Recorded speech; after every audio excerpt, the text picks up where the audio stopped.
Oh shit, are we summoning Pot of Greed? I don't, I feel like I should have some background music playing, but I don't know, like, what is, like, acceptable in YouTube's eyes to have in the background, so, like, I'm just gonna, like, I don't, pick something that I think will work and not get me in trouble. Uh, uh, um, um,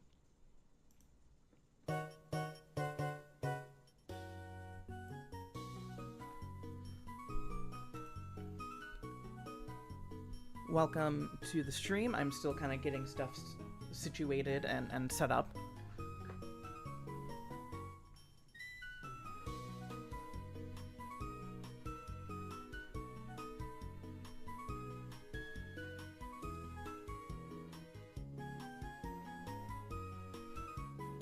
Something I'm trying to figure out if I want to do is if I want to do the VTuber model for this or not. I could go either way. You know, I'm back and forth on it.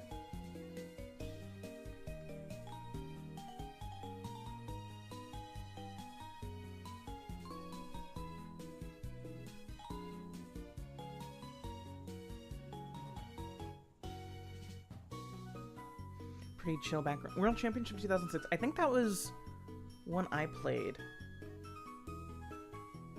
Yes, VTuber. We have one vote for the VTuber model.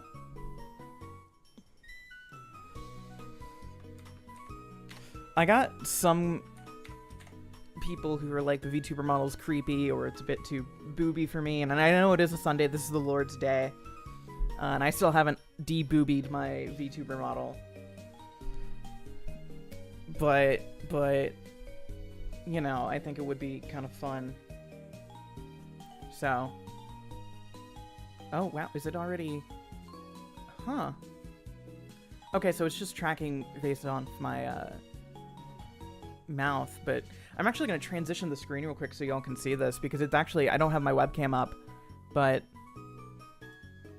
this technology is kind of neat because, like, it is at least reading my lip flaps based off of the audio I'm putting in to it. So Lord's Day is perfect for boob. All right, we're getting an overwhelming support for VTuber model, so let me just go ahead and get this set up. I have a mic stand. Not a mic stand, but a phone stand that I use for, like, my iPhone. So that I can do this whole thing. And, it's a good stand. I like it, except for the fact that, like, it defaults to being in the, horizontal position, which is usually good. But, in this case, it's a little bit not what I want, because, generally the camera works a little bit better if it's vertical rather than horizontal, I have found, when it comes to tracking. But, you know, I can force it. I can brute force it through the sheer power of being really good at my job. Did I watch the new Wallace and Gromit? No, I haven't yet. Did it debut on Netflix in the States, or is it just out in Britain? I mean, it doesn't, like, I'm sure it's piratable regardless of where you are right now, but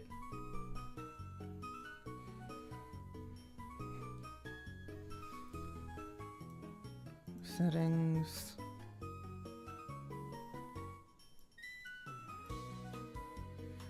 Oh, weird. It's not,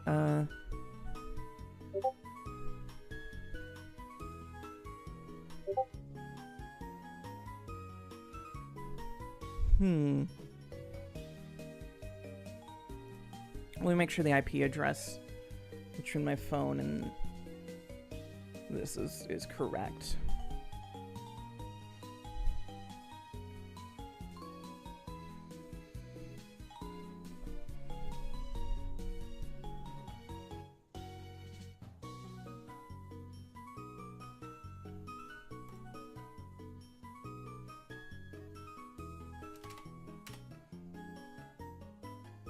I almost just read my IP address live on air.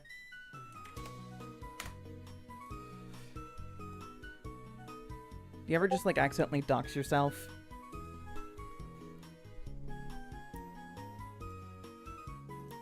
you know, because of just the way life works and the way, you know, we try to be as people. Free play set of Ash plus Max C for all. Since when does M do streams? Like every now and then. Not like super common, but I'm trying to make it be more common. I do more like guesting on streams than I do like actually doing my own streams, which is, you know, for better or for worse. Ooh, actually, I just thought of a fun idea for the background for this. Hold on.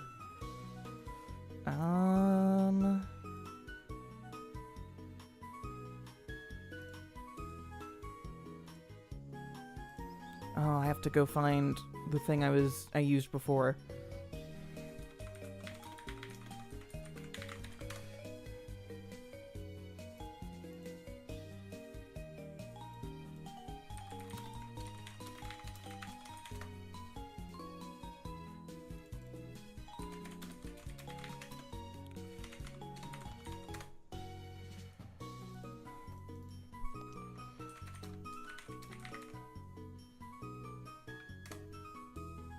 Never posted IP on 4chan in order to play beloved Dojin Fighter Melty Blood IC. No, I haven't. You know, and that's on me, morally speaking.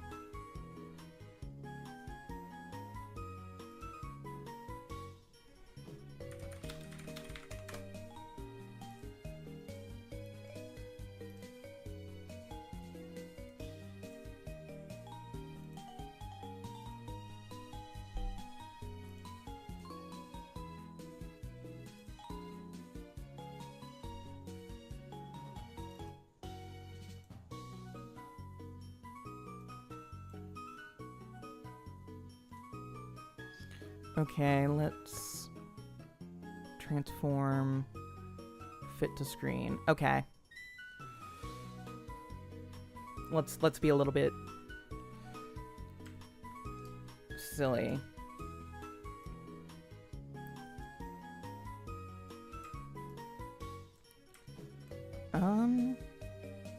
Is it tracking?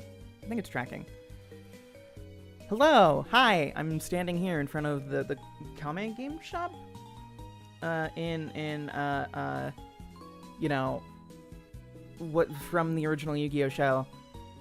I don't know why I've been in a real Yu-Gi-Oh mood lately, and I blame my friend who is like a huge. They're not a huge Yu-Gi-Oh fan, but their partner is.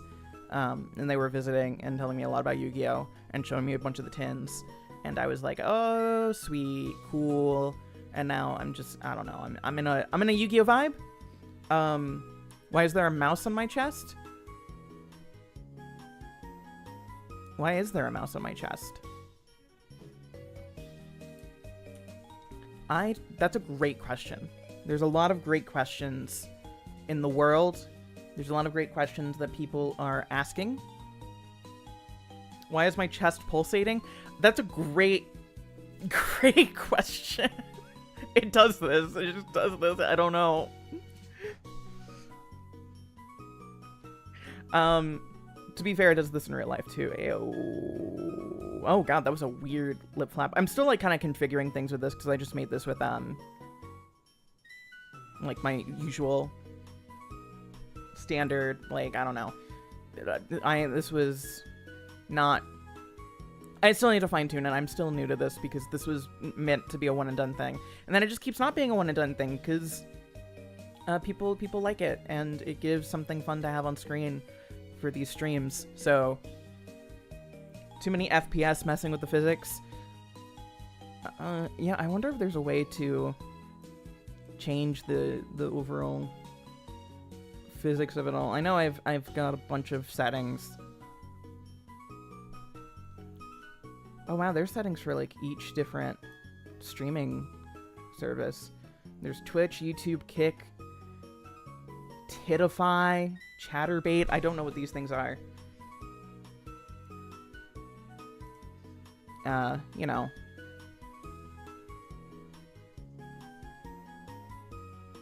It also, I think, is my desk is a bit wobbly, which doesn't help because then that moves the camera, which then, you know, shakes that back and forth. Is VTuber Emily a different entity from Video Essay Emily and Blue Sky Emily? Yes. Yes. Yes. And that's a very different entity from co-writer Emily. These are all characters that I play, and not me, and they don't express the opinion of me. I can change breathing motion, and I can change my arm little movements. Look at this. Wow. Cool, right? Ow. But yeah, no, like, there's a lot of stuff going on in the world of technology these days. Is there a multiversal council of families? Yeah. No one likes each other. It's very much like the Council of Reeds. We're all just kind of fighting. But, you know, it is what it is. It's still so weird that the thing blinks when I blink. Like, it's just what my eye does in real life.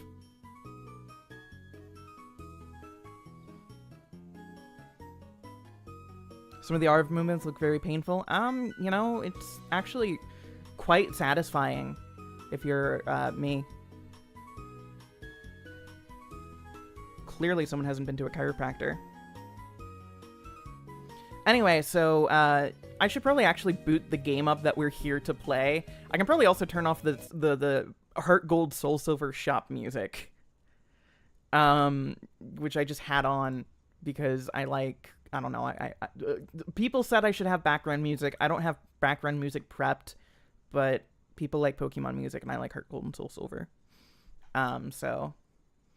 But yeah, I picked up TCG Card Shop Simulator in the Steam sale, and I really, like, I don't know, it's a game that I'm finding myself to be a guilty pleasure because it is so clearly, like, an asset flip sort of thing. Like, it is very much not the most in-depth game in the world. And yet, I still find myself compelled by it and really into it, which is, you know, I think, personally speaking, it's a testament of something, right? Yeah, I'm only casually having all the Pokemon. I don't have all the Pokemon theme songs downloaded. I looked at YouTube, which is a website where you can find, like, a bunch of Pokemon theme songs and music whenever you need them.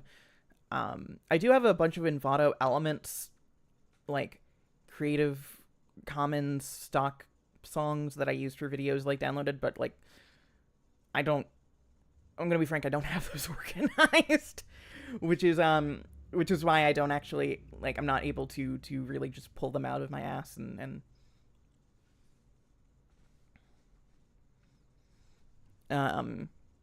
but yeah, no, I've been playing a bit of Card Shop Simulator. I think that the game is quite fun for what it is, and shading color is a bit unfortunate. Yeah, that was something I learned earlier this year, was that Duel Masters was supposed to promote Magic the Gathering, which I just did not know about until, like, I was looking up because I was like, does anyone remember Duel Masters? Because that was, like, everywhere, but I don't... It was everywhere, but I never saw it anywhere. You know what I mean? Anyway. I was going to... I bought this game with the full intention to stream it with the Yu-Gi-Oh mod, because I like the Yu-Gi-Oh mod. And I was like, that would be a fun little stream to do. Oh, wow, look at that weird eye. Oh, whoa, that's creepy. I'm still trying to figure out what I can do with this thing and how I can make it activate the way that I want to make it activate, which is how I now know that I can do.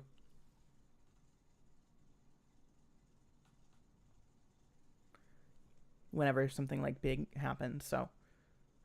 But yeah, I was fully intending to do this as a, like, fully on stream, starting straight from the beginning.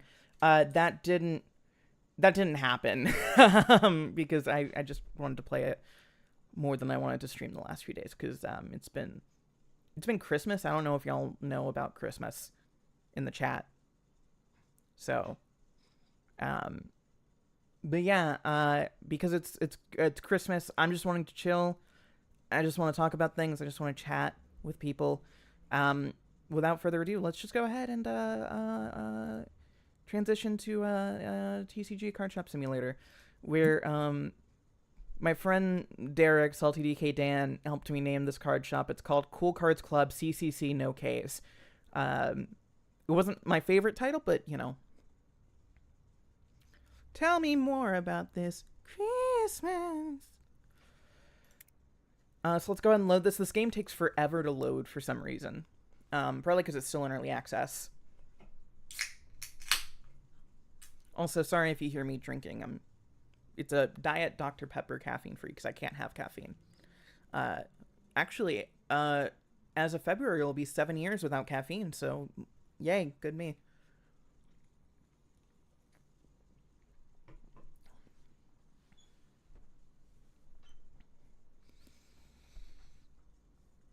Did you see the new Kitchen Nightmare season is going to be Super Bowl themed? I did. I saw that as I was making the video on the previous season. It's going to be all New Orleans based because the Super Bowl's in New Orleans this year, and that makes me very nervous.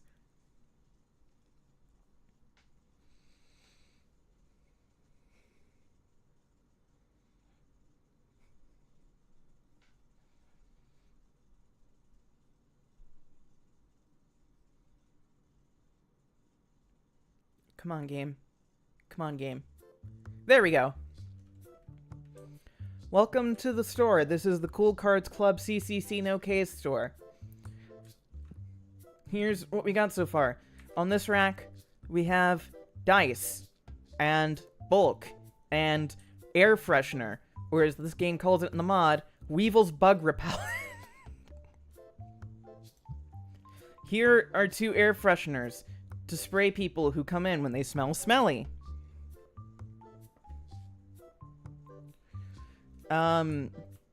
This is where I would put my exclusive like cards that I need to put up on here to actually like sell. In which case I have these. Some of these I don't know about. Oh, my hand is full. So let's go and close the album. Let's start loading up to sell these premium cards. No card sleeves because that's, you know, cowards. Let's round that out to an even 125. This card's worth 91.92, so let's round that up to 101. This card's worth, well, so let's round that up to 86. I like to round it up so I don't have to do math, because I usually play with controller. Let's round that out to 27. This is a combination attack. Let's round that up to $18. That one's already priced. Let's $12. Perfect. Chaos Command Magician. Let's go ahead and round that up to 9. And then this, we have 2 more that we need. So let's go ahead and put Paladin of White Dragon and this there. And those are both already priced, but I don't feel like messing with them, quite honest.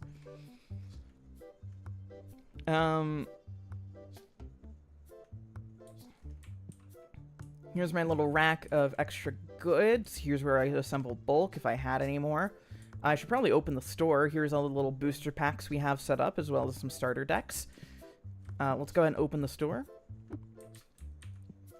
I have my little Winged Karibo plushes up here. I have Monopoly, which I'm out of. There's the Yugi's Legendary decks. I saw Yugi's Legendary decks in store several times back in 2019, 2020. I never bought it, and now I can't find it anywhere. I'm kind of mad because I would have wanted cards there.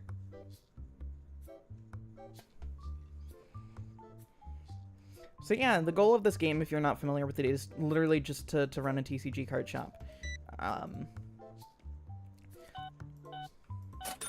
Usually this is done through a Pokemon ripoff called Tetramon. However, I have replaced it with Yu-Gi-Oh! Because I like Yu-Gi-Oh!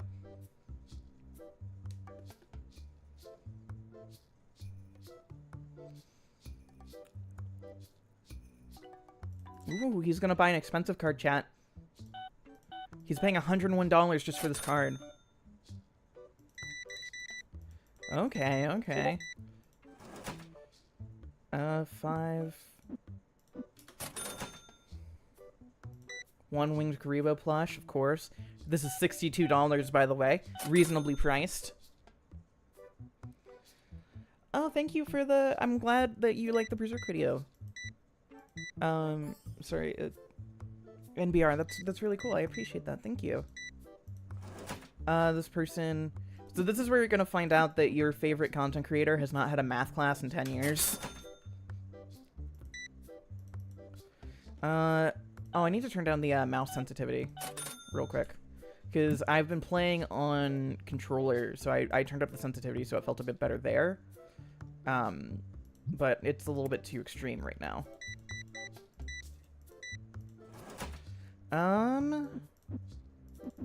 Let's go ahead. What happens if you write the wrong number on the keypad?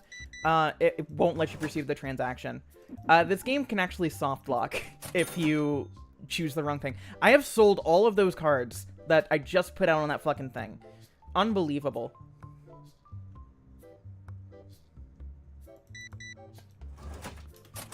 Gave exact change, so of course I'm in love with him. This is Matt from Achievement Hunter.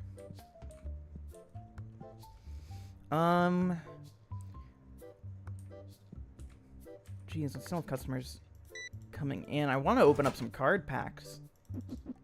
Do you ever just want to open up cards at work, but then you're like, no? 2 booster boxes, 2 dice, and 2 cards. Okay. 50-50. 5, 1, 1, 1. And then 50.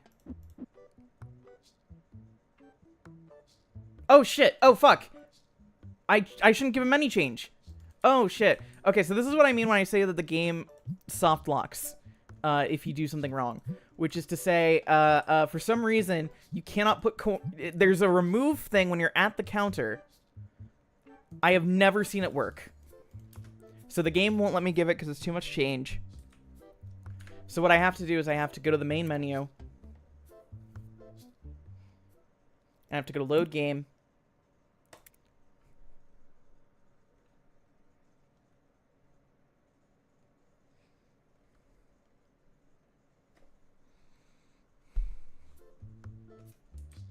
There we go. Woo. Anyway, that didn't happen. I almost clicked the fucking 50. Oh, chat.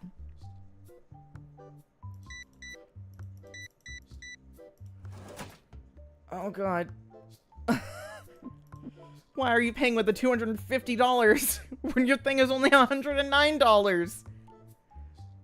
I'm not supposed to have this much money in the till at one time. My boss is gonna get angry.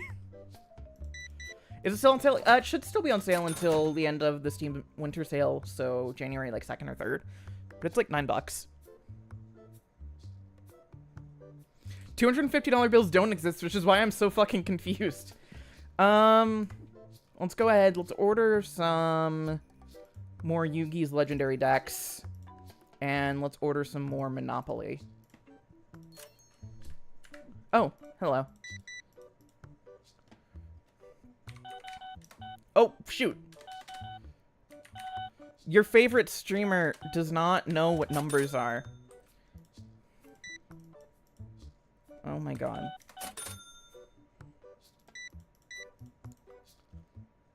$68?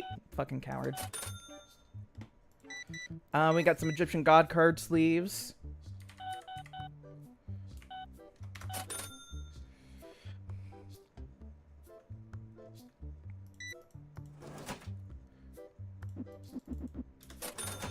Alright, now that we have a little gap, let's go ahead and start loading up the shelves again.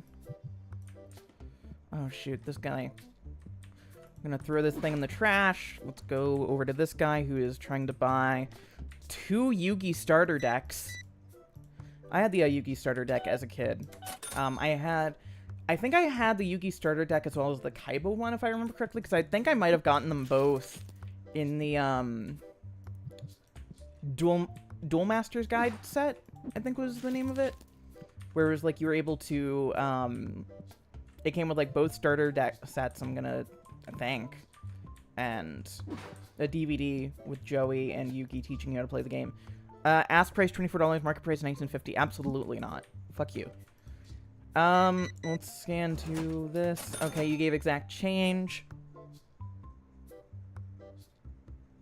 Yeah, you got, the rulebook, you got a little DVD, you got, 2 playmats, I want to believe. I remember this distinctly because my dad got it for me for Christmas. No, I don't need that from you. And he and I watched it together so that he could learn how to play the, Yu-Gi-Oh card game with me. Which was great because at that point I had been playing the Yu-Gi-Oh card game, but I'd been playing it wrong. So it was very much appreciated to finally learn how to play it. Not that we did eventually end up playing it correctly. I feel like when you're a kid, you don't really play card games the way you're supposed to so much as, like, it's vibes-based because you don't want to read.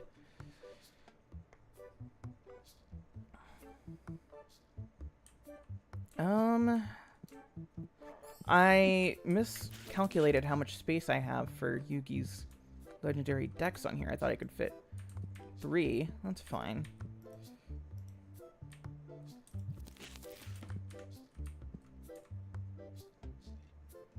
Oh god, I feel bad that I'm out of cards to put there. I want to get into Yu-Gi-Oh! TCG collecting, both for fun to play, but I don't know where to start. I don't know any of the current freaks they got in these things. The advice I was given was to look into... Because right now they're doing a lot of 25th anniversary stuff, so look into Quarter Century Bonanza. Look at... Why did I try to use the number pad? Look at the, Dueling Mirrors, I think is the name of the set. No, I'm not paying you fucking 100... No.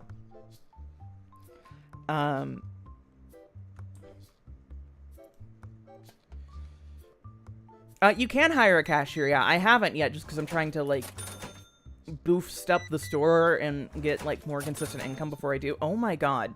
Stop trying to trade cards with me. Dueling Mirrors is the newest 10, and it has a pretty fair amount of stuff in it. Chat, should we open a card pack? Which one? Are we doing Invasion of Chaos, Spell Ruler, or Red? I can't read it right now.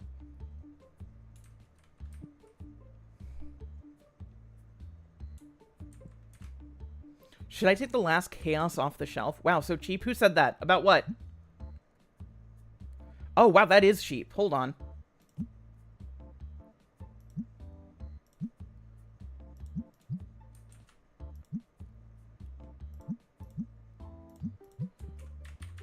That was unacceptable. This person's gonna get it for cheap because they got it off the shelf before I could change the price. Do most card game shops not have the tables in the back? Most of them do, but here's the thing. I think card game players need to get more sunlight. So...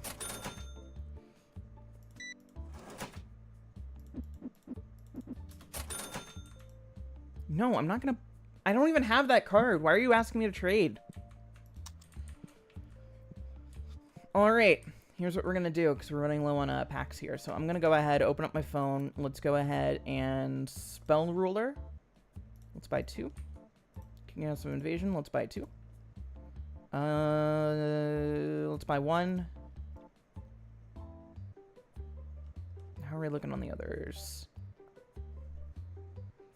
Have you had to spray down customers with BO yet? Oh gosh, so much.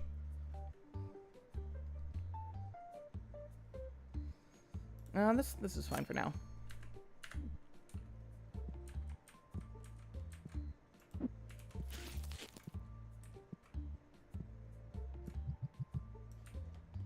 Sir, I will be right with you.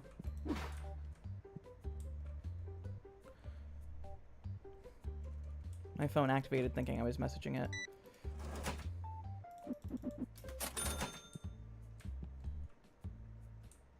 Grass in a card is called Rush Duel.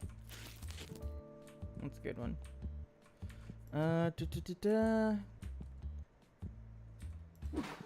I know there's the Pokemon mod for this, which is like more popular and you see used a lot more, and thus also has more support. However, I was never as into the Pokemon TCG as I was Yu-Gi-Oh. So personally speaking, I was not really too interested in the Pokemon mod. Not that I have anything against Pokemon TCG, I have some Pokemon cards. I did one Pokemon tournament that I lost pathetically at.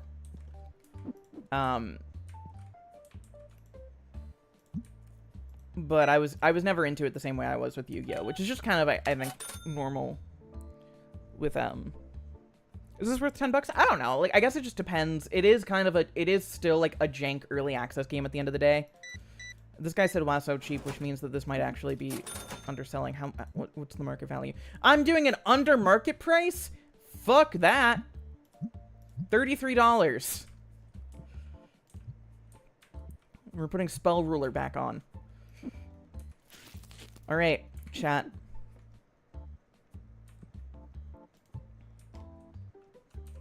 Let's open. Let's see what we get. Ooh, okay. Blackluster Soldier. I love you, Blackluster Soldier. I feel like I had a Blackluster Soldier action figure as a kid. Oh, thank you, Tristan Gamut. Yu-Gi-Oh seems very Lady Emily Core as it is. No, I mean, like, it really much is. Yu-Gi-Oh is, technically, I guess, the first anime I got into, because I got into that at, like, the ground level. I remember, I think it was before even the show aired, getting the action figures, because I saw them on, TV in, like, a commercial. And I was like, that Yugi guy looks cool. He has fun hair. I want to get a toy of him.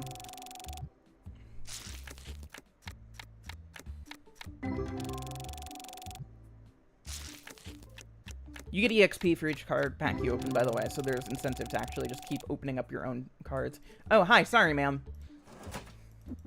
Sorry you had to watch me opening my own inventory.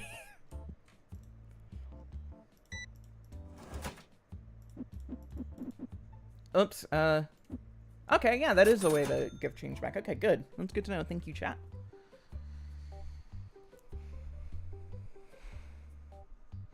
Yu-Gi-Oh! Is just a vibe. Not every series has a pro attack that uses a binder. Yeah, let's open up, Magician. Oh, technically our store is closed. Magician's Force. This one, in my opinion, tends to have a lot of really good cards in this game.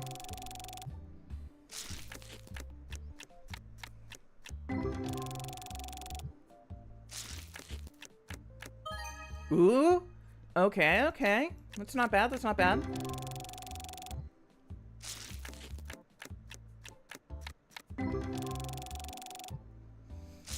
I don't know what it was about Yu-Gi-Oh that appealed to me more than Pokemon as a kid. Like, I did like Pokemon, but I never really followed it the same way other people did, which is why, like, weirdly enough, the Gen 3 games were the games, ooh, okay, I had, like, that were around when I was a kid, are, like, the ones that I haven't played really at all. Just because I don't know, for some reason it just never spoke to me. I liked it, but I never, like, loved it. Oh my god. Buying 5 card packs, I see. Oh my god, what do you want? No. Dice.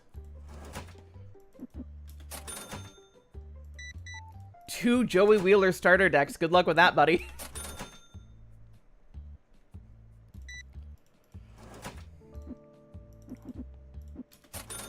I'm gonna close the store now. Dude? Wait, what's up with your hair? Do y'all see this shit? I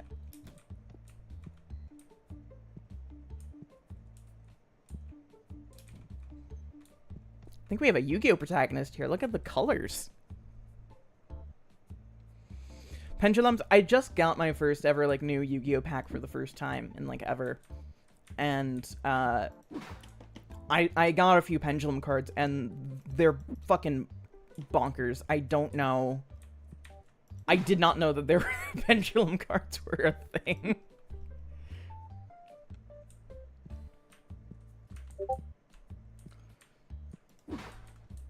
Oh, wait, hold on. I'm gonna make sure that I'm in streamer mode. I am in streamer mode. Cool.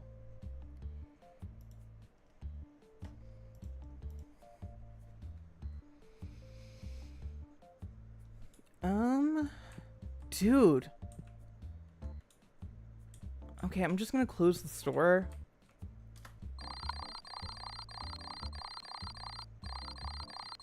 Yeah, fucking leave.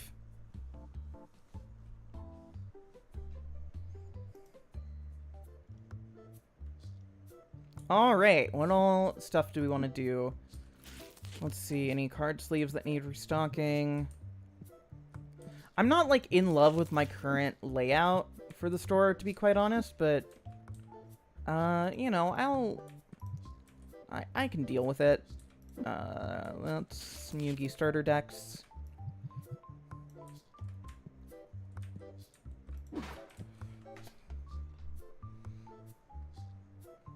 Pendulum card. I remember my friend talking about them being new, like Tento. They're still being printed. I don't know if they're still like. I'm so behind on the. For context, I was really into Yu-Gi-Oh from like 2002 to 2008, where I just kind of stopped watching a lot of the things that I was into, for whatever reason. Let's see, I need more.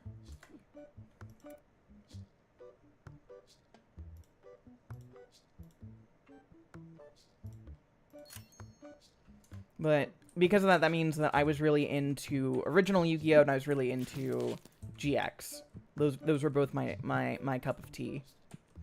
And I haven't watched any of 5Ds. Girl, seriously? I know a lot of people do like 5Ds, I just never watched it.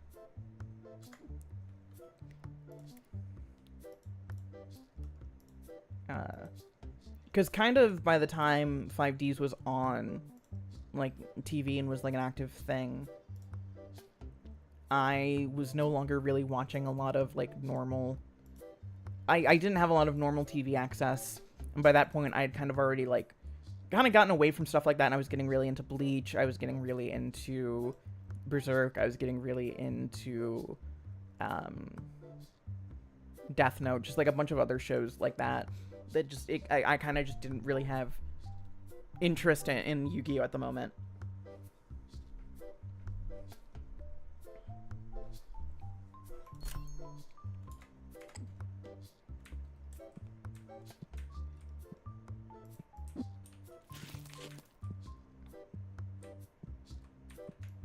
Let's go ahead and stock this up.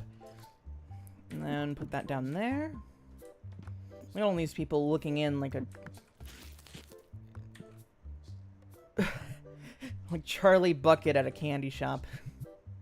Let's go ahead and sell some more Karibos, because those are the money makers. I actually remember having some of GX. I had a bunch of the GX cards. But specifically, like... And I assume that to some extent this still happens with some kids' franchises nowadays. There was a lot of, like, weird junior novelizations for Yu-Gi-Oh! GX, and I had a few of them where they would just, like, write out the plot of an episode as, like, a book.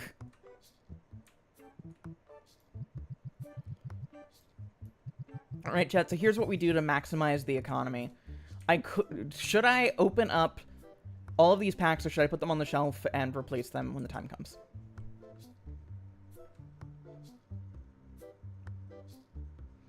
Oh, thank you, Haley Stream Code. I thank you for watching all the videos. That makes me really happy.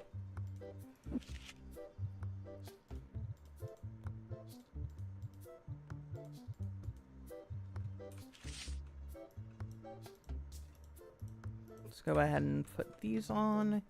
I have a bunch of money right now. I could probably either upgrade the store or buy some stuff. Let's go and round that. Round that.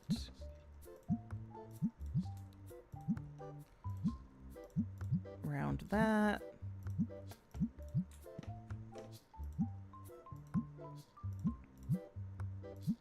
And then round that.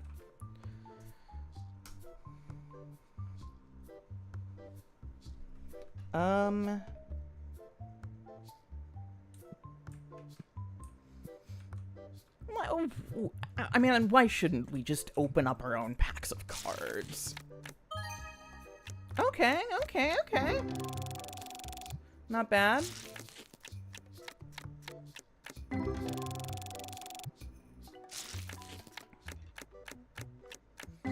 It's so interesting coming back to trading card games kind of as an adult, in my opinion.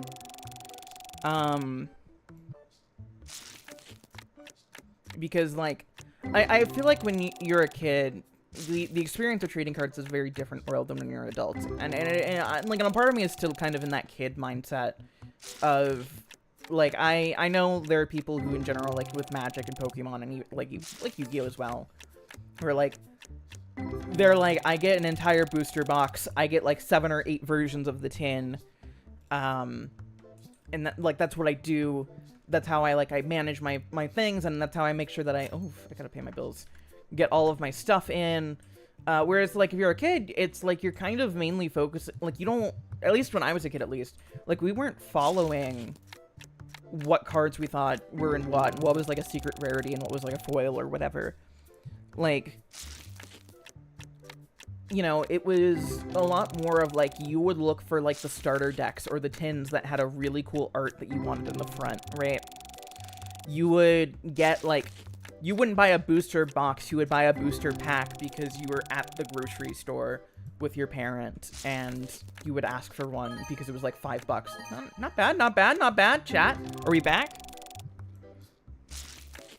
And so, because of that, like, it's a very different vibe versus nowadays. And, like, even, like, there was a secondhand market for cards back then, obviously, when you were a kid, like, even in the early 2000s, but, like, it was kind of more this nebulous idea of, like, people who sold cards online are, like, in these mythical card stores that you would never find, right? Like, I would buy Beckett magazine guides, and I would, like, see, it's like, oh, this card's worth this much, but, like, I didn't fucking know what that meant or what to do with it, really. Ooh, $100 card! It's got hot Amazon woman, so of course it's $100.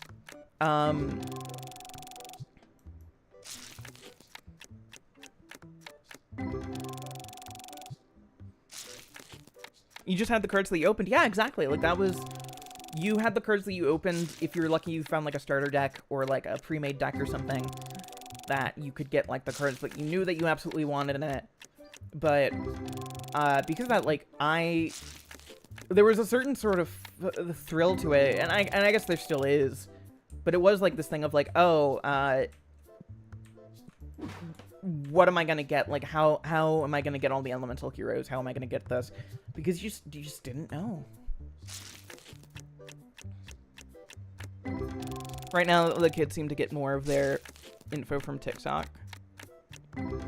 Yeah, that's the thing, and I think that is... I don't even know if it's a good thing or a bad thing. It's just kind of a thing, because it's something I think about a lot. I've been getting more into trying to teach myself how to draw these days and doing art and practicing art. Because I've always done art to some extent and form, but never really, like... I go off and on between actually, like, being... Ooh, look at that. It's an anime-style card. And, like, when I was a kid, there were ways to learn how to draw, but a lot of it was, like, these, like, Christopher Hart how to draw manga books. Or, like, you know, if you were getting to, like, digital art, you would find these, like, DeviantArt tutorials of, like, here's how to do digital art. And it would either be, like, just do it, or it would be, like, you know... Use the ooh, I don't know what card this is, but it's worth money, and it's got 0/0.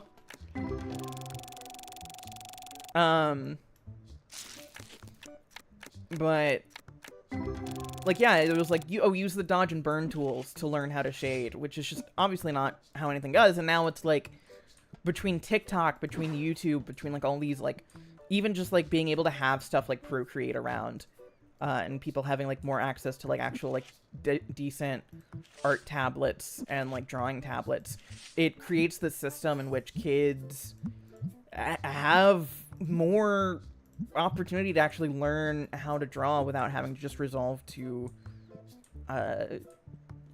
some basics stuff. Oh god, yeah, a lot of the drawing tutorial books were at the book fair.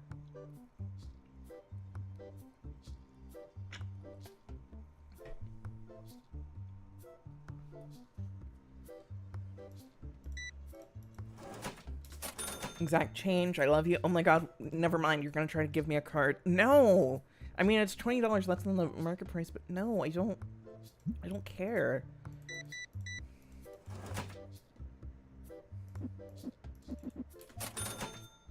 Hi, where can I find this mod? I should probably add it to the description. It's off on Nexus Mods. There was an old version. Oh my god, Matt, what do you want? No. It's not worth it for me. But that since been abandoned ever since they updated the game. However, this one took its place.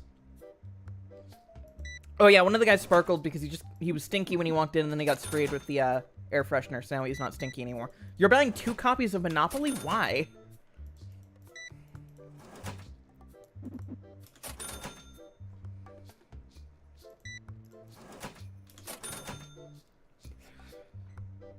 But no, I see y'all in the chat talking about, like, Playground Yu-Gi-Oh! Versus, like, Meta Yu-Gi-Oh! And, like, the current stuff. And I think that's part of the reason why I'm, like, can't really find it in my heart, even as I am, like, kind of starting to buy packs again, to,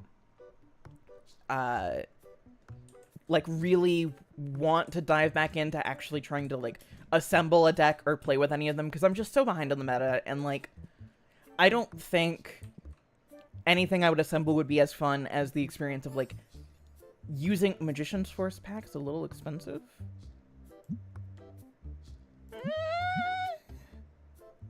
I think it's fine, but I'll lower the price by like 50 cents.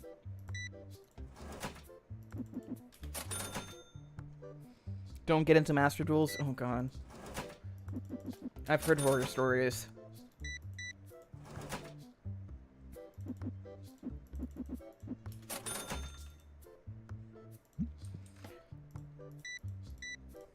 My friend was saying that, like, you have to be basically a lawyer to understand, like, current Yu-Gi-Oh! Meta stuff and, like, how the cards work. And I guess that makes sense, because I was, like, a mock trial kid, so...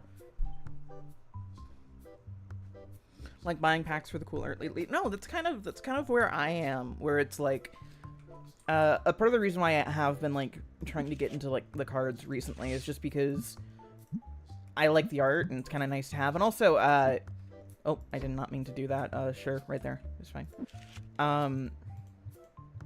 Like, I had a bunch of Yu-Gi-Oh! Cards as a kid, and then they got thrown away after my mom passed away. When my former stepdad was, like,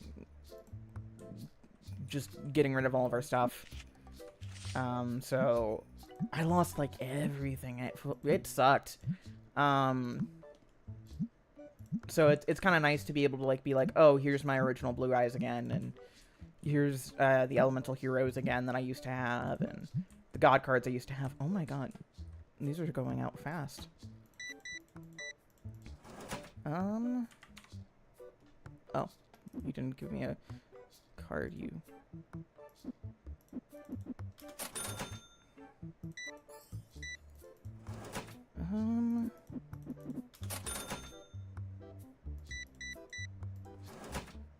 I also got rid of my dual disc too. I had the what was it, the Shadow Oraculum's dual disc from, like, season 4, and it had my deck that I like to use in there, and he got rid of that as well, which was lame. It's an okay price. Can I offer you 55? Sure. Also, my screen that has chat just went off, so let me turn that back on. The Oraculos, yeah. Or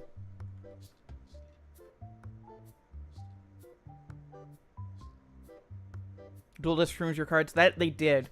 Like, nothing I kept in there was probably, like, good quality that could be graded, but it was cool.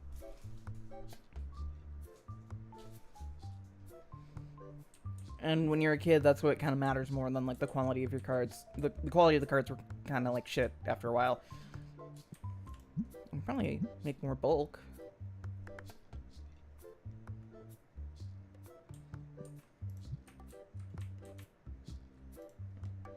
Just one Yuki starter deck?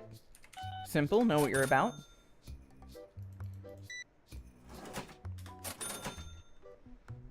You only use rubber bands and no sleeves. Yeah, no, literally. You would take, like, a giant rubber band, you would wrap it around there twice. You would, like, do a figure 8, and you would wrap it around there, and that's how it worked.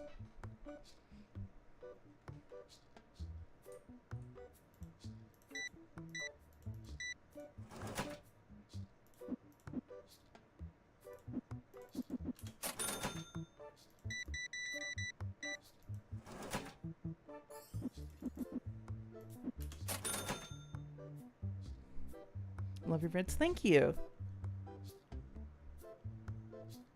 Ran through the wash. Oh, no! I think that might have happened to me with, like, 1 or 2 cards before.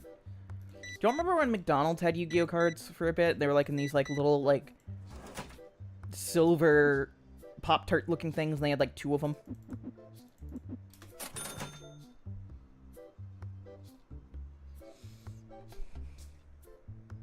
Holy shit! How many fucking 3 things of dice, 9 spell ruler packs, 2 invasion, and 1 Yugi's legendary decks. Fucking nerd. Oh my god, look at this fucking nerd over here.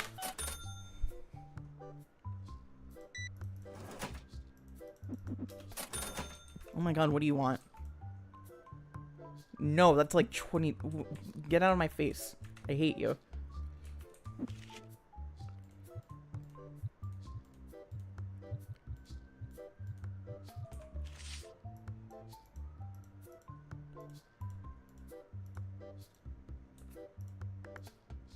I feel like I have enough money that I could do something really, like, impactful to the store, but I don't know what.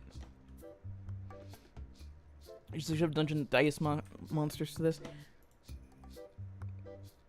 No, that's not a good enough card to trade money for.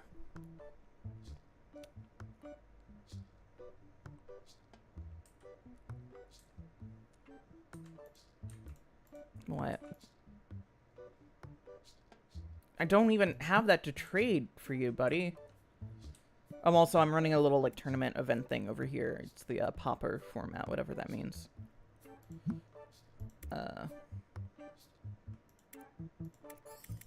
Oh, there's, like, more cups I can do.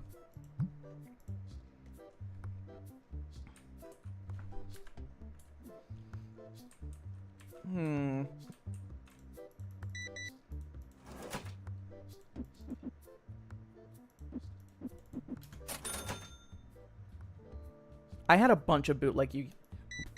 My dude.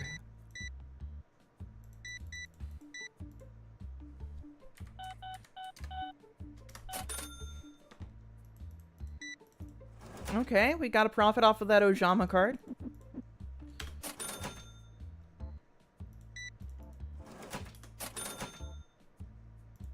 Why do you need 2 cans of air freshener? Okay.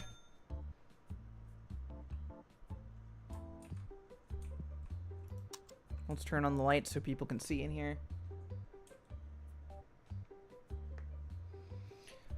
Oh, yeah, no, like, there was a period of time right in the pandemic where it just got fucking impossible to find Pokemon cards. And I wasn't even playing Pokemon at the time, but I remember trying to document a lot of that just for, like, friends who were, like, thinking about making videos or were in the...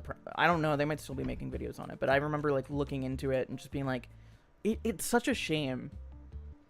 I legitimately think that, like, it's one thing if you enjoy kind of the speculative nature of, you know, the trading card stuff, if you like keeping up with, like, what goes for what price and so on and so forth.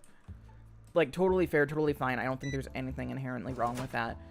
I do think the people who were buying, like, thousands and thousands of dollars worth of cards for no other reason than to just sell it. Look, this guy's gonna get sprayed. Thank you. It was just really scummy and really sad. I feel like, I don't know. I theoretically have some cards that I think are worth some money just from the, like, most recent packs I've gotten. I don't know if I'll do anything with them or take them to a shop or anything.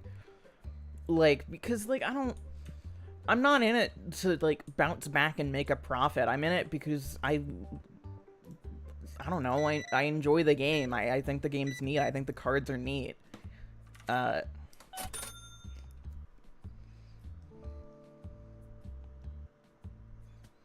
No, putting cash up purely for speculative reasons, bizarre and terrifying. Absolutely. Like, there's stuff that I have that is collectible that is probably worth money on the secondhand market. I know that. I have the Dragon Ball Z Dragon boxes, and that shit could put me through college if I wanted to. But, like, there's stuff that I could, if I ever wanted to downsize, sell and make a good profit off of them. Maybe one of these days I will, but I didn't buy them thinking, like, oh, this will be worth money at some point.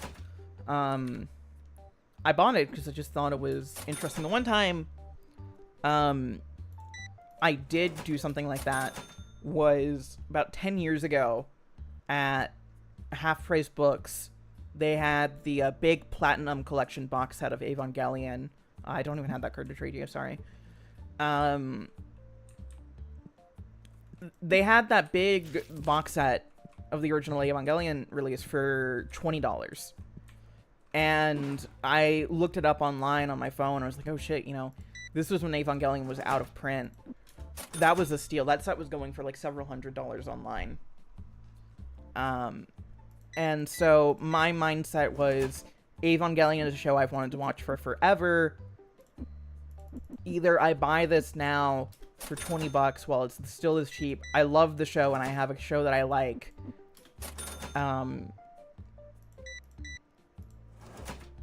Or if I don't like it for whatever reason, I can then like bounce it back and not even like scalp it for like a ludicrously price, but literally just like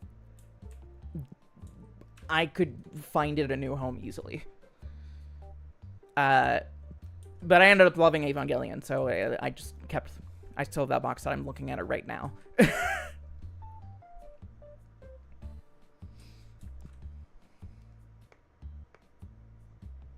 Speed Duels died. I have one Speed Duel set, but that was because that was like the best way to get like a bunch of GX cards for like really cheap. I don't know what the differences are between that and like regular cards, but...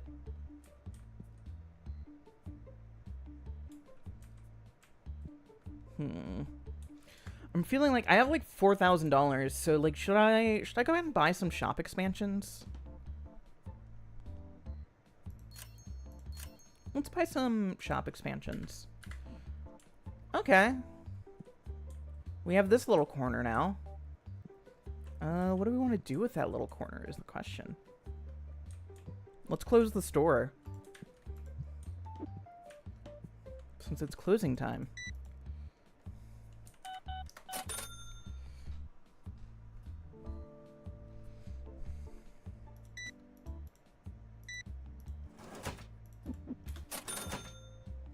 Oh my god, what are you...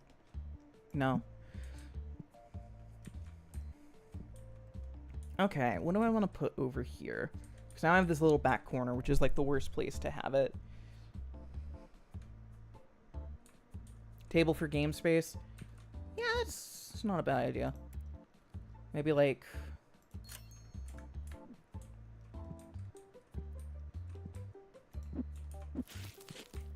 I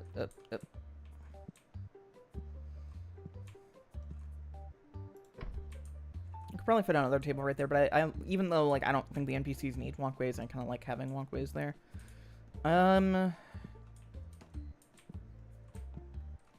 Actually, I think because I just want this to look neater, can I move this over here? There, out of sight, out of mind. Discontinued speed duels. I think I haven't seen any speed duels stuff in stores in a hot minute except for like old ones. I'm gonna go ahead and buy some more of these, more of these, some more of these. One. Let's go ahead and... Yo, we can start a level 24. We can sell Dark Magician Girls. Discord ping? I'm on streamer mode. I'm surprised that it's actually still pinging. Oh, it's Angie.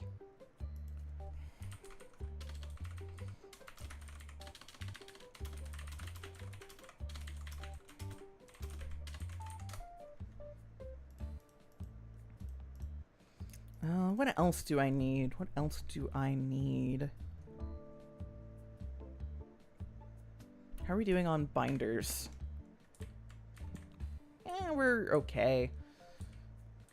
I should get more Karibo figurines.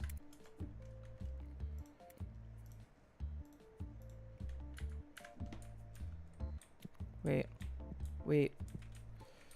I just realized why the store has felt so empty. I totally forgot to make space for him again. We don't have any Kaiba figurines set up. Guys, we haven't been selling Kaiba figurines this whole time.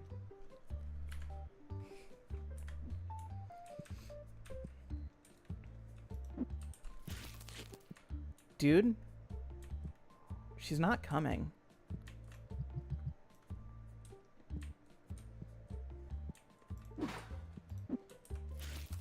Alright, I have to figure out where I want to put these Kaibas. I'll do that in a second.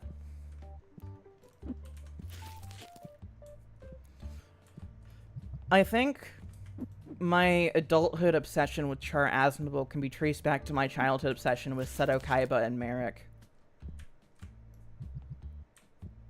Make of that what you will.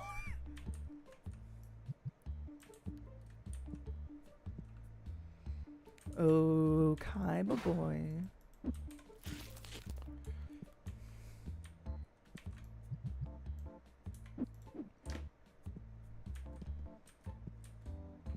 I was so into fucking Merrick as a kid. I had a Merrick action figure that came packaged with a Winged Dragon of Ra toy as well.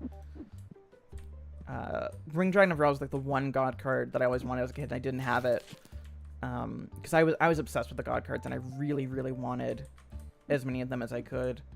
I never got them as a kid, because, like, when they were a kid, like, fucking where would you find them, you know? Like, I knew that there were places to buy them, but I didn't know, like, what packs you'd find them in, and, like, I would, like, read, like, little fucking Beckett guides that are like, oh, you can get the god cards for, like, $100. With, like, little mail-in offer, and it's like,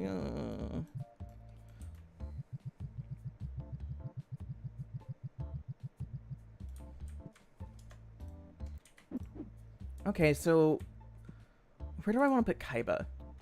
Is the question. I'm thinking, here's what I'm thinking. I'm thinking adding another double-sided shelf. Maybe? Because I kind of like the idea of this being entirely cards. But also the double-sided shelves are good for the cards as well, so I don't know.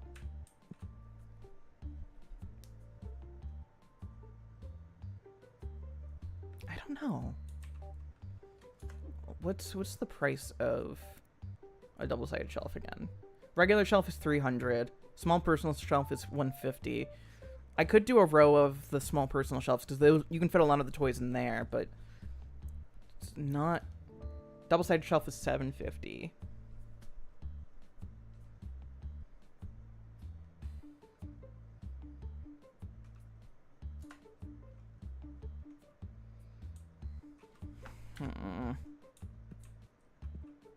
I do have some empty space here that I could probably use with new dice, but do I want a double-sided shelf? But then what else would I put on it?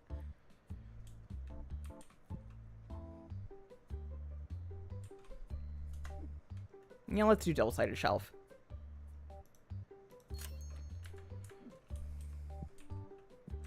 Dude, are you still here? Jesus Christ. Come on, buddy.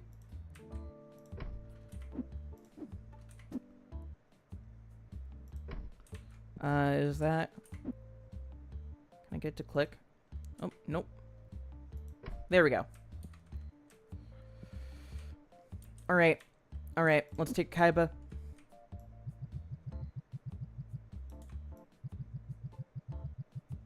Beautiful. Perfect. He's right next to his boyfriend.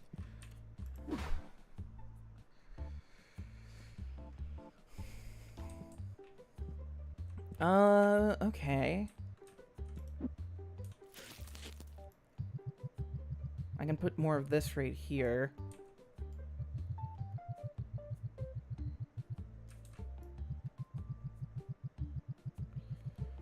Ignore the screen tearing, by the way, of reality between that shelf. It's kind of shocking that there hasn't been more Yuri and Yu-Gi-Oh! As far as I know. I feel like that would be... That's like an under... It's kind of like Gundam Yuri, where it took so long. And they could have done it already.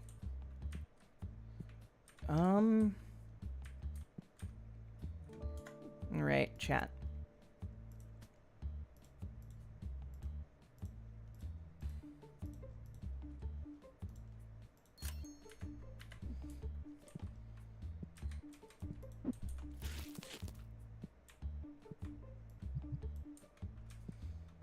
We're going to be selling a lot of these on our shelves for some reason, so...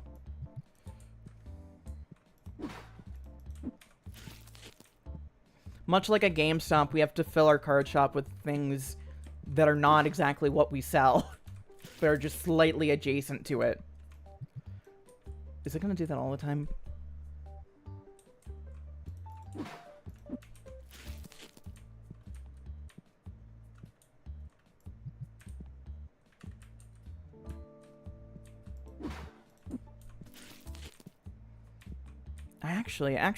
Actually. Hold on.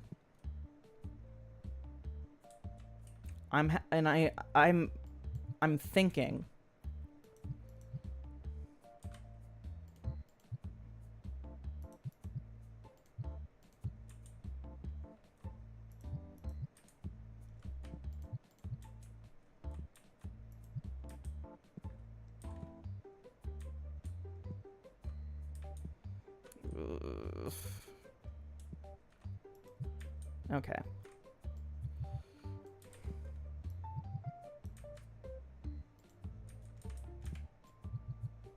Okay. Okay. We're gonna make this work, chat. We're gonna make this work.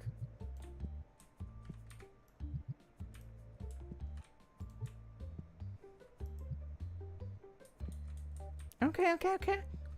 It's coming together in my head, like, mentally.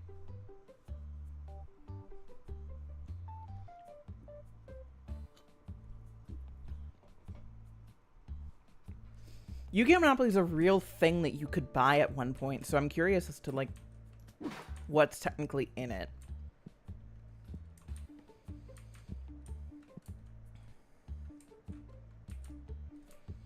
I feel like we need more diverse products, but...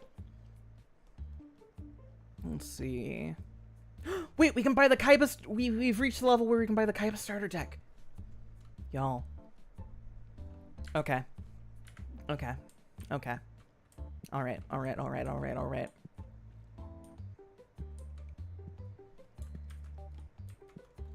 Here's what we're gonna do.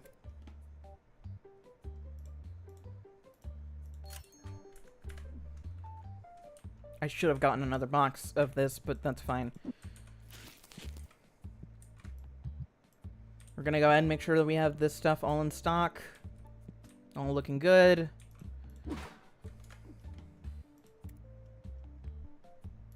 Accessories, let's go ahead and buy some more repellent. Let's buy some more dice.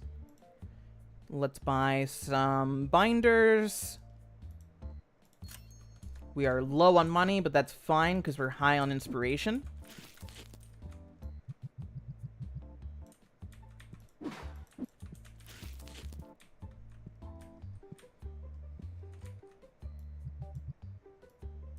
You can put 4 of them on one. Okay.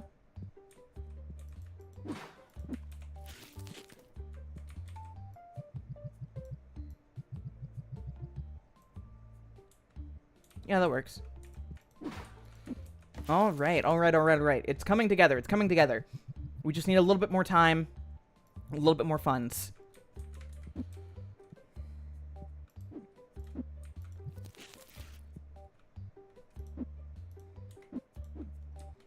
Let's go ahead and start the next day.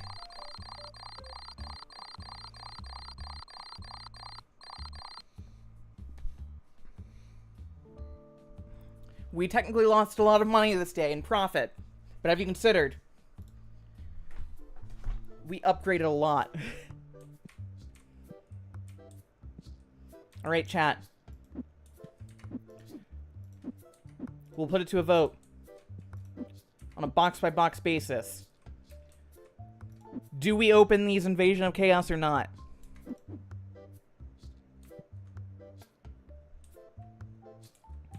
I'm gonna open up this one. At the very least.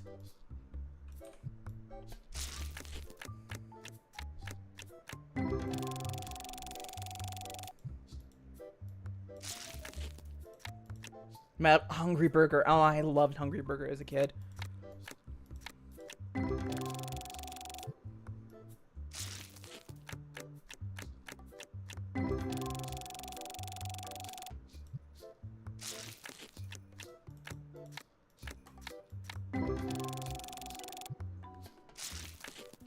Why are we opening them instead of putting them up for sale? So we can sell the individual cards.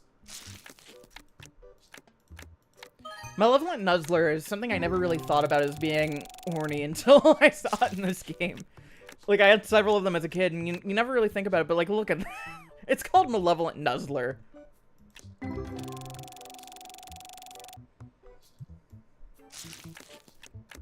Shops do sell individual cards, yes, specifically, like, rare ones. Alright, let's open up Invasion of Chaos.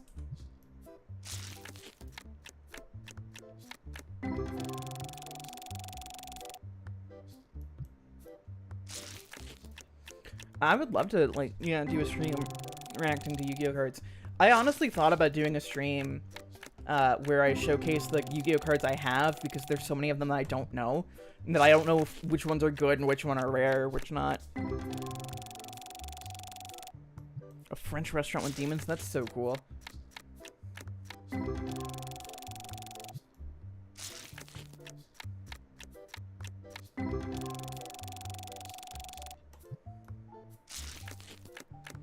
Ojama yellow. Do you ever think about how Karina from Draw Free has a fucking Ojama tattoo?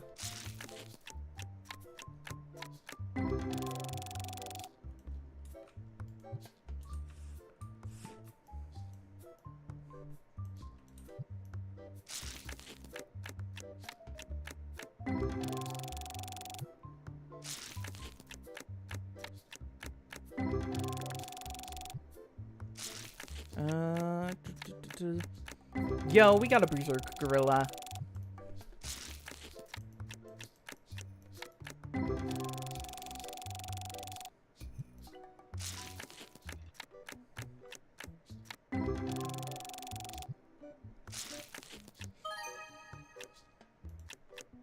Oh, I got a rare card, but I was looking away. It was Berserk Gorilla!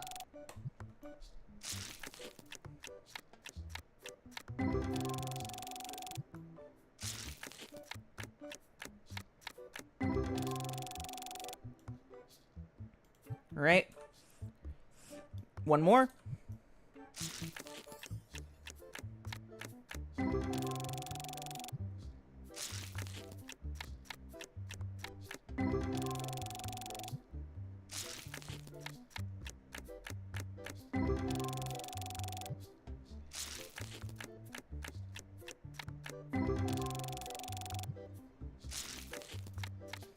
Okay, you know. Sasuke Samurai, isn't that show that Miles Edgeworth is really into? Okay, okay, not bad, not bad.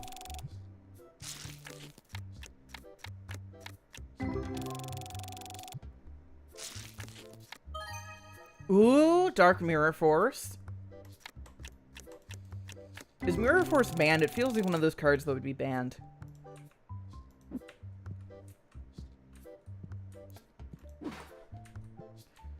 My main knowledge of Yu-Gi-Oh is that all the cards that you think are good are banned.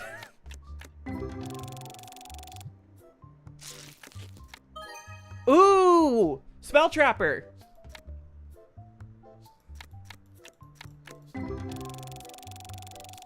Alright, alright. That was a pretty good one. That was a pretty good one.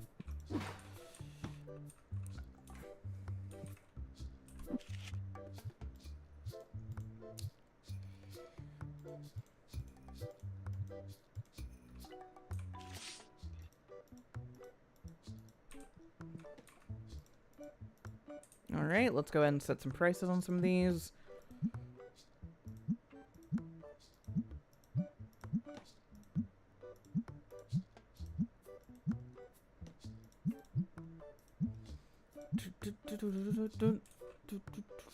That's fine. Let's do $7.50 for this one because I'm feeling a little bit stingy.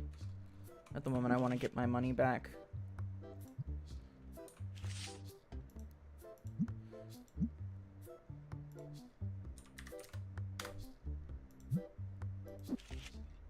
And let's use yellow luster shield as well. Right, let's go ahead and open the shop. Get some income flowing in here.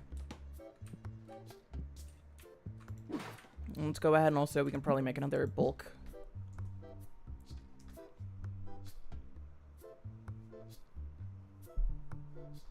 That one card is $94. I sold a $2,000 card before.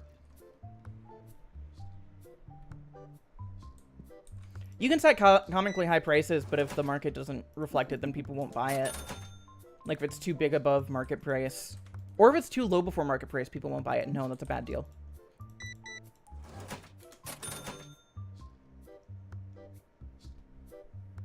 What program am I using to VTuberify myself? So I made the VTuber model in VRoid Studio, and then I'm using VNeon, which is a free itch.io VTuber animating thingy. I don't know the exact name. Yo, someone's buying the fucking expensive ass card. Let's do it. We're back.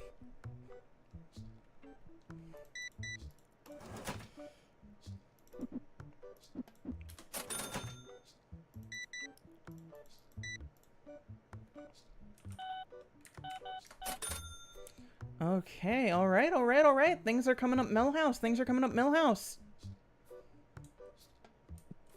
You know, this guy's probably about to buy some stuff. Yeah, fuck you. No, only bought $124. I think we've earned this.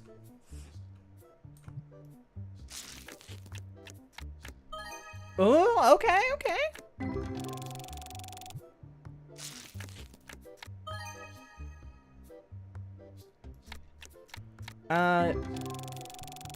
Will you ever do another Gorillas video? Yes. At some point in time, I am going to do that In Defense of Humans video. And as for, does the shirt have a heart, or the heart cut out to show the titties? Heart cut out to show the titties.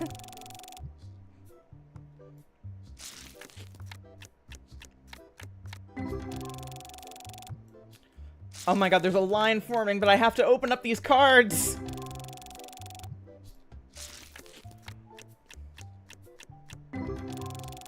Amazoness Blowpiper, god damn. She could blow my piper if you know what I mean. I'm sorry. I'm sorry. I'm sorry, women.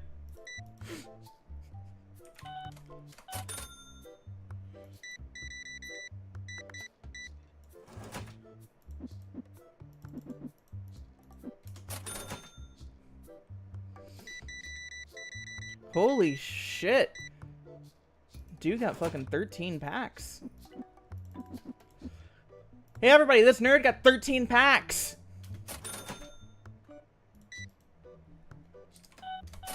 Claire Redfield?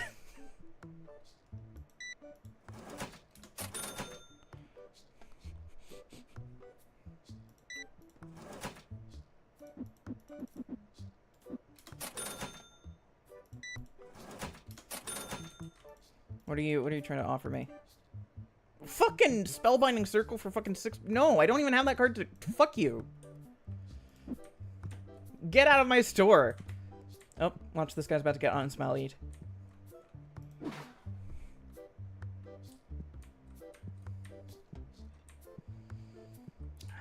wow, look at this. We're already making pretty good profit. We're already making pretty good profit.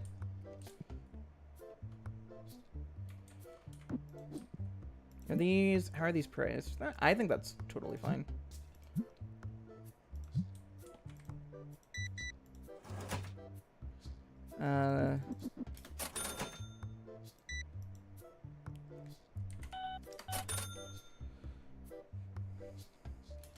Oh my god. No, I'm not. I don't even have a soul tiger worth that much. No. God. People are so rude. Yeah, it does have a nerd stink car wash. Because I don't want people smelling up my store. Fucking up my reviews. What are my reviews, actually? Not bad. Quite clean. I'm the best card shop, but you only give me 4 stars? Okay.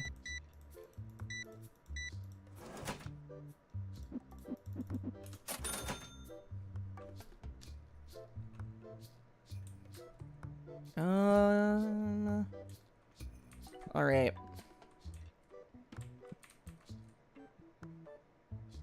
Okay.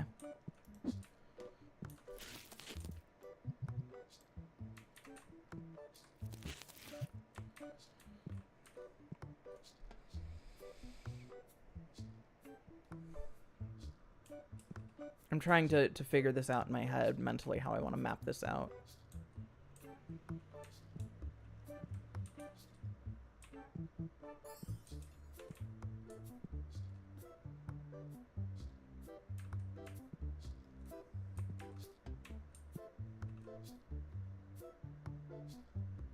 I'm figuring this out. I'm figuring this out. We got this. We got this. We got this, chat.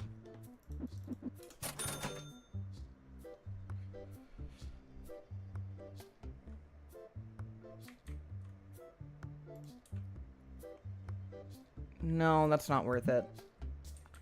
Alright, chat, here's what we're gonna do. We're gonna move this, actually, to over here.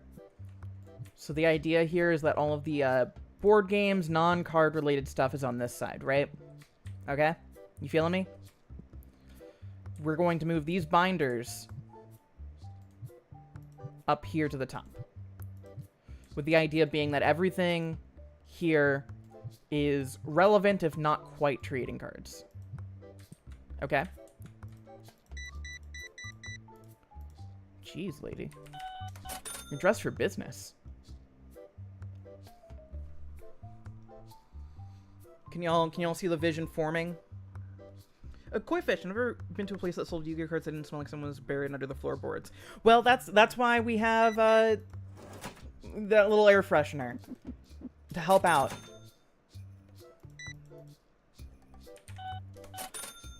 Oh, hey pronouns. Good to see you.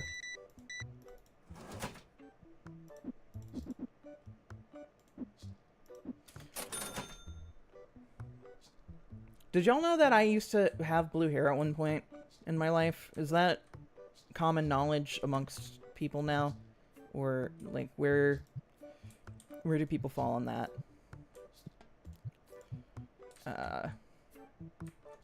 Okay, so yeah. We're gonna go ahead and put the deck boxes down here.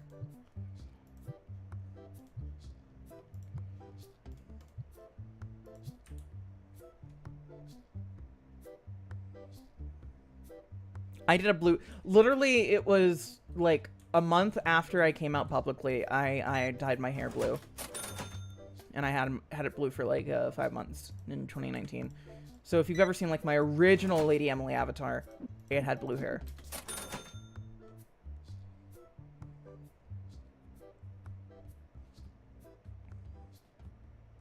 What are you... fuck you! No, get out of my sight. I mean, that's actually way below market value, but, like, I don't want to pay you that much. Alright, so, okay, so we got that cleared up, right? So now here's what we're gonna do. We're gonna go to stock order. We're gonna go booster packs. We're gonna scroll down here, the Kaiba starter deck. We're gonna buy a pack. We're gonna go to accessories. We're gonna go down to this and this. And then also this. This and this.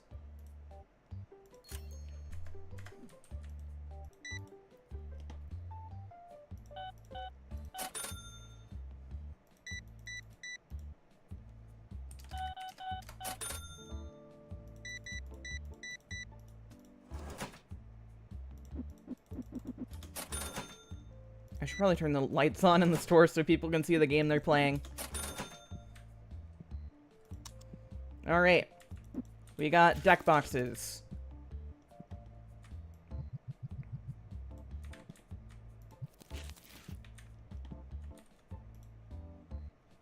Claire Redfield's back for more.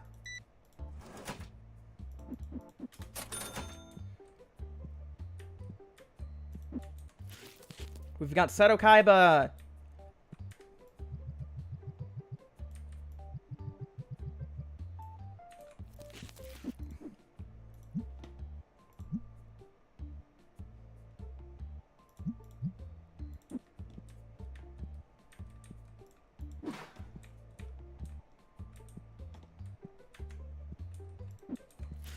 Yeah, epic freaking epic. There we go. Now it's a palindrome. 3223.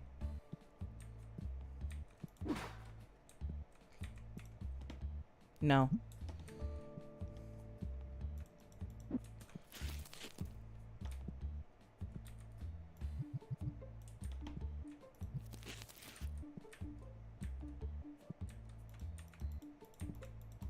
Then we can go ahead and get these Exodia deck boxes down here as well.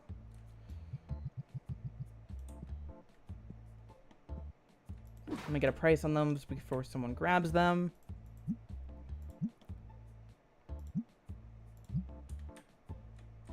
Alright, alright, alright, alright. Did I... Oh, I should have ordered more Yugi starter decks and more, That's fine, that's fine, that's fine. It's fine. The vision is becoming clear, chat.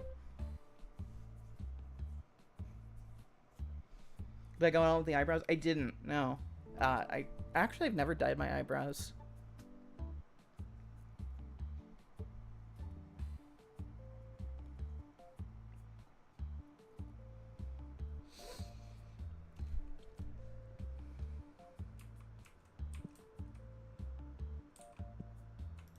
Let me go ahead.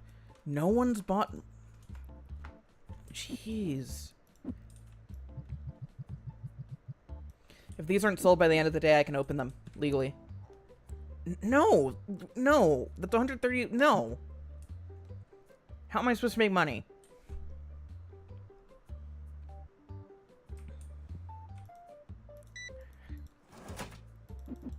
Yeah, fucking buy dice.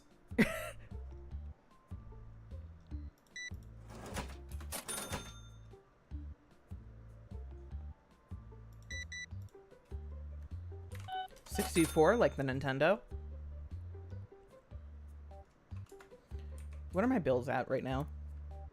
I'll go ahead and pay them just so I don't have to worry about them.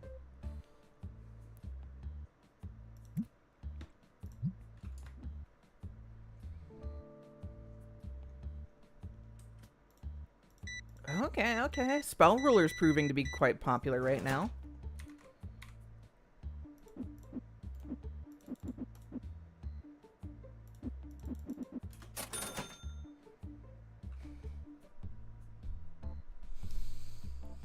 Uh-oh. Uh-oh. Matt's gonna come in. He stinks.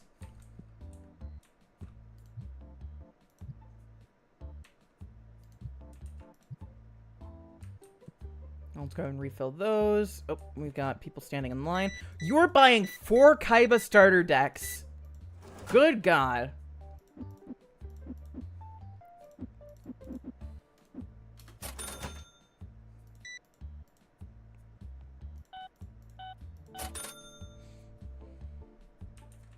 What do you want? No, that's not worth it for me. I'm closing the store. Holy shit, you're buying 5 Kaiba starter decks, 2 air fresheners, and dice. Oh my god, y'all, it's Mysterious Mr. Enter.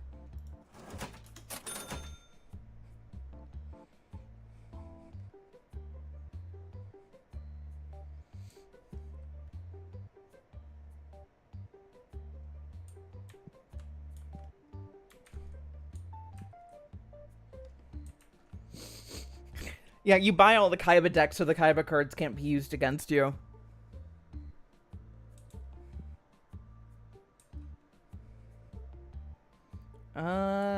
Oh my god, they're doing a fucking tournament. I'm opening up cards.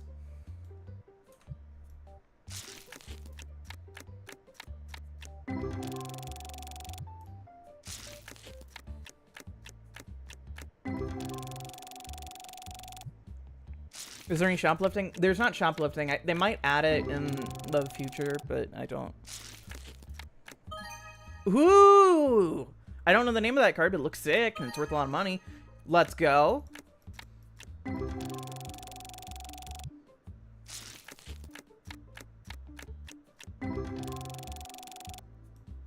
Okay, okay. That was pretty good. That was pretty good.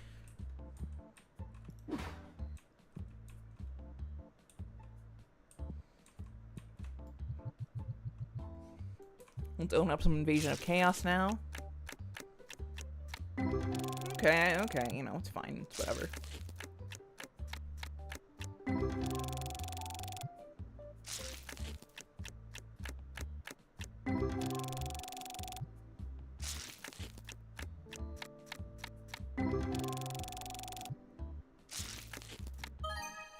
Okay, Dark Mirror Force again. Not bad, not bad.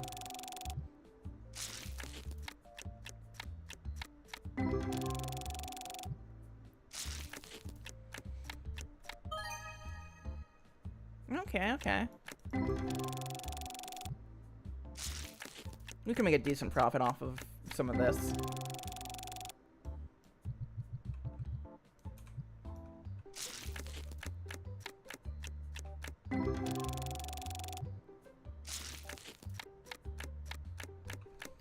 Shout out to the card flipping sound effect in this game. It's very satisfying. Also, I think those two people just left, so...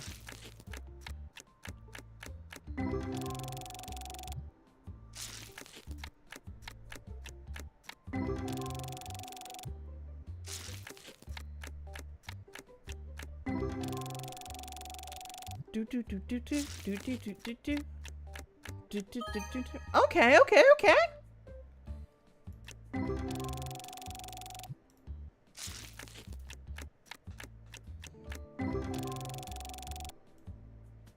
Okay, yeah, they left. But let's go ahead and just for funsies, let's finish off this box. What is this game called? TCG Card Shop Simulator is the name of the game. I'm using a Yu-Gi-Oh! Replacement mod.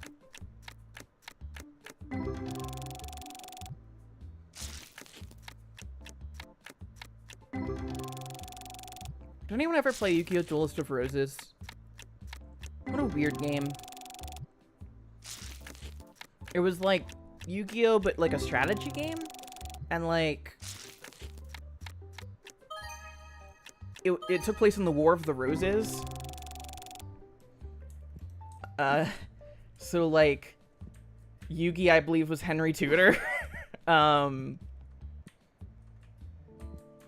know, it was interesting.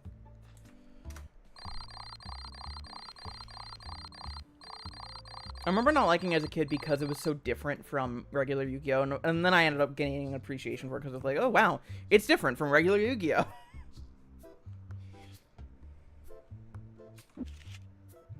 Alright, let's put some cards out on the card table.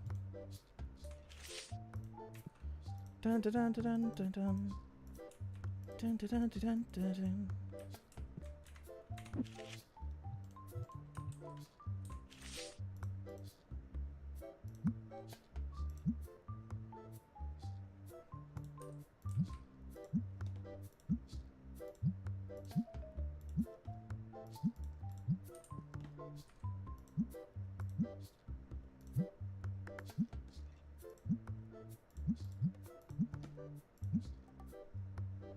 We are going to be making so much profit, chat.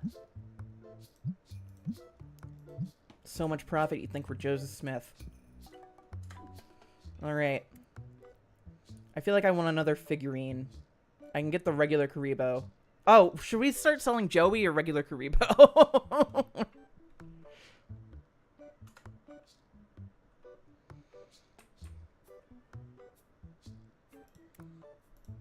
I should at least buy some more of the Yugi starter decks. What else do I need? What else do I need?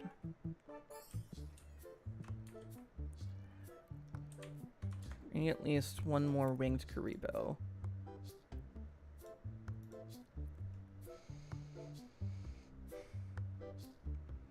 Yeah, let's go ahead and buy the rights to Joey. Of course, this means I have to wait for the rest of my order, but we'll go ahead and open the shop and just get some money flowing in, then I can stock up the shelves.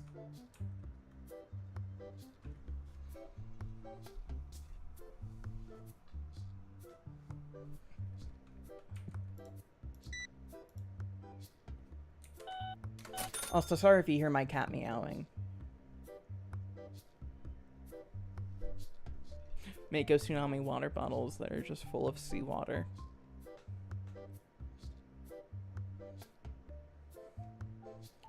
I hate that one of my, like, little phrases that exist in the back of my head at all times. I don't know if you'll have these, like, phrases that just exist in the back of your head at all times. Isn't that right, Ocean? Ocean says yes. Oh, fucking Mako.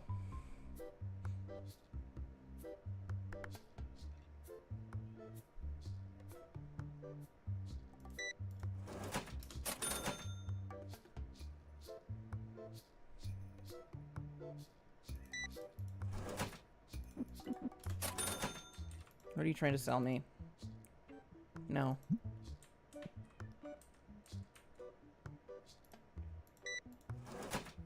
Okay, okay, this guy's buying a $34 card.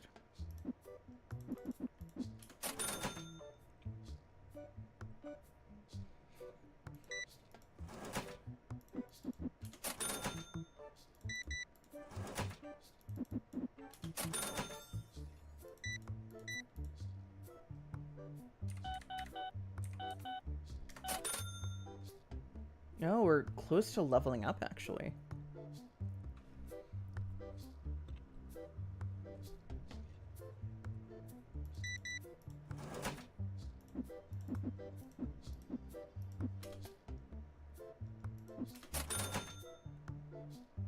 I almost shorted that guy $1. I guess when you're evil, you just do things like that.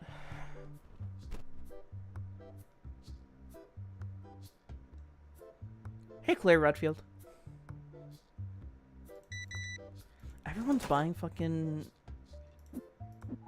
Spell Ruler. No one's touched the other two. Are they, like, expensive? Do they just... I don't get it.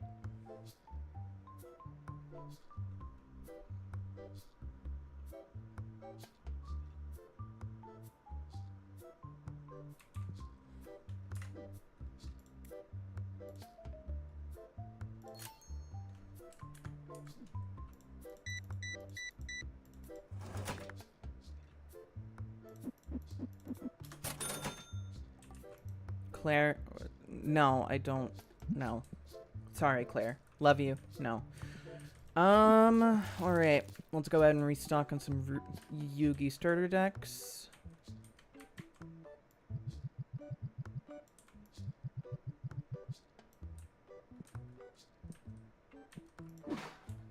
Let's go ahead and deal with this line. Claire!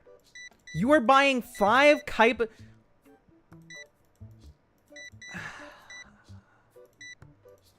Claire, you were buying $440 worth of stuff. Claire.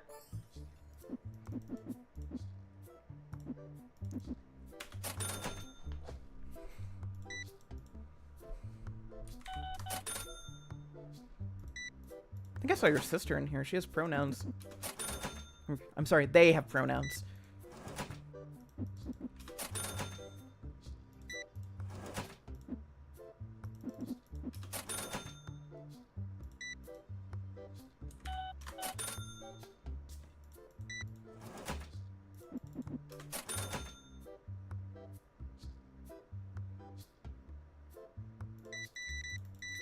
How much air freshener do you need, buddy?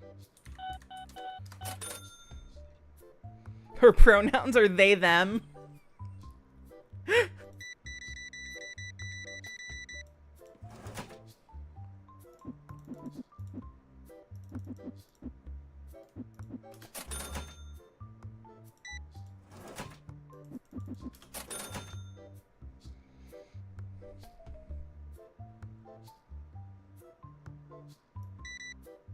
Holy shit. Are you gonna eat these? Why do you need so many? I say as I look at my overflowing dice tray to my left. You know what's good? The D&D game I'm in.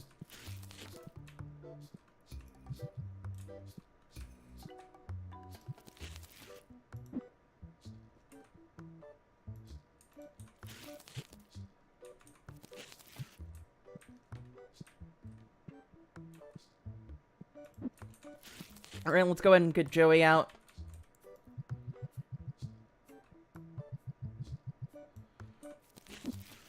Let's go ahead and price him accordingly. $41 for Joey Wheeler.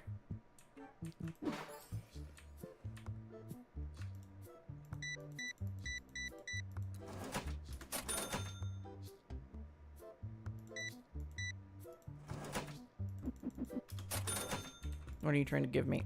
No!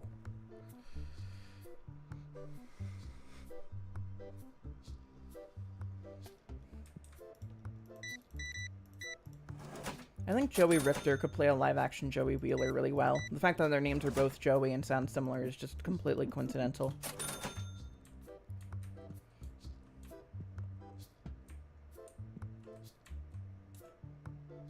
I need more booster packs.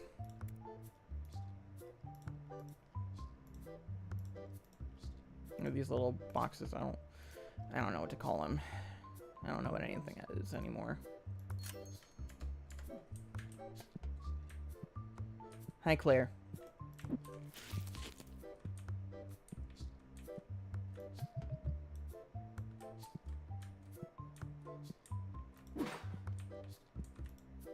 No.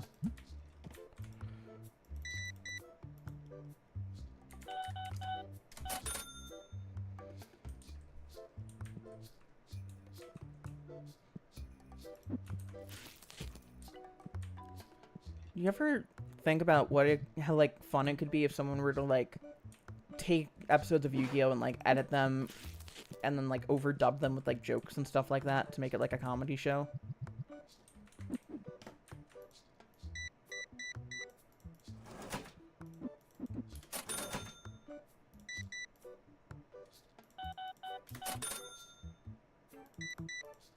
Hey, we have our first Joey customer, everyone! Someone finally bought a Joey! This guy bought a Joey doll. Hey, everyone, this guy bought a Joey doll!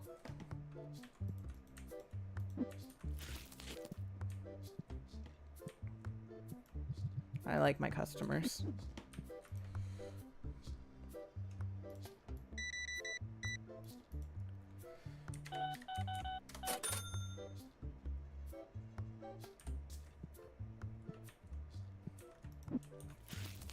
It's hard to believe that Joey got sold to One Direction, but I guess it just happens sometimes.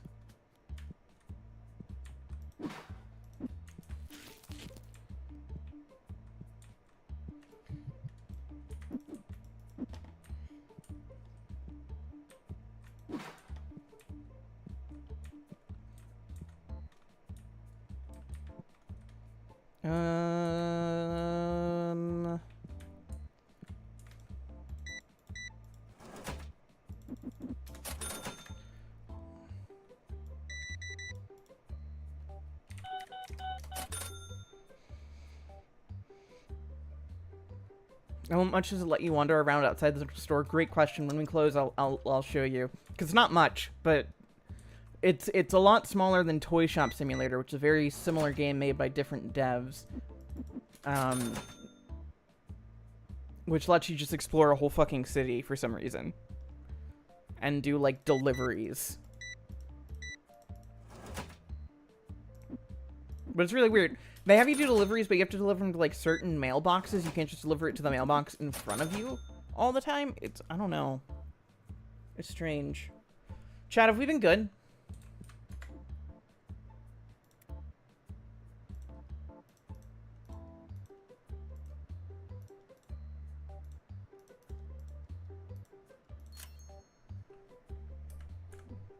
Holy shit, dude! Why do you need 1, 2, 3, 4, 5, 6, 7, 8, 9, 9 fucking Yugi starter decks? And you're paying an exact cash? That's a fucking scalper. That shit's going on eBay immediately.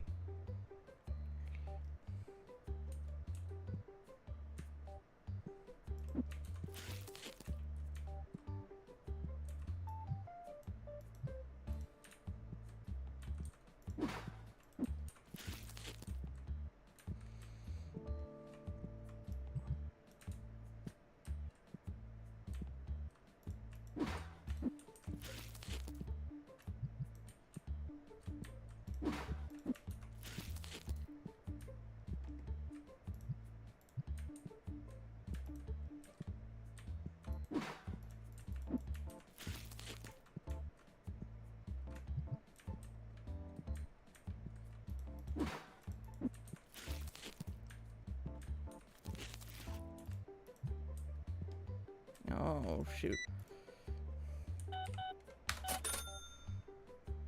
Unboxing video, but he just unboxes the same thing 9 times. Holy shit. I feel like I've talked about this on stream before. Are y'all familiar with one of my favorite videos on the internet? Where it's a Dark Side Phil unboxing video of Final Fantasy 13-2. It's either 13-2 or Lightning Returns, I can't remember. But it's an unboxing video of a copy of that for the Xbox 360. Except he never unboxes the game. It's just him complaining about his fire alarm going off. And so it's just Darkside Phil's fire alarm going off for like fucking 10 minutes, and he just complains about it and doesn't talk about the game at all or even unbox. It's so funny.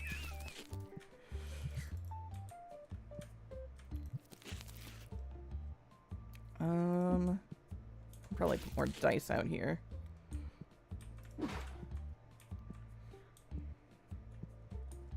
We're running low on fucking decks already.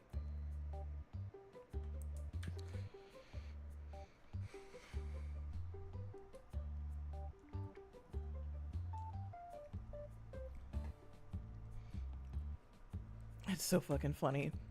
It's still uploaded last I checked too. Like, it's still up fully. It's not hard to find.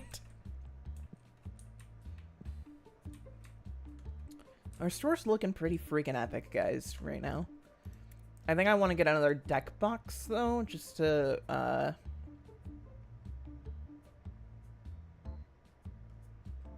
guess our only remaining one is, oh, we can't get Dark Magician Girl card sleeves yet.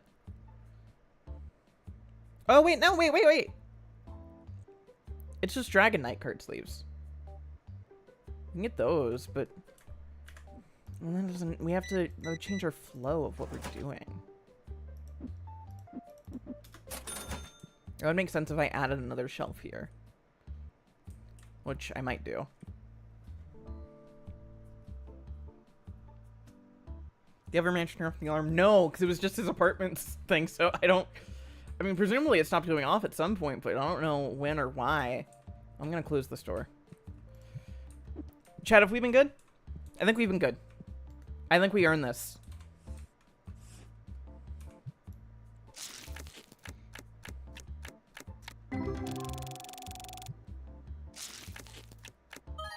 Oh, okay. Okay.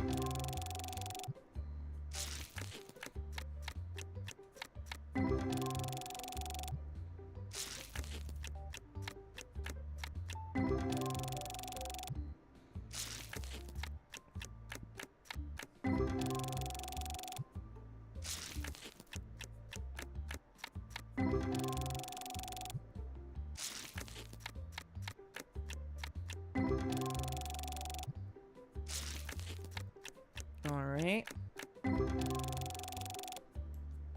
Wow. Thrilling. Oh my god. Dude. You gotta leave. It's over. You can go home.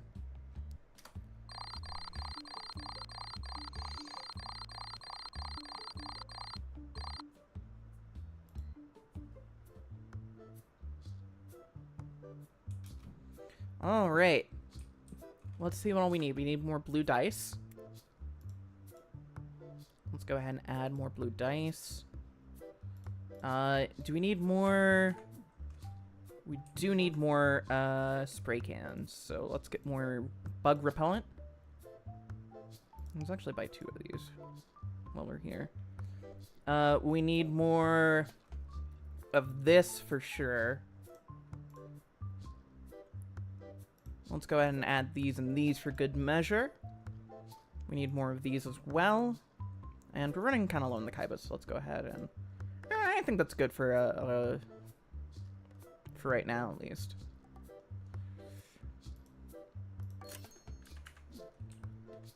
Alright, let's stock up the store.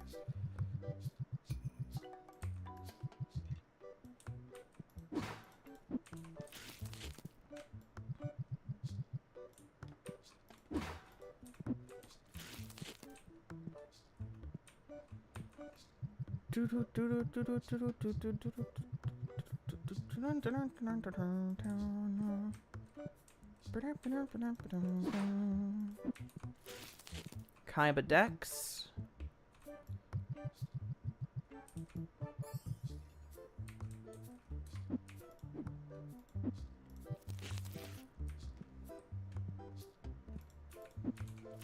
Do you think Seto Kaiba is gonna go to hell when he dies?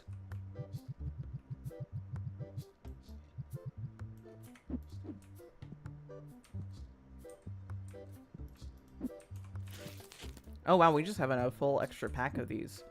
Let's go ahead and just put that there.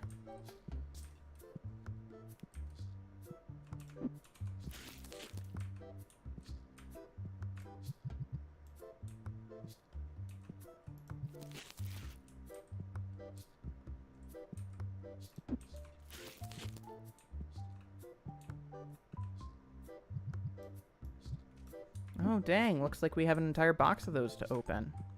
Ah, gee willikers.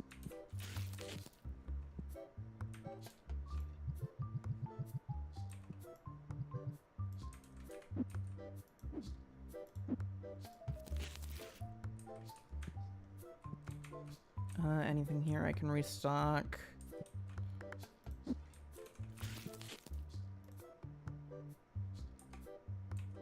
That's not what I wanted to pick up. I wanted to pick up this.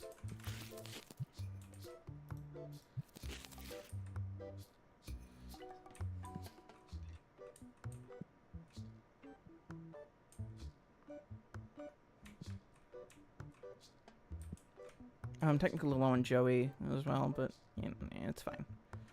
No, I'll go ahead and order some Joey Wheeler booster packs.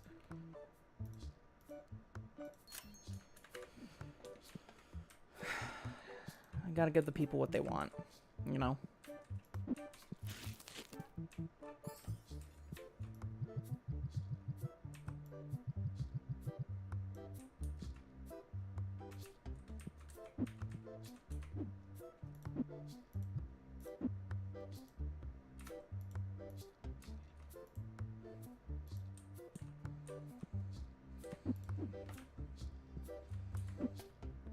I did not mean to hit the move button, but, you know. Alright, let's go ahead and pick up as many cards as we can.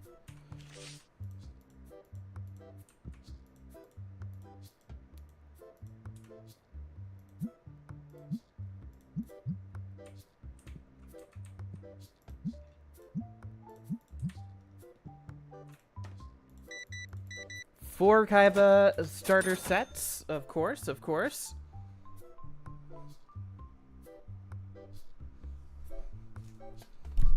Ow, ow.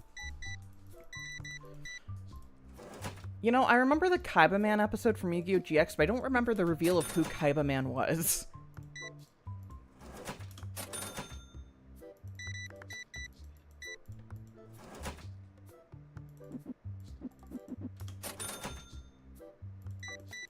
Holy shit, the Joey Wheeler's deck is flying off shelves.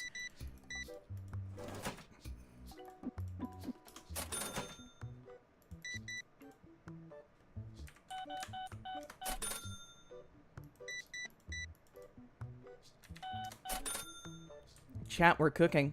Absolutely not.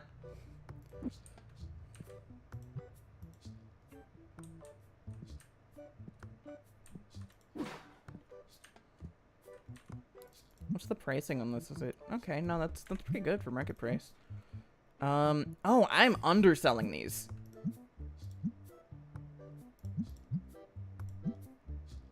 That's fine. What about the pricing on this? That's fine. That's fine.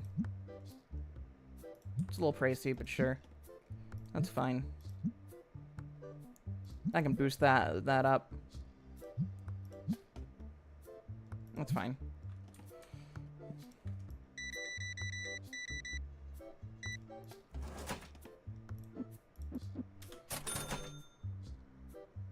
Chasing that VTuber TCG shop trend with HoloLive and stuff. I don't know what HoloLive is.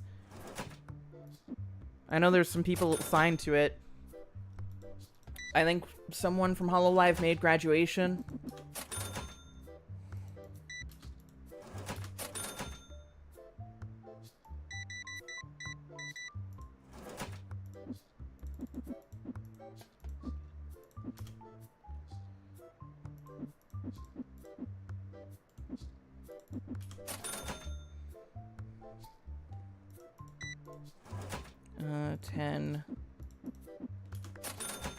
You know what's interesting? Before I was a YouTuber, I worked food service. So I was doing this, checking out customers all the fucking time. And now here I am as a YouTuber. What? What?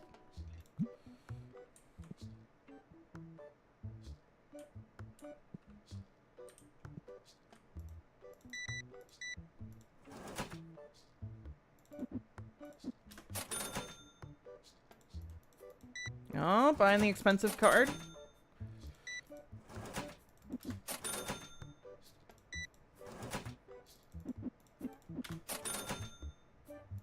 Oh, hey, pronouns. Good to see you again. Checking out virtual customers as a virtual YouTuber. That's true. We've come so far. No one's bought Yugi's deck.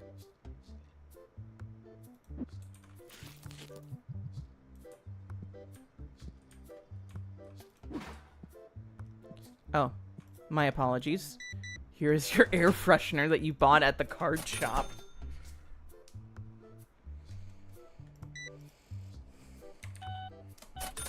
Can I show you my super special, amazing, awesome secret card? I can't. I promised my grandpa I would never show it to anybody because it's super rare. You don't want anything bad happening to it.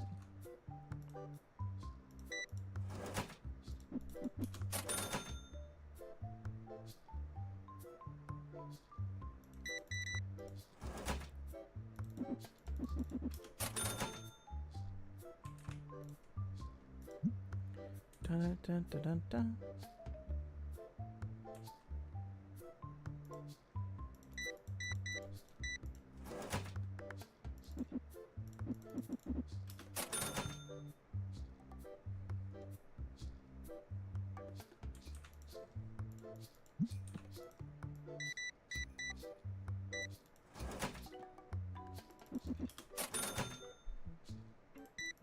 This is so bullshit. I haven't even gotten to open my pack of cards because I have to scan for... It sucks when customers get in the way of your card opening. Honestly, working at a retail would be great if it wasn't for the customers. That was just a line from Clerks that came to my head.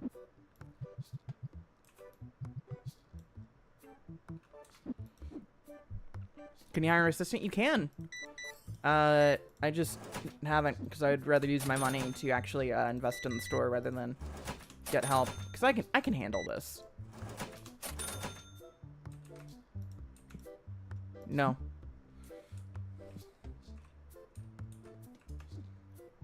Let's go ahead. Accessories. Let's go and buy the Dark Magician license.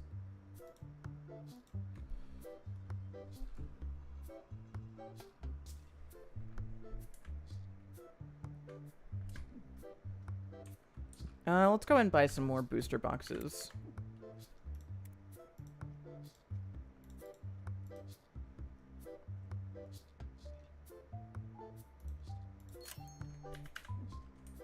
Oh, my apologies, sir.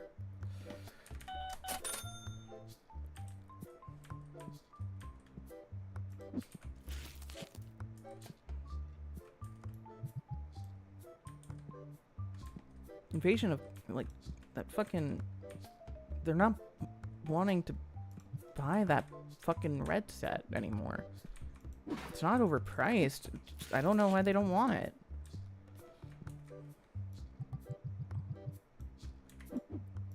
Let's go ahead and make sure that we have this set.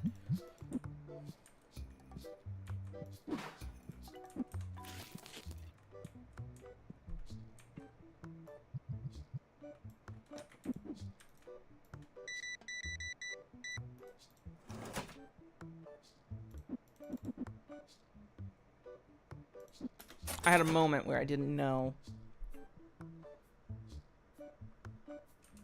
Oh my god. No.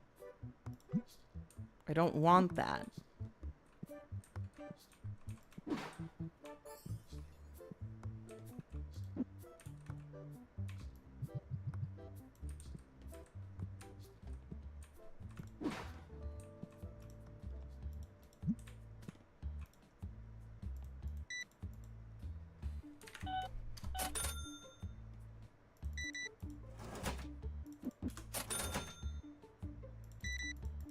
There we go. Someone bought it.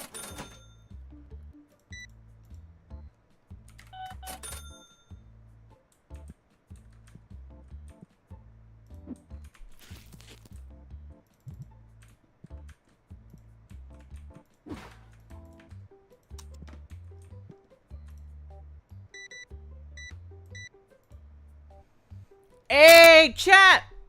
Check it out! Check how much this order is!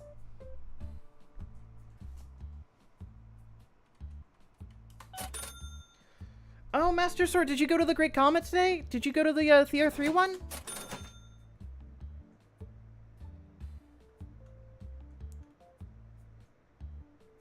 Oh, I almost went to the final show again today because I just really loved it. Yeah, fucking Great Comet's such an amazing musical. And that cast is so incredible. They really, really made it work so well. Shout out to non-binary Balaga, who apparently just doesn't even live in the area, but just submits admission tapes or audition tapes because they just really want to be in Great Comet. Oh, you won the Great Comet Lotto on That's so cool. Natasha gave you a premium. The Natasha in that show is really good.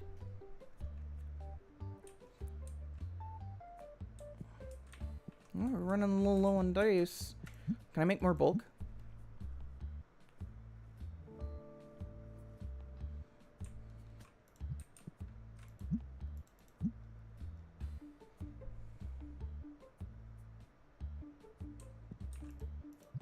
God, I don't get to talk about Broadway musicals enough on this channel.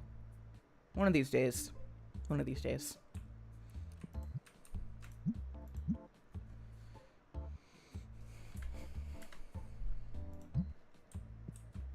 What do you want? It's actually pretty good. Return ROI. So let me offer you 75. Whoa, use non-binary? That's so poggers. I keep accidentally moving this because I hit the wrong button.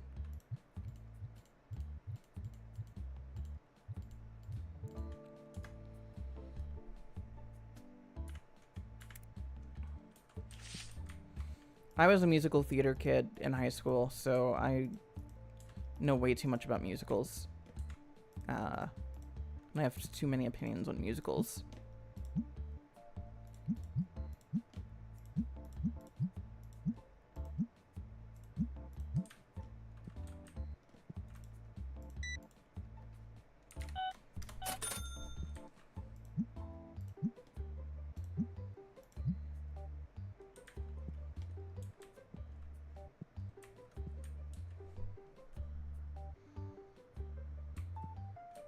You watch a video about musicals? Well, you're in luck, because I do have a video about musicals on the YouTube channel.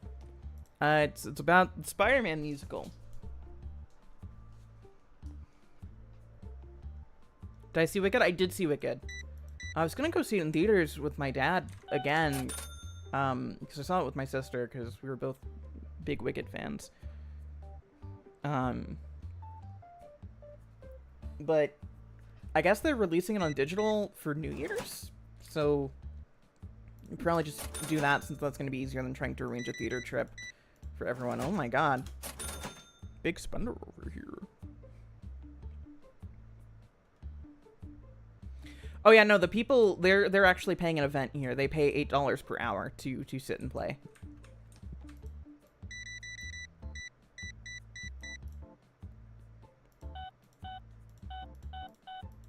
Why do sometimes I use the number pad and sometimes I use the mouse instead of just typing the number in? Good question. The answer is... you ever just not think sometimes?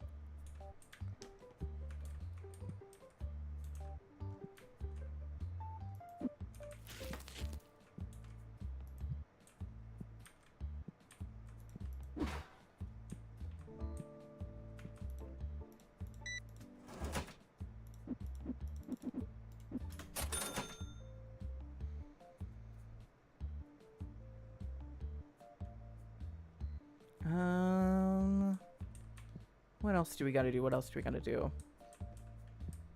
Chat, we got some money in the bank right now. And I don't like having money in the bank because it means that I could be splurging on something.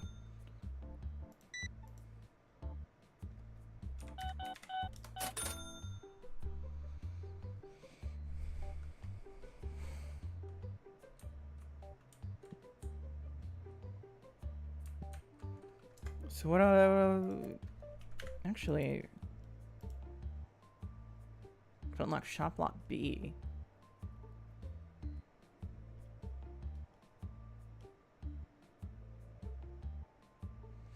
Do we go for shop expansion 7, which will like add another thing to the wall right there, or do we go save up a bit for shop expansion B, and that should theoretically give us this room over here for storage?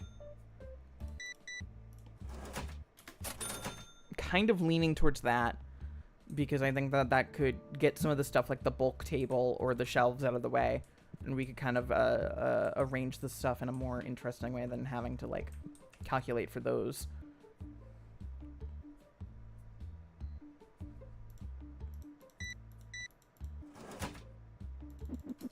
Oh shit, let me flip. If y'all ever like worked in a service like this and you don't flip the close sign off fast enough and then you have to deal with the fucking idiots that come in.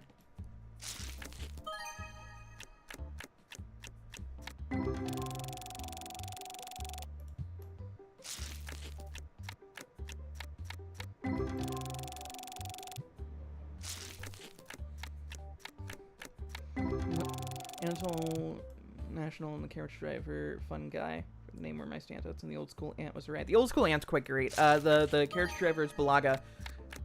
They were the one I was talking about where their actor is non-binary, which is just cool. All right, we're gonna open up this. Okay.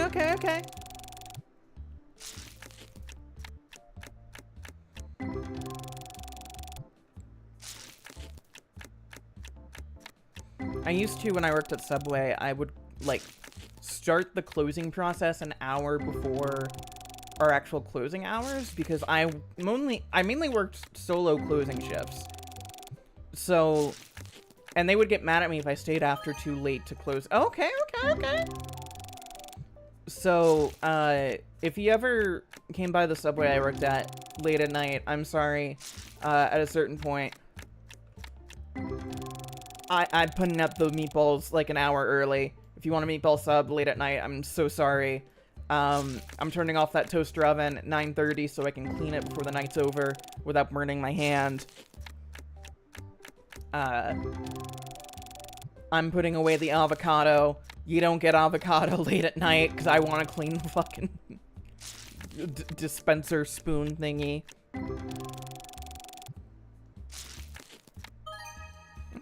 Okay.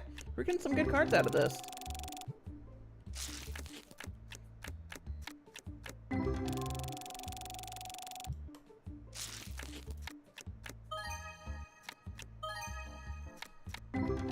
solo closing shifts can be considered cruel. It was rough. And I think, like, people don't, especially at Subway, right? Because no one quite knows how Subway works except for Subway employees. Where you have so many people who are like, well, why can't you just, you know, make some more bread if you're out of this bread? Why can't you just do this? I'm like, it takes, like, 4 hours to make new bread. Like, I have to shut off, like, I would have to shut off the oven and the proofer at, like, 7 p.m. We closed at 10. And I would close it, I would do that at 7. Just because, like, I have to have them cool down enough for me to clean them. And it's not like I would be able to actually, like, bake anything that late in the day normally anyway. I hated working at Subway. It was, like, nice job in a lot of ways, but also just not good. You can't have Dale bread too, right? Oh. Sure, the bread's fresh and baked daily.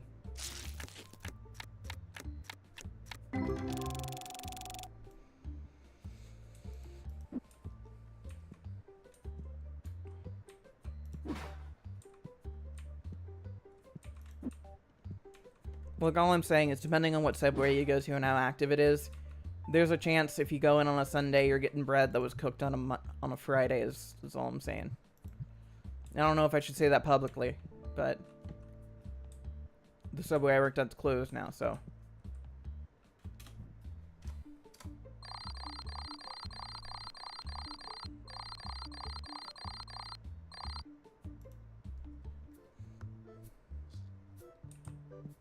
Let's go ahead and put some... Oh my god, I keep hitting the fucking button.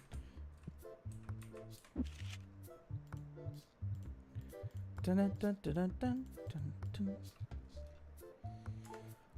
Oh, it would really bother me when people wouldn't get their sub toasted at Subway. Not, like, well, especially because there were some subs that you basically kind of had to have it, like, some degree of toasted, like, especially, like, the steak and stuff.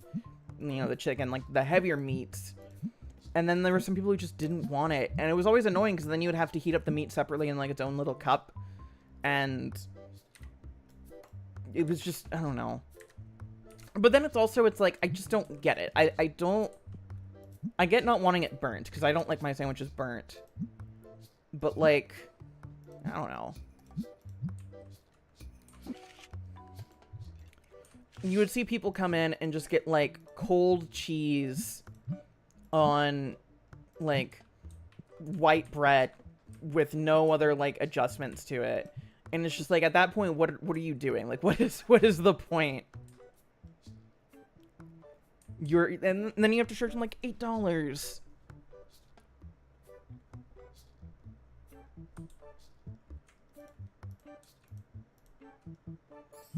That was the worst thing. Same when I worked at the movie theater. Is like you charge people so much money, and you feel bad the entire time.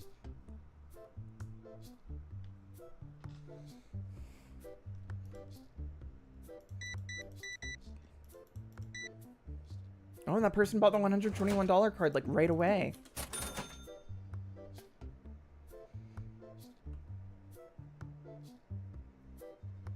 God, yeah, no. Coffee is also like that, where if you don't get your money's worth out of it, you can really get scammed.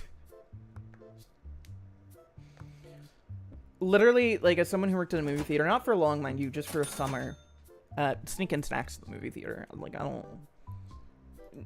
Dude, someone snuck an entire fucking catering order once. Of, like, just fucking...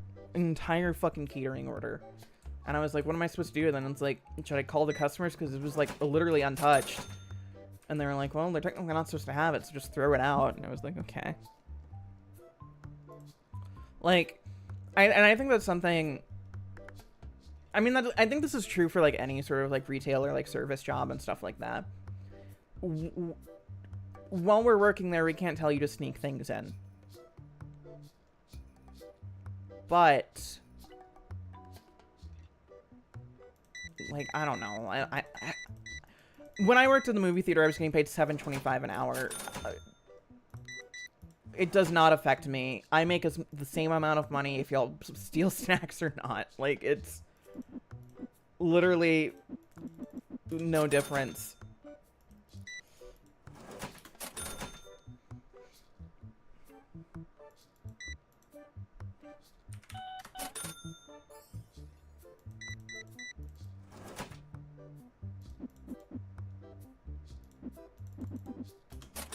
Like, I remember when I would work at box office, like, dude, no, I don't even have that card. You're fucking, oof.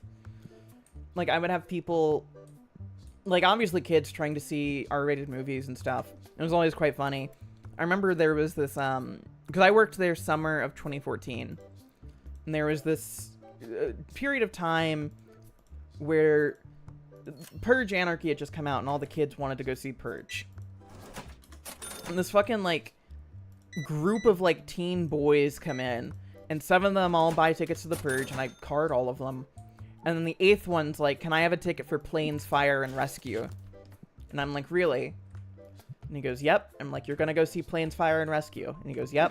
Well, all of your friends go see the Purge. And he says, yep. And I looked at him, and he looked at me, and I looked at him, and he looked at me, and I looked at him, and he looked at me, and then I said, okay, here you go. And I handed him a ticket to Planes, Fire, and Rescue. Then I hear over the intercom, hey, make sure you're carding for people who are going into the Purge. I don't know what you want me to do about it. I'm not the fucking police.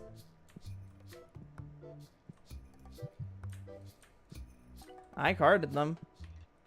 I didn't sell them tickets to the Purge.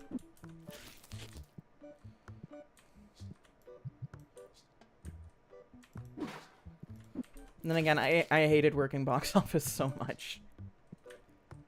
Sorry, this is Emily lore y'all probably aren't aware of my time of working at the movie theater. But God, what a weirdly eventful 3 months it was.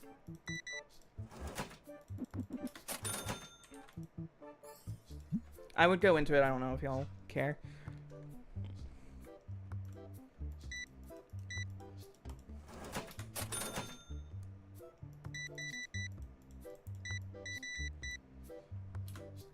They don't have anyone in the box office. It's kind of becoming more common these days because it's more of an exception than anything. At the theater I worked at,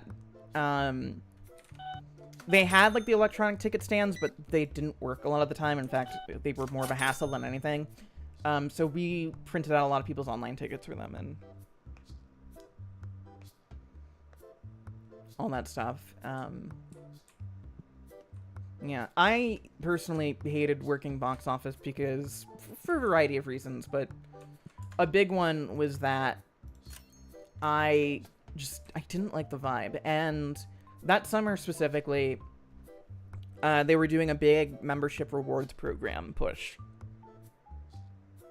And, like, it was this thing of, like, we're doing a competition to see who can sell the most of our rewards cards. We're going to whoever sells the most is gonna get their choice between an Xbox One, a PS4, or a TV. And I was like, well, I have a TV, but I don't have a PS4, so I can probably do that. And so I did, and I was competing, and it was like me and like this other like very much older woman who were like neck and neck for the entire thing, right? And they had me, at this point in the time, mainly working at concession stands, because that was just, like, the area that I liked the most for whatever reason, which is weird as someone who doesn't like food service or working with customers. But I liked that better than cleaning the theaters, which was just a mess of disorganization, and it was a lot more nice. So I was doing really well, and I was, like, constantly either second or first, and they were like, wow, Emily, you're doing really great.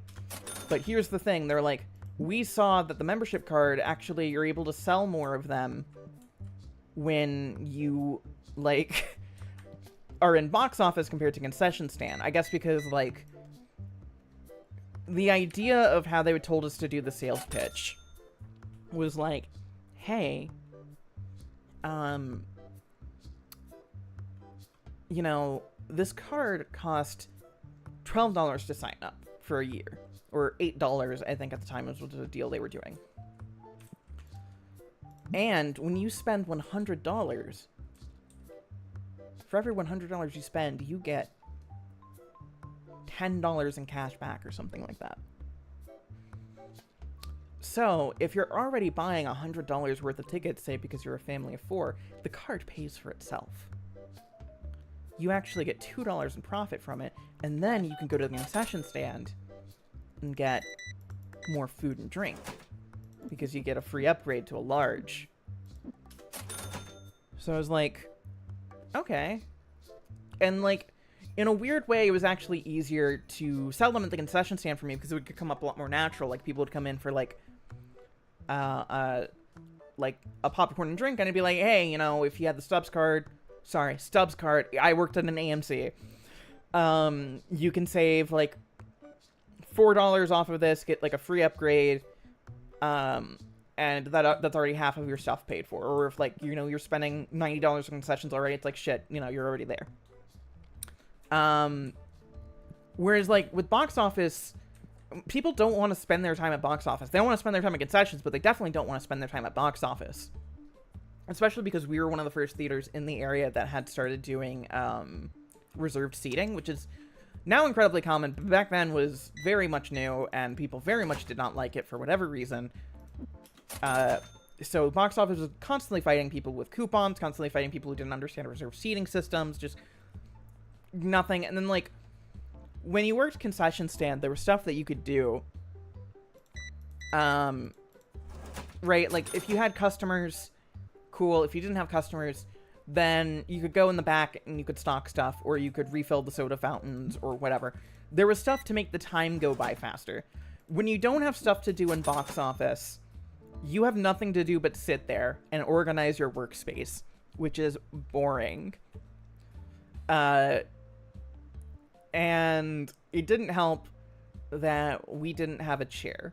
We did have a chair because there was one employee who had, like, broken or injured his ankle and was on crutches for, like, several months and needed a chair to sit down during his box office shifts. So they just left it, like, because I worked at a AMC in a mall where the box office was on, like, the 3rd floor or the 2nd floor or whatever.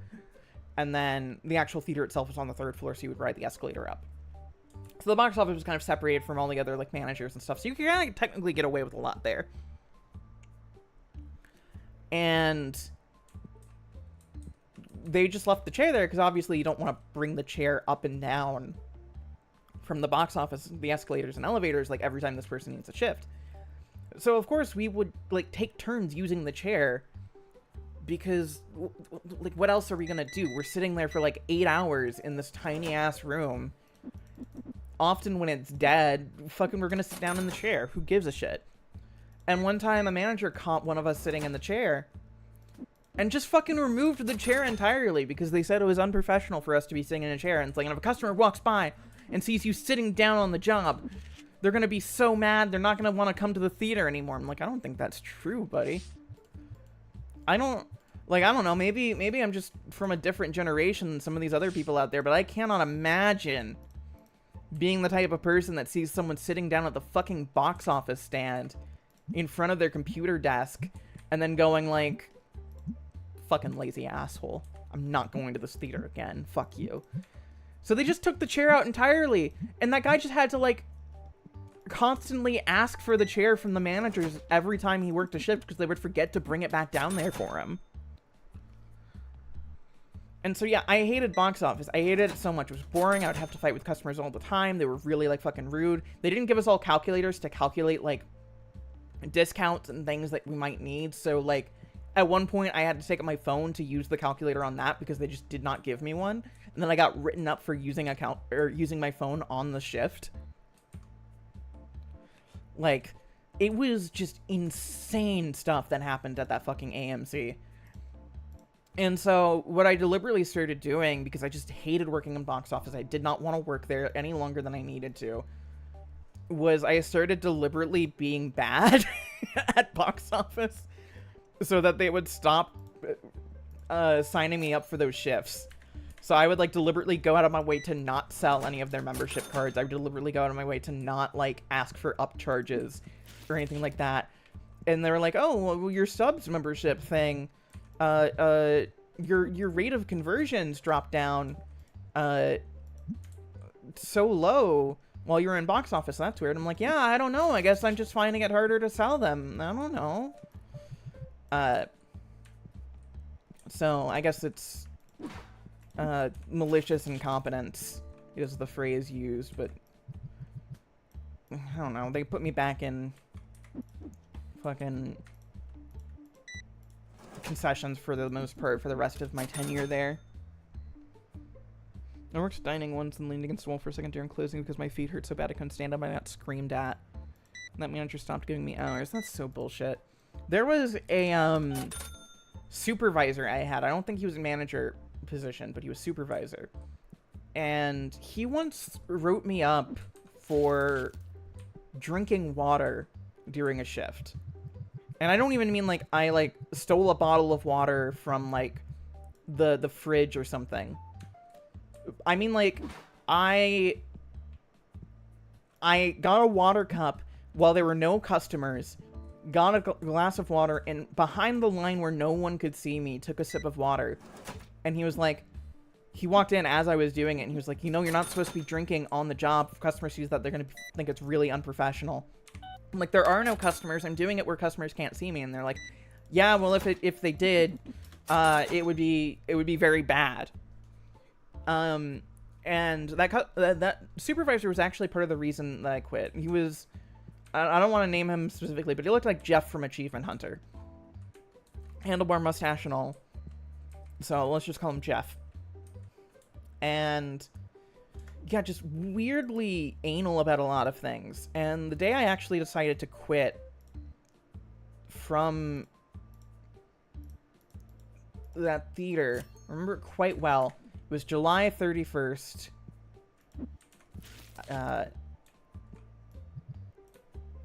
2014. At least I think it was then. I don't remember. I know it was the day before Guardians of the Galaxy came out. Like the Thursday beforehand. Or the Wednesday beforehand. The Wednesday before the Thursday. And they had put me on delivery, which if you don't know, delivery is, I guess, exactly where it sounds like. It's like, oh, this is where they deliver the stock to you. And then your job is to go and put it up. And, like, you know, take it from where they drop off the pallets to actually, like, putting it on the like, back shelves, stuff like that. Basic thing. And I'd done a few of these delivery shifts before. Pretty standard, unremarkable stuff for the most part. They would schedule us for 4 hours, but we could usually be finished in 2. And they had put me on for that one, like that Wednesday for a delivery shift. And I was like, okay, cool, like whatever. And that same night, they were doing an early employees-only screening for Guardians of the Galaxy, which was like my most anticipated movie of that summer. And so I was like, oh my god, that's going to be so cool. So, like, yeah, I'll do my shift. I'll probably go eat somewhere real quick, and then I'll, like, come back, and it'll be, like, you know, a good time. And so the way that my mall was set up that I worked at in this movie theater was that there was a back elevator that was only accessible to employees. And from there, you could go to the secret tunnel under the mall. And so the secret tunnel under the mall was where, like, the pallets would be dropped up. That's where the delivery stuff would go to. And so, yeah, we would go from the 4th floor where we were located to underneath the basement. And it was pretty easy, pretty cool. Well, then, we're in the middle of trying to load one of the pallets onto the elevator. And we get in there, and the elevator's stuck. And our radio's not working. We're stuck in there for, like, an hour. And we're trying to, like, inform people that we're stuck in there, but we can only kind of get through. And they're like, well, we need to get the elevator guy to actually come in and, you know, change all of this stuff. So, like, just bear with us, blah, blah, blah, blah. So we're there for an hour. And we finally get out. They get us out. They don't fix the elevator. Right? And we talk to Jeff, the supervisor, and we're like, hey, there's like 6 pallets down there. If the back elevator doesn't work, there's no way that we're going to be able to actually, like, offload these in time because there's not a convenient way to actually get them up. So how about instead we just do, like, the perishable stuff of, like, you know, like the corn syrup or, like, you know, any sort of other, like, food products like butter or whatnot that you would, like, have to worry about not being in, like, a controlled temperature or whatever. And the cups, because we needed cups, and that was, like, light and easy. And, like, then we don't have to really... We can make sure we get that done beforehand. And he was like, no, they all have to go up tonight. They all have to go up. And so we were like, okay. And so in order to get this to work, we had to take a fucking, like, wheel cart down to the goddamn, like, secret basement through, like, 4 different elevators. And then we had to carry it through the mall. We managed to get halfway through a pallet. What was supposed to be a 4-hour shift, that was supposed to only take 2 hours, became a 6-hour shift as I was there until 1 a.m. Until finally, we went to Jeff again, and we were like, Jeff, straight up, if we try to get this all in, we're gonna be here until this time tomorrow. There's no way we can do this. He's like, oh, well, that's fine. You don't need to get all of that up there. Like, you just need to, get the perishables. That's all I need, is the perishables. And at that point, I was like, fucking okay, whatever, fine. And keep in mind, at this point, the shift has gone 3 times longer than it was supposed to. And, like, I hadn't eaten, so I was like, hey, we could get a discount on food for, like, 50% off, but, like, a supervisor or manager had to actually, like, ring it up with, like, their credentials. So I was like, Jeff, I haven't eaten today. I'm staying for the screening. Can you ring me up some mozzarella sticks? And he said, well, we're actually closing the kitchen now, so no. And he said that over the radio, and fucking everyone gave him shit. To where eventually he did just go and ring up fucking mozzarella sticks for me for, like, $3.50. And we were all pissed, so what I did was I just, you're supposed to get, like, 8 mozzarella sticks in a standard order. I put 30 in the fryer and then put them all in one box. And I went to go watch Guardians of the Galaxy a day early. And I missed the first part of the movie, so when I tuned in, it was right after they had just broken out of prison. Spoilers for a 10-year-old film. And that's when I was like, I can't do this. I can't keep doing this. I'm about to have my senior year of high school. I cannot just, like, I cannot do this. So I submitted my 2 weeks notice the next day. Because that was just a bunch of bullshit happening at that time. And they still try to do bullshit with me afterwards. The weird thing is... The thing is that Jeff also put in his 2 weeks notice the same day I did, right? Because I talked to him about it. He's like, oh yeah, I got a job as, like, an eye doctor's assistant, and it pays better and has health insurance, and the hours are a lot better than this, so I'm doing it. And then he became the chillest motherfucker. He gave us free food and just let us, like, chill in the back with him and just hang out and talk. So I think Jeff might have just been a cool guy all along that had to be an asshole because the movie theater incentivizes being an asshole. I don't know. And they still try to play bullshit with me, even afterwards. Like, even after my 2 weeks notice was given in. So, like I said, this was right before my senior year of high school. And so I was going to go on a campus tour of a college. And I told them, hey, in 2 weeks, I'm going to be going on a campus tour at a college. And they say, well, you're scheduled to work that week, or that day. And I'm like, well, I'm letting you know now that I can't be there. And they're like, well, you have to find your own replacement. And already having to find your own replacement is just kind of such a nightmare scenario, because, like, when you work at, like, a fucking mega chain movie theater, there are, like, 40 employees there, most of which you've never seen before in your life. And so, like, they just give you a big fucking Excel document of everyone's personal info so that you can just text random strangers and be like, hey, pick up my shift. But at the same time that this was going on, the entire management, not the supervisors, but the management, so the people above them, had been replaced, which is apparently just a common turnover in movie theaters, at least in that chain. It was just like the entire management staff got replaced. Now, here's the problem. They were hiring all of us as part-time. All part-time workers, so that way they didn't have to give any of us benefits. However, they were not giving us part-time hours. Part-time hours generally being, like, you know, 30 hours a week.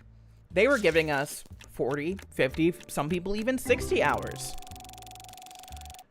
And so the new management came in and they looked at the numbers and they were like, oh, this isn't good. If our end of year averages are higher than 30 for, like, our employees, like, and, like, vastly over 30 for all of our employees, then we are going to have a lot of questions and it's going to look really bad for us. So they did the sensible thing and they started cutting people's hours so that it would eventually average out. Now, because of this, this meant that there were people who were getting, like, 60-hour work weeks who, in order to average them out to under 30, got their hours cut to 6. And so, obviously, that's very bad. Now, for me, at this point in time, this is a summer job in high school for me. I'm already sent in my 2 weeks notice. I don't want to be there, so I'm like, fucking, like, who gives a shit? Like, cut my hours. But they didn't cut my hours. They gave me the same amount. Compared to, like, actual people who are there because they have families to feed. Because they're, like, actual, like, adults. And so during this situation, I'm going on this college tour. And I'm like, hey, my friend who I worked at the theater with, he was the one who I had the shitty fucking delivery shift with. I was like, he got his hours severely cut. And I asked him if he would take my shift that day because it was just like a 5-hour night shift. And he was like, sure, absolutely. I told them, hey, Bernardo offered to take my shift. And they said, Bernardo can't take your shift that night. And I'm like, what? Why? And it's like, he has too many hours. And I looked at his schedule because, like, they gave us all the fucking spreadsheet with the schedule so you could, like, ask for people to take your hours. And I'm like, he only has 20 hours. And it's like, yeah, but he needs to average out. So he has too many right now. So I asked another person, they said no to them as well. And so then I said, well, I don't know what to tell you. I'm telling you right now I'm not going to be there. Come, that Friday morning, because it was a Friday. And this was a week after the elevator thing, by the way. So this was, like, incredibly close to that bullshit as well. I called them up the morning of, and I told them, hey, like I said, I'm not going to be there today. I see that you have 2, like, alternate, like, understudy replacements, whatever, like, on call, I think is what they call them. I forget the exact proper words, but they would have, like, 2 people scheduled for what would be exactly my hours as, like, understudies. Of, like, if someone no-shows, we'll call them, and they come in and do the shift. So they just need to be on standby for that. And I told them, hey, just a reminder, have the college tour today. I'm not going to be here, so you might as well go ahead and call those people and let them know that they're going to be working today. And they're like, oh, well, that's not how this works. I'm like, what do you mean this isn't how this works? And it's like, those are for people who no-show. Like, that's not for, like, calling out of sick. Like, you still have to find a replacement if you're calling out sick or if you're running into incidents. And so I was like, but I am telling you right now, I am not even in town. I just drove 3 hours away to tour college. I'm not going to be here tonight. You should go ahead and call them because I'm telling you right now that I'm going to no-show. And they're like, that's not how it works. I'm like, all right. Fine by me. They're like, if you don't show up, we'll call them in, but it is going to be a mark against you. And I was like, all right, good to know. So they call me 30 minutes after my shift's supposed to start. They leave numerous messages of like, where are you? You haven't shown up. Because what the fuck was I supposed to do? I literally told them I'm not there. I'm not in the same city.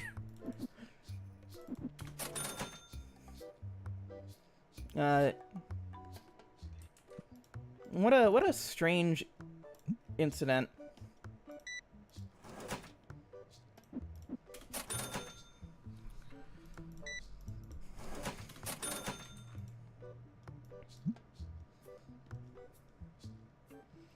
Oh, hiya! Cards are going pretty good. We're selling a lot of deodorant. I'm trying to see if I can get $5,000, so... Funny thing is, they lost my final check of the movie theater in the mail. So here I was thinking, like, oh, I'll never have to see these people again. And then they lost it in the mail, so I had to go back in and, like, try to, like, get it set up so they could, like, send it to me again. And I'm talking to the manager, and she's like, can't you just use, like, the online site to, like, do this stuff? I'm like, no, I don't have access to it anymore. And she's like, why not? It's like, because I don't work here anymore. She's like, you quit? I was like, yeah. And I was like, she was like, why did you quit? You never told us you were quitting. I was like, I put in a 2 weeks notice. I'm not on the schedule. I remember fucking Jeff pulling me aside and it's like, hey, you know, how long do you plan on working here? I was like, I don't know, probably, you know, I have senior year of school coming up, so I'll probably have to deal with stuff like that. He's like, oh, that's probably going to take up a lot of your time. I was like, yep. And he was like, well,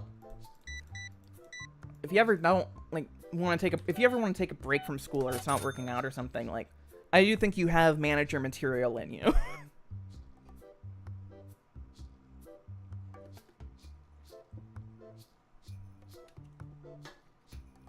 Chad, I did not drop out of high school to go be a manager at a movie theater.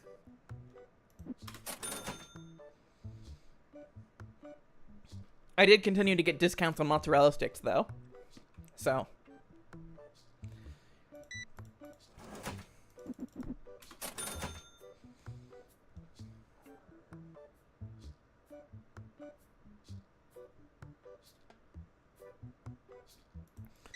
I still go to the movie theater sometimes, but I don't recognize anyone there. Which, honestly, good, because that was 10 years ago, and if I still saw any of the people I knew back then still working at that AMC, I'd honestly be really concerned.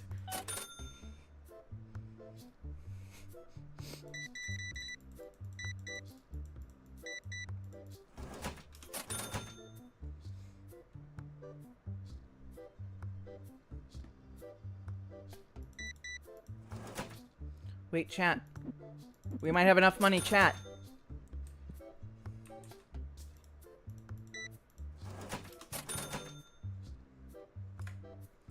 Chat.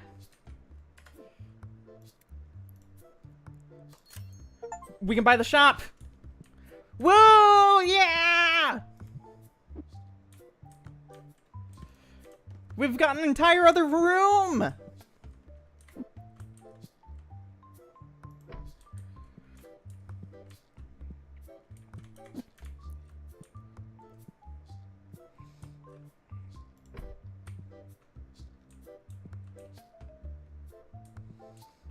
This calls for opening, what are we feeling? Red, green, or black?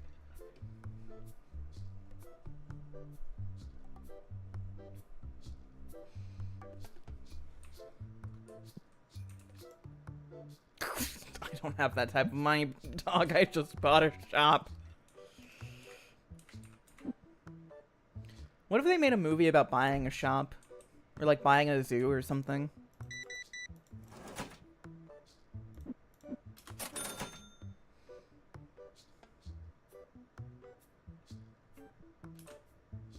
Alright, chat. Y'all are gonna have to wait in line. Important business.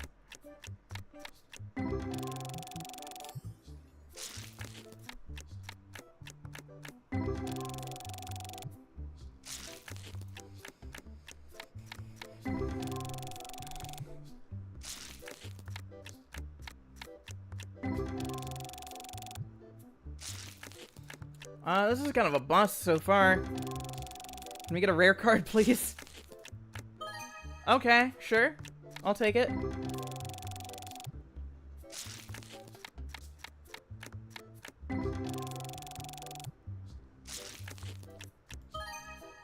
Okay, that's something. Remember seeing the card Hungry Burger as a kid and wondering what burgers would taste like.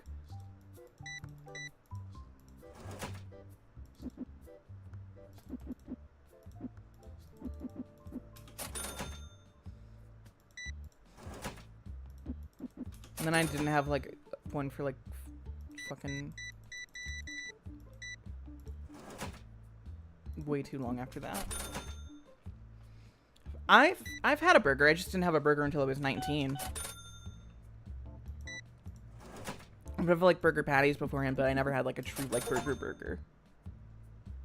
Oh, hey, I manually checked out 1,000 customers. We got a trophy, guys.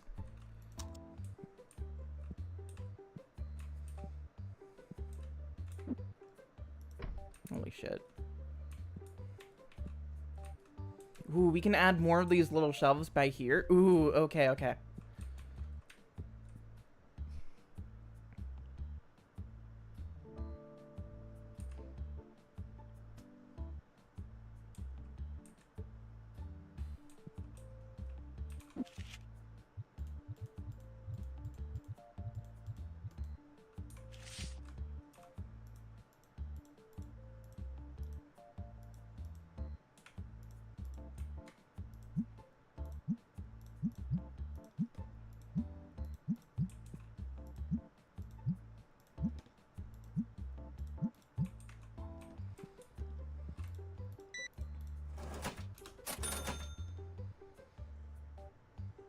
You shouldn't be having burgers for they're alcoholic. That's true. They put White Claw in them.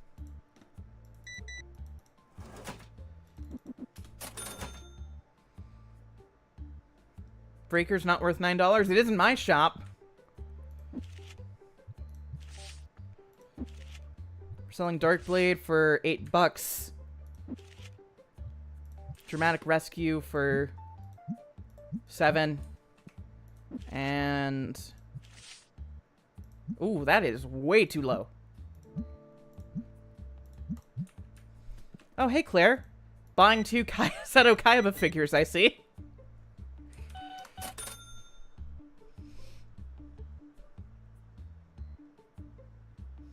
Yeah, they should do an update where the customers make awkward small talk. They should, like, especially if you're playing with, like, a female name, they should, like, try to flirt with you.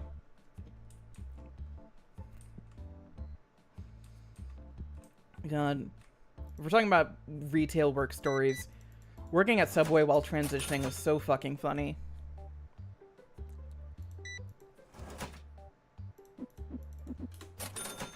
I pretended to be my own sister in front of, like, regulars. Because they're like, where'd Dead Name go? I'm like, oh, you know, he's off at school. I'm his sister. I'm Emily.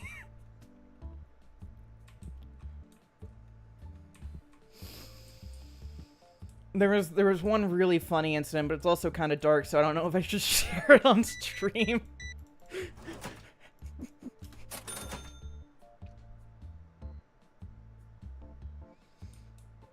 What are we looking at here? Like a safe drinking PSA program for college where it talks about the dangers of drinking weed and tries to quantify the caloric intake. No, but I have heard of those. I didn't personally do any, but I have heard that those exist, and they're quite funny.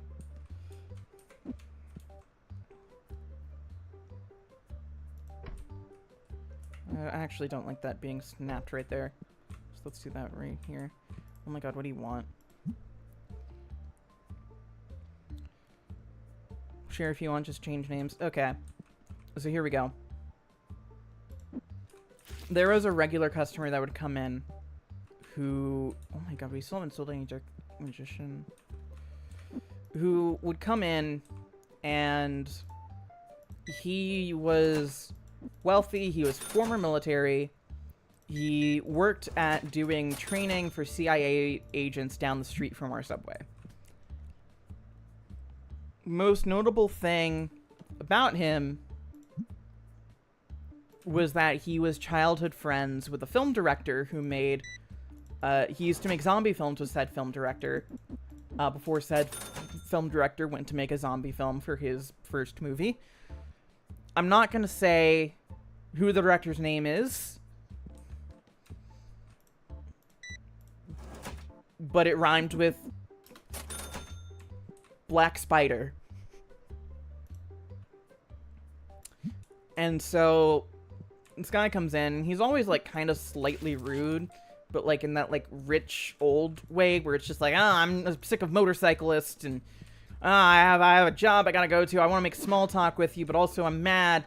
The world is going, so weird. It's just stuff like that where it's just like, nothing like malicious, but just really weird, complaining and stuff from like old rich guys.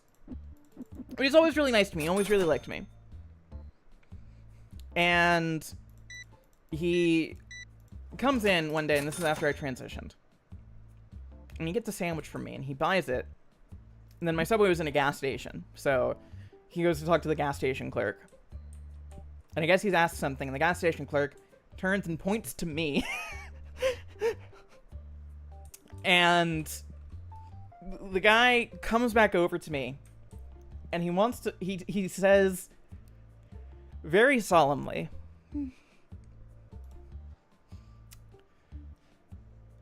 I heard about what you're doing, and I just want you to know I approve. And I go, oh, thank you. And he goes, yeah, no, I know there's some people who aren't tolerant of that, but being in the military like I have, you see a lot of things. You see a lot of things. I'm like, yeah? And he's like, yeah. You'd be surprised how many people struggle with this and how many people have this. I knew this guy. He was the manliest man I ever knew. Toughest Marine, toughest motherfucker there was. But he also used to cross-dress. He loved to put on women's clothes. And we all found out about it, but you know what? We respected him. Because he was strong, and he was tough. But other people weren't so nice, and eventually, it got too much, and he took his own life. People have demons out there, man. Anyway, all that to say, I respect you, and I and I approve of what you're doing. Thanks for the sandwich. And then he left.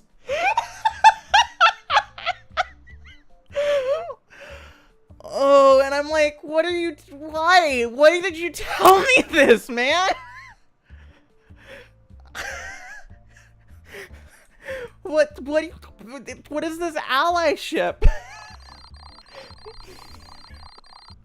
And that's the last time I saw him, too. No one knows how to function. Oh my god, no one knows how to function when you're like a nice employee at a store.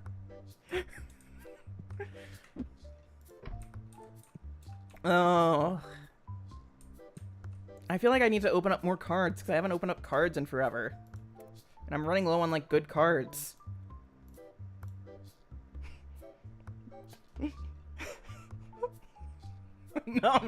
Literally non-flashback sandwich shop ally. It's like, what are we doing here? What are you supposed to say to that? I'm on the clock. Like, thank you, I guess? I'm glad. Like, I'll take weird, confused allyship over, like, the opposite, but it's still one of those that makes you go, okay. Let's sell some more yugiohs. We're kind of short on yugiohs.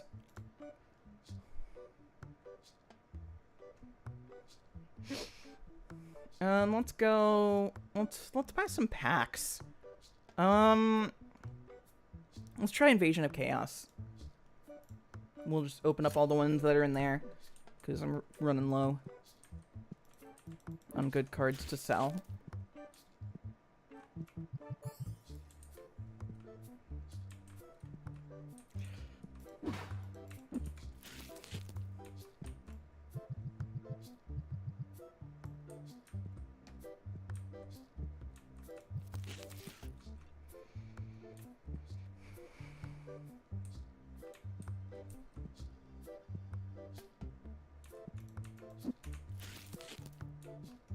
These are all for me.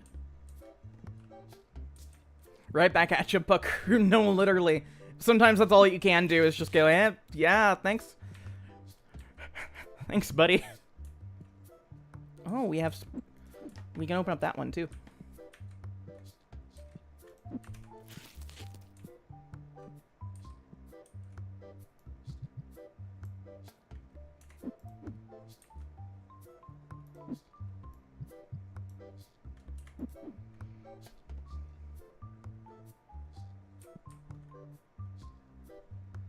Transitioning in a museum customer service honestly sounds kind of nice.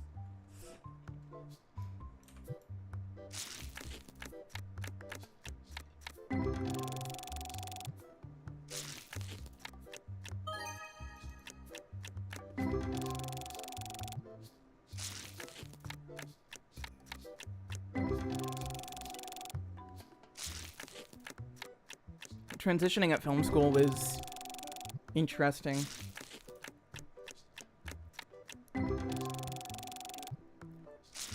Especially because I used to turn on a lot of like, I don't know if, like, when you have these, like, things, like, when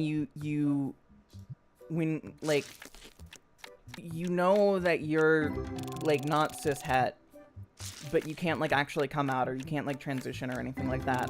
So you're kind of in this weird zone of not being sure what to say or talk about, which meant for me that I would just do a bunch of, like, trans-related projects and turn them in. So I think, like, every writing assignment I turned in had something to do with being trans. I once got the note back of, like, you should maybe, like, this doesn't seem realistic. You should try talking to a trans person to get, like, their take on it.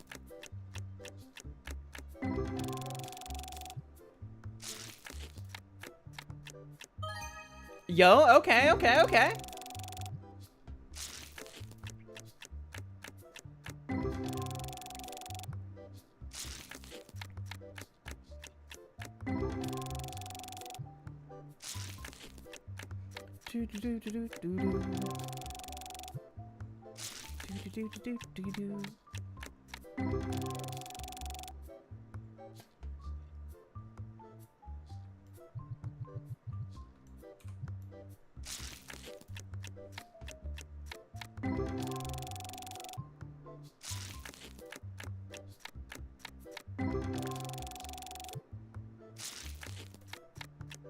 You ever think about how Yugimoto has diabetes?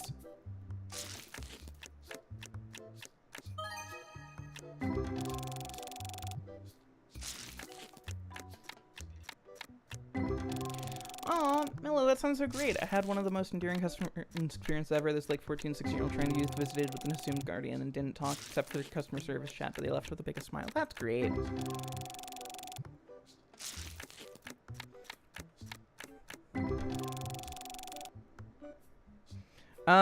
So I think it's, like, in the Viz translation of the manga, like, very early on, like, season 0 type Yu-Gi-Oh! Where, like, they get trapped in, like, one of fucking, like, Kaiba's, like, fake worlds or something. I think it was Kaiba. I don't know. It might have just been some random guy. And Joey says something like, "Come on, let us out. Yugi's gotta get his insulin."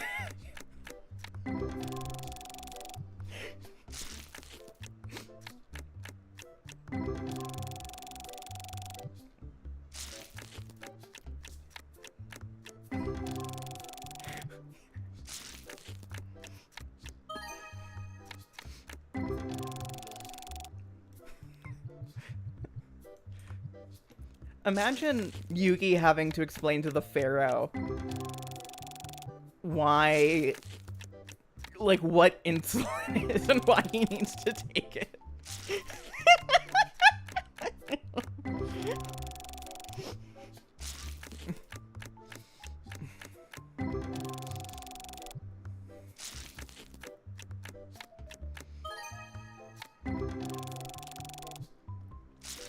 Doctors like you eat so much they made insulin a real thing.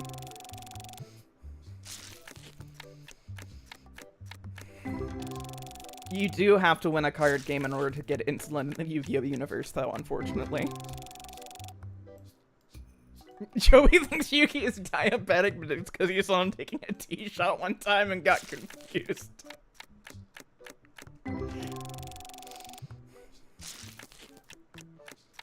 I feel like the Pharaoh would be very trans-affirming.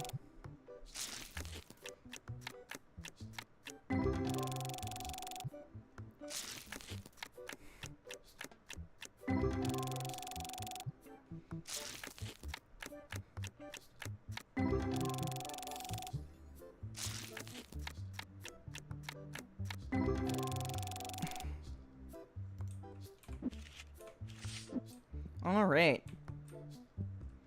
That's enough standing, opening my own stuff. Let's take out these boxes real quick. And let's open the store.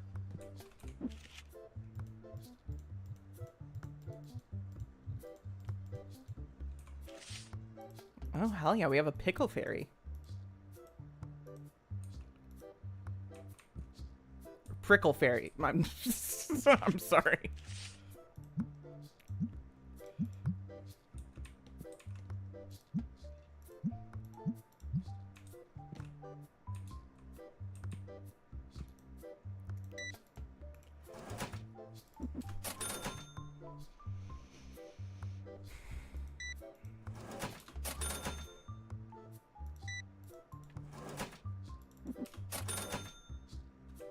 What do you want? No. Whoa. Big spender, big spender. I feel so ripped off by the fact that, like, when I transitioned, I didn't gain a taste for pickles like I was supposed to, apparently. I thought I was gonna suddenly love pickles and be addicted to pickles, and that just didn't happen.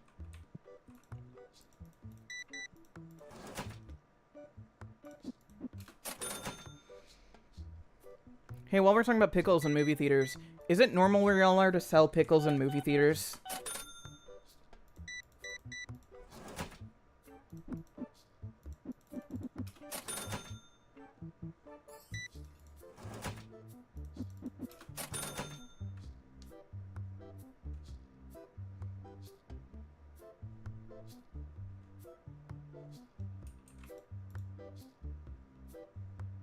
No, thank you. I have way too many of those.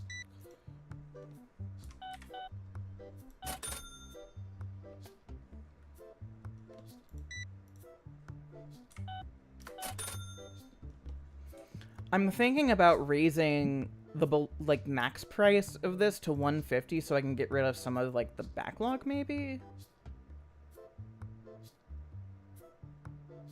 And then again, I don't know if that's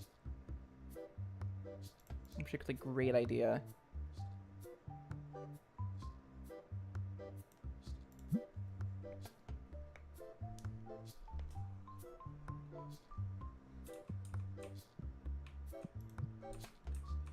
You're non-binary? That's poggers.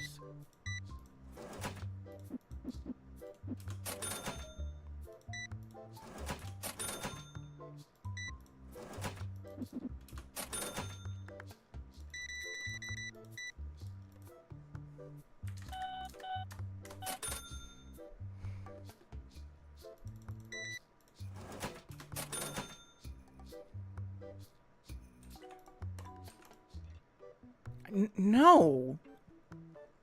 No! That's all my money! Oh, hey, it's pronouns!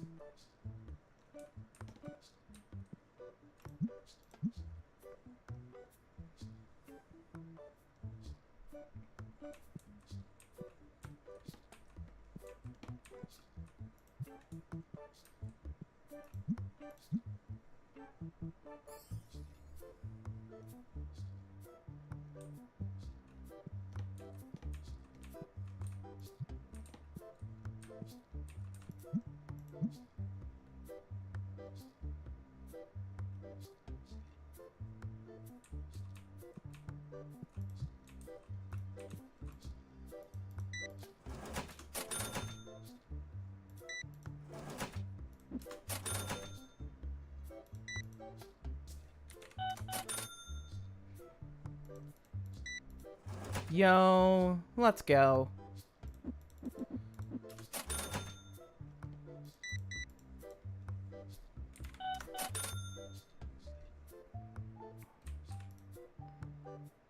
No, that's too much. Oh, I'm undercharging for this.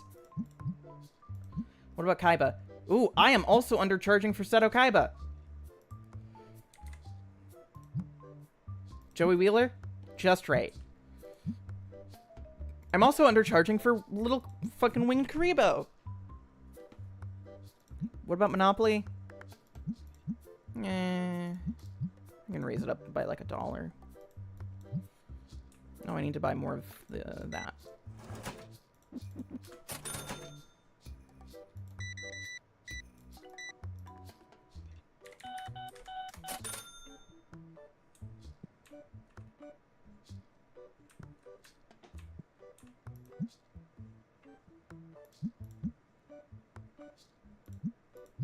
Let's drop the price of that and hopefully get those to sell a bit more.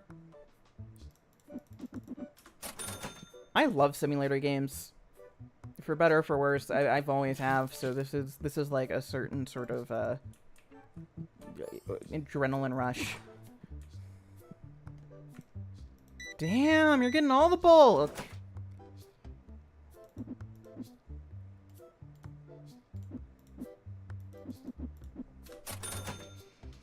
Today, I'm doing okay. I was a lot tired this morning, and now I'm not as tired. But I think that's just because I'm like on, you know, like I'm in mode, Depeche mode.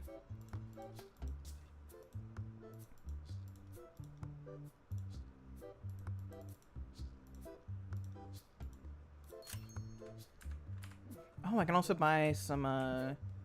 Okay.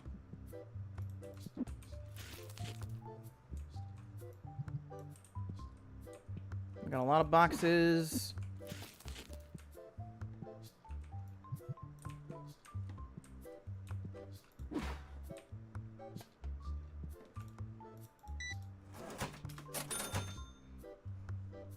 Think you may still be tired? I probably am still tired. I've been weirdly tired this past week. I think it's the Christmas.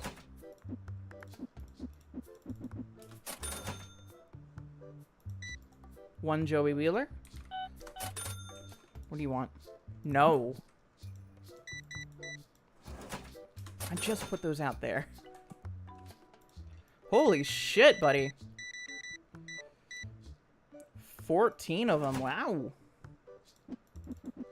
Look at this nerd. Thoughts on cucumbers? They're okay. I've not really had them often enough to feel passionately one way or the other. I don't usually partake in them like of my own accord, but like I've had like them on like sandwiches and stuff before, and they're pretty legit.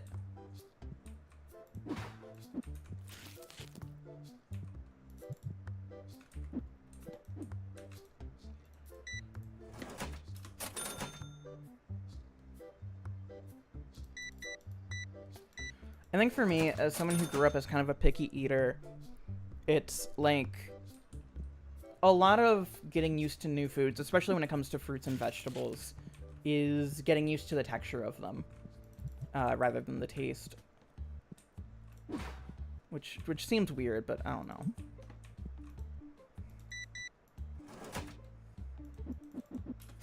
I had a weird food history, so... Oh, I need more dice. I'm out of dice. Got so much fucking Monopoly.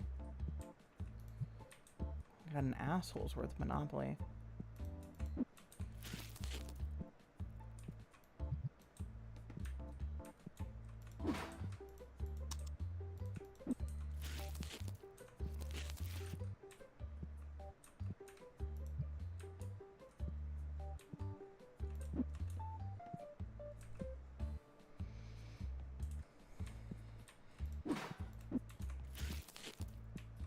I feel like people in chat are talking about Yu-Gi-Oh!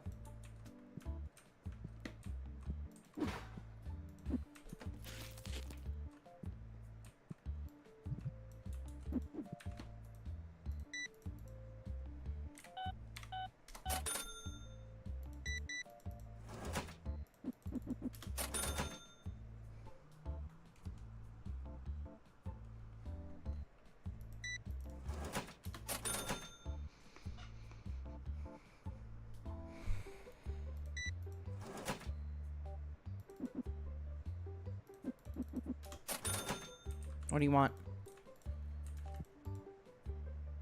No, I have 6 of those.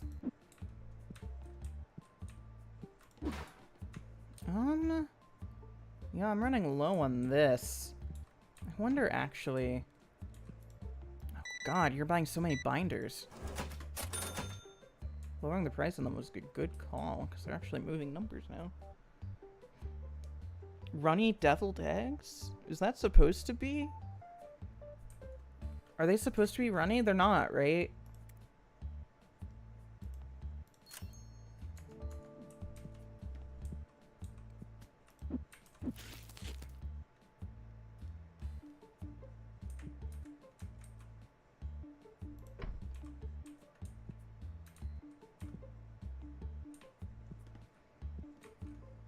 What do you want? No, not worth it for me. Get sprayed, idiot.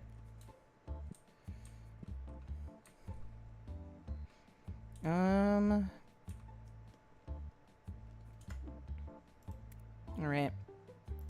I've gotten ideas forming in my head.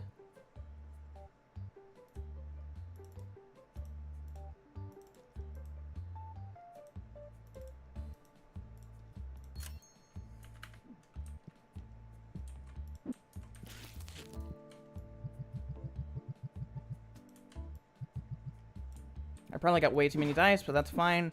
We're gonna need them at some point anyway.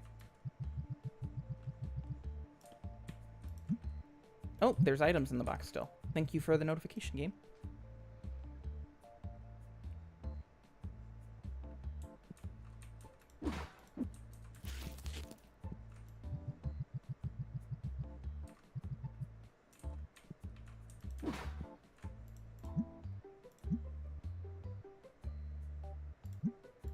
I'm probably upcharge on that a little bit.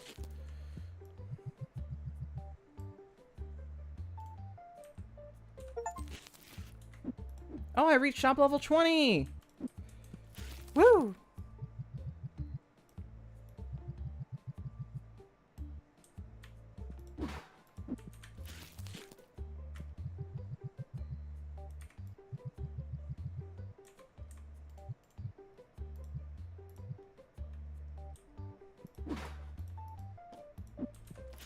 Chat, it's all coming together, chat.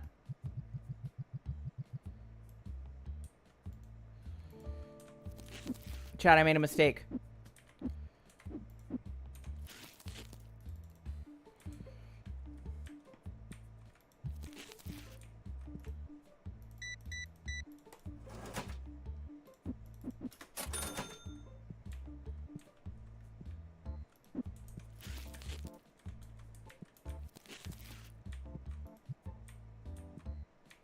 Claire, what do you want?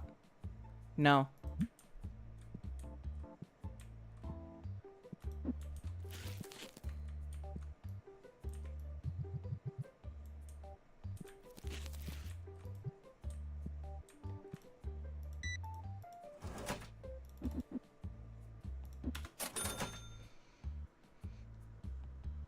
What's max level? Max level is 100.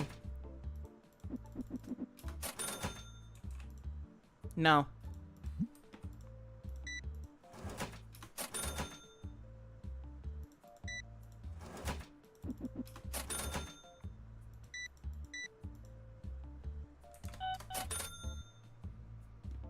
Holy shit! You really want dice. Does anyone have any dice in their collection that they want to eat?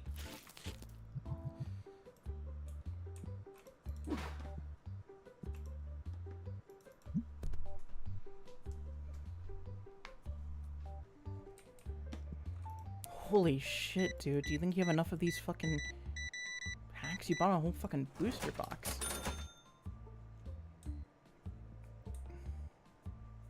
Alright, alright, alright. Here's where we get to have fun. Because we're level 20. Oh, I need more so I can get Labyrinth of Nightmare pack license.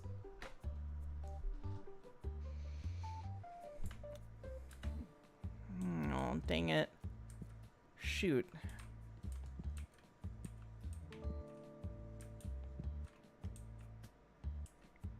This makes me want to open up a pack of Magician's Force.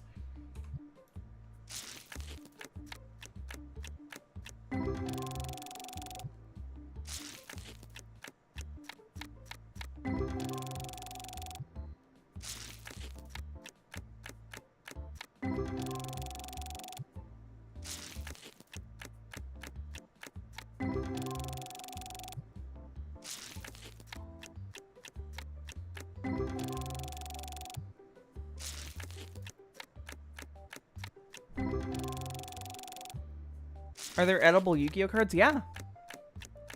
If you're my cat, you can eat so much cardboard.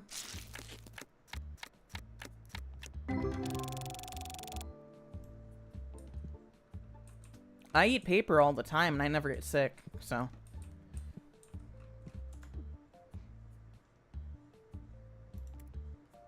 Yeah, no, I don't need that. Wait, what's shop expansion? Oh, this is for the shop lot B, which I don't need. I just wanted a storage room. Let's go and buy another small cabinet. Place it next to here.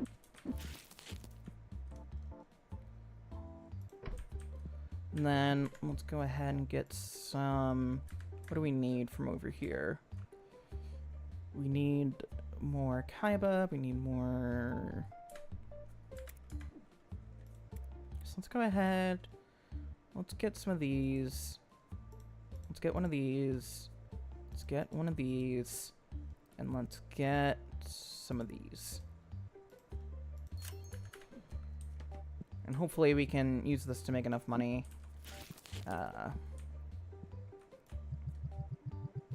In the coming days. Oops, there's 2 packs left. Alright.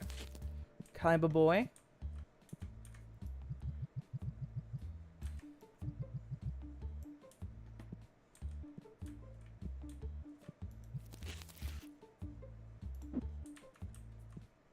Monopoly hasn't moved any numbers yet.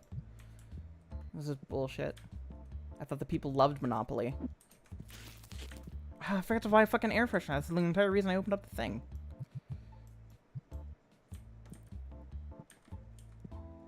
Wait, did I? Yeah, I did.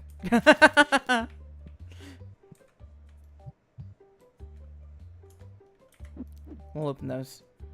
I have enough to make any bundles of bulk.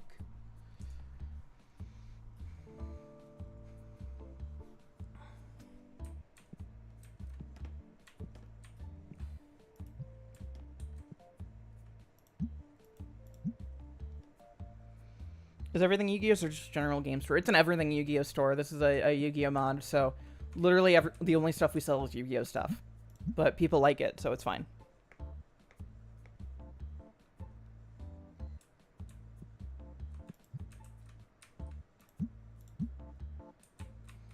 Boom, boom, boom, boom. You got the touch. Boom, boom.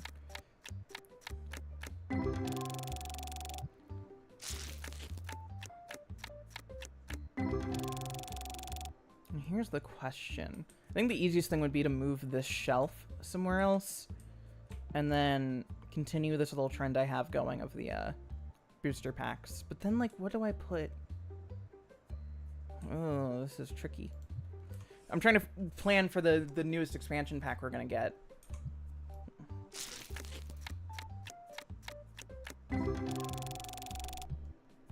Finger's starting to get a little sore.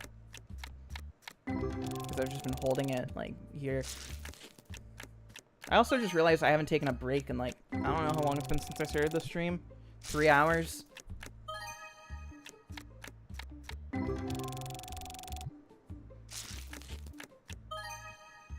Okay, we're getting some okay cards. Okay, okay, okay.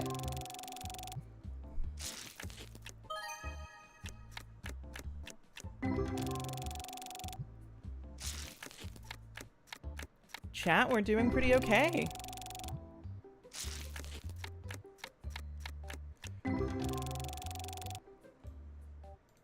One more just for, like, you know, funsies.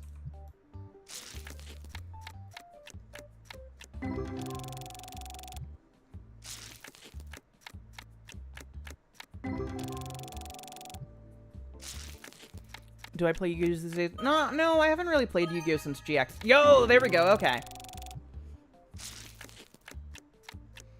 But I do have some Yu-Gi-Oh cards, so I have the means and motive to play Yu-Gi-Oh.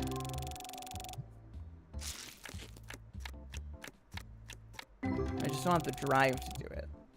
I'm so behind.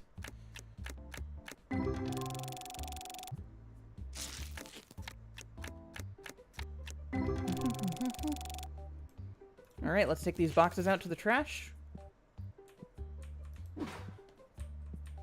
And let's close things out for the day and get hopefully get that new expansion pack because I want to see what cards are in it.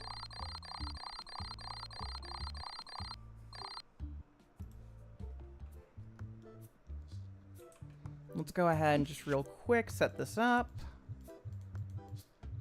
because these usually go by really fast.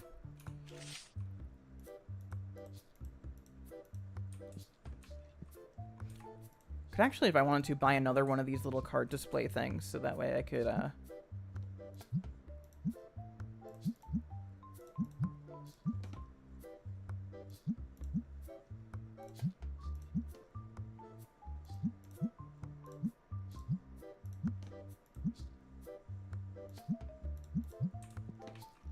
just put a bunch of cards out there at once, but, you know, it's fine, it's whatever.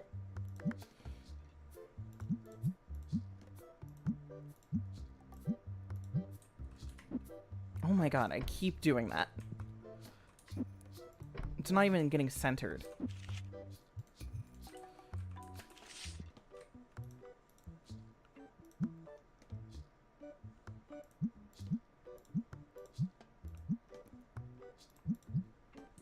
Alright, let's open the store.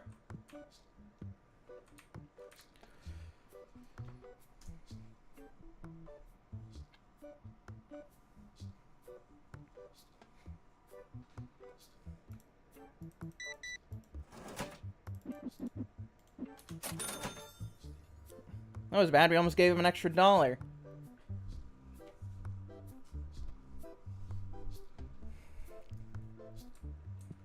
This isn't on the right spot.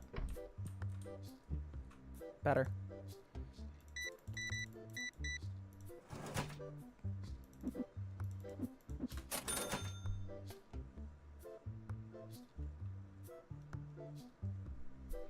Bum, bum, bum, bum, bum, bum, bum, bum, bum.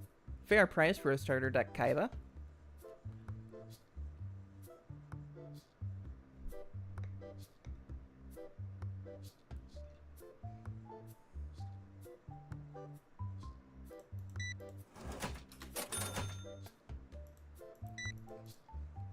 Okay, a $19 card. I'll allow that being sold. Good about the $100 one, but you know.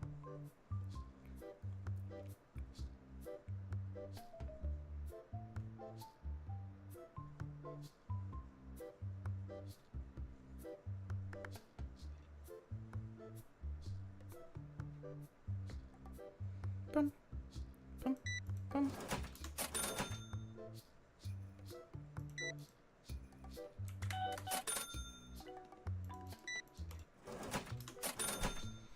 Come on, I want money so I can buy new cards.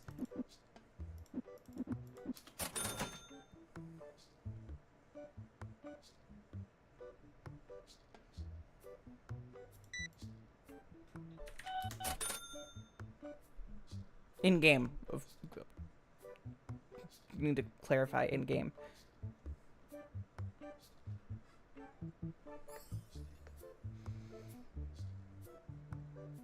Oh, you're buying a bunch of bulk?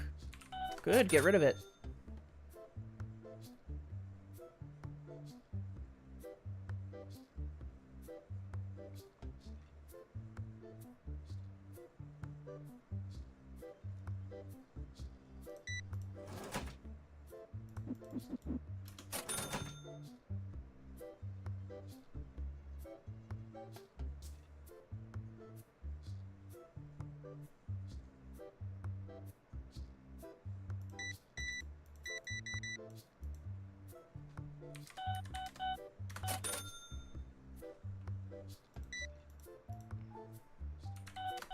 Okay, okay, okay. Chat, we're getting there, we're getting there.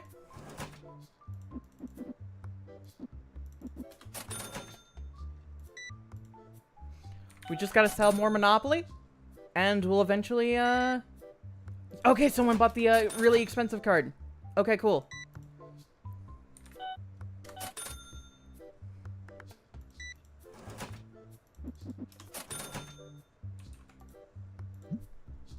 Remember that episode of SpongeBob where Gary accidentally takes the snail form, or SpongeBob takes the snail formula and starts transforming into a snail?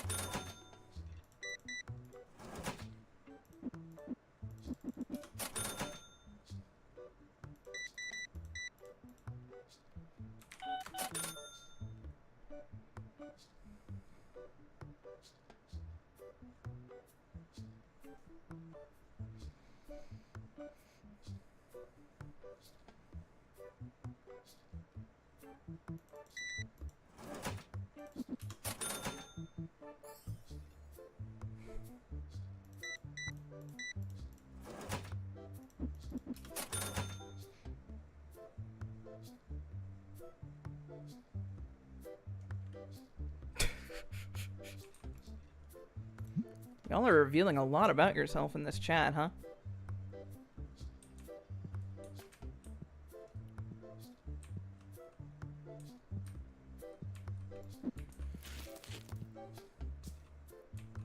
Oh, do people not want red dice?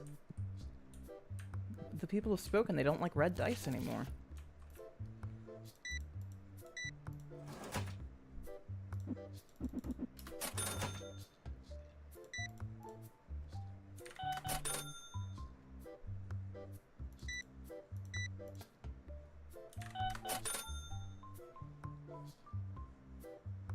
Red dice would probably have like a cherry flavor. It's not like a super unique observation, but it's the truth. We just don't want to admit it because we're afraid of what people would do if they knew how much we admitted to wanting to eat dice on a regular basis.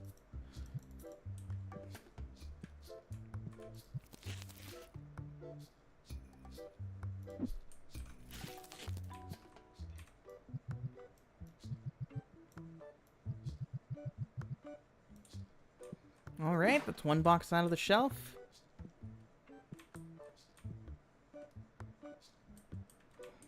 Now, where do I want to put these fucking cards? Can you buy a Pegasus deck yet? No, I have to be level 21 or 22, I think. No, but oh, I mean, that's not a bad ROI.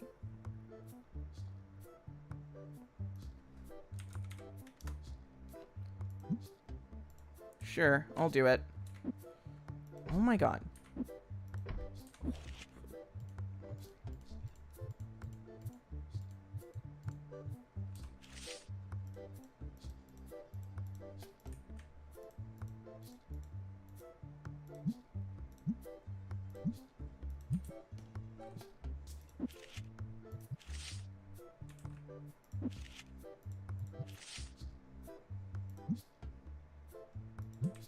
Right, it's gonna take us a little bit longer to get that new deck, but if we get that card sold, it'll give us like 500 bucks.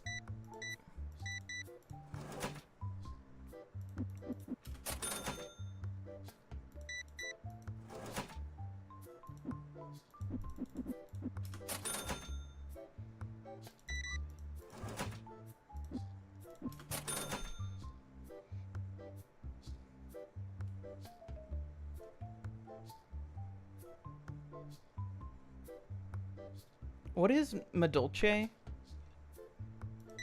I feel like I'm missing something. The chat's all about it right now.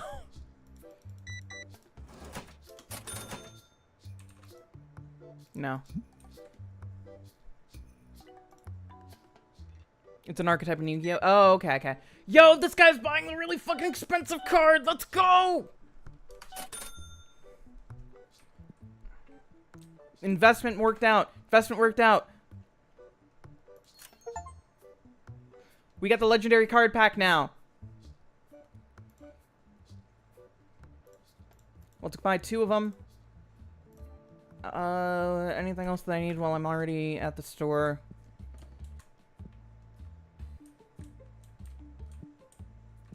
I need more bug spray. I keep forgetting that I need to buy bug spray.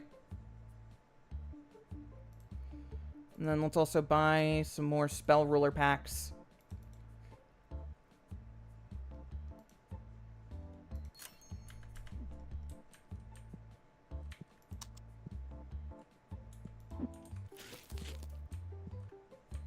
Be right with you, ma'am.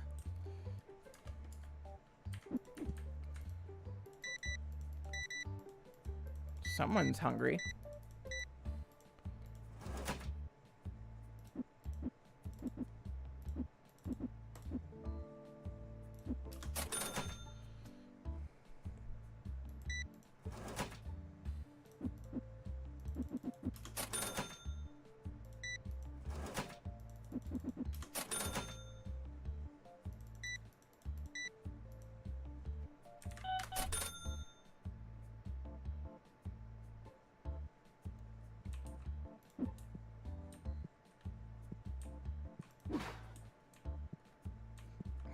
Okay, how do I want to do this?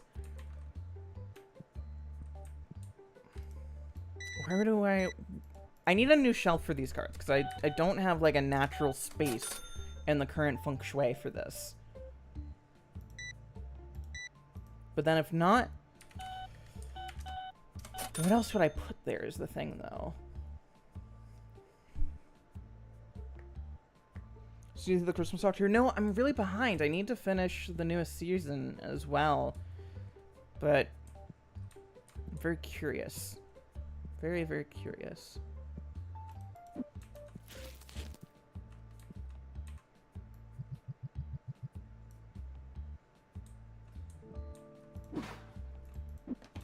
We're going to open up 32 of these for ourselves, because I'm curious what new cards we're going to get with the Legendary deck. And then we have to find a spot for these fucking cards. I have to buy a shelf. What type of shelf? I don't know.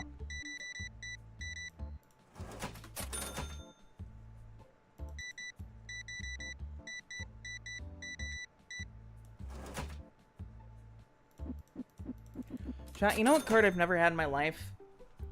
But I want... No. I've never had a Dark Magician Girl. Which is sad. But the unfortunate truth. And I want a Dark Magician Girl. Because I think she's cute. And I like her. But I guess the woke moralists, they don't want me to have a Dark Magician Girl because I haven't gotten her in any of my fucking things.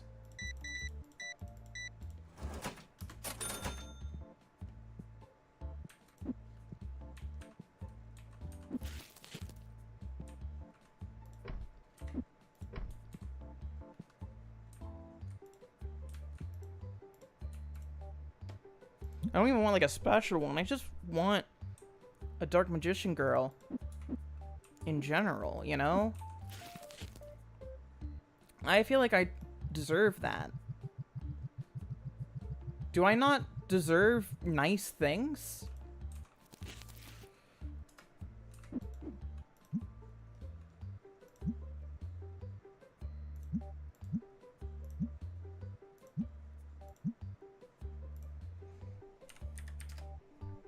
I can charge $8.30 for these cards. Fuck yes.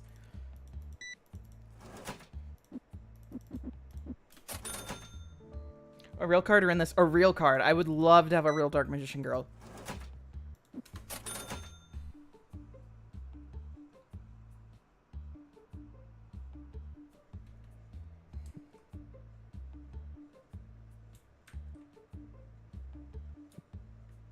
Although if I got one in this, I would also be quite happy. I don't even know. I haven't seen her yet in here. I don't know what all cards are in here or not. Yo, we're already starting to sell some of these packs. Let's go. I don't have a thing to make that trade.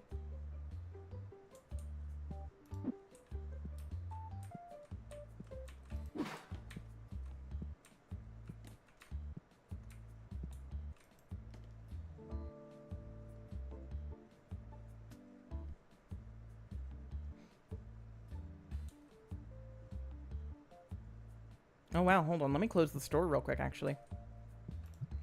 So people leave. Hi, Mr. Enter.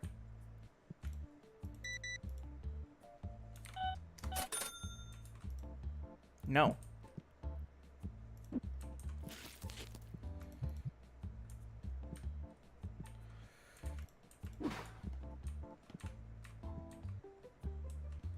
Alright, chat, let's see what's in Labyrinth of Nightmare.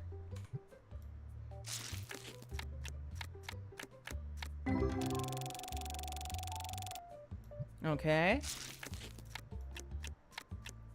I don't recognize a lot of these.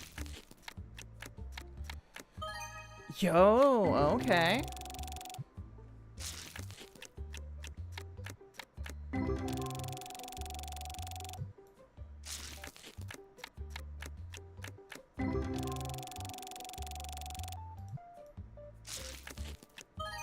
Yo, we got Satan. These are just some cool looking cards.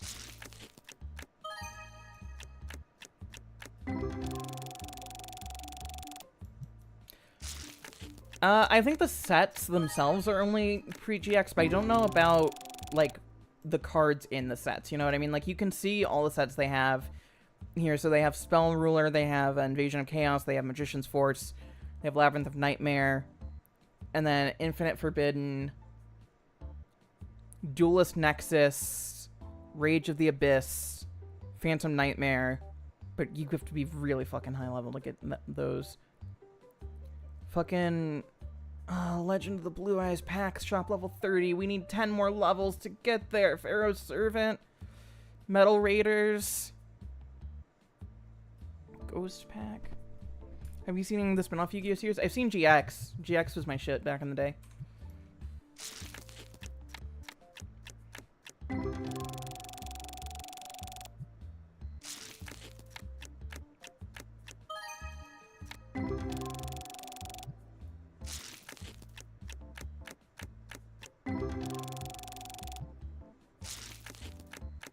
A bunch of cheap copies of Dark Magician on TCG Player. Yeah, I probably could, like, just go to a TCG shop near me and find her for, like, not a bad price. I just want... It's about the thrill of the hunt, you know? I want to discover her. Yeah, that's just a fucking dinosaur.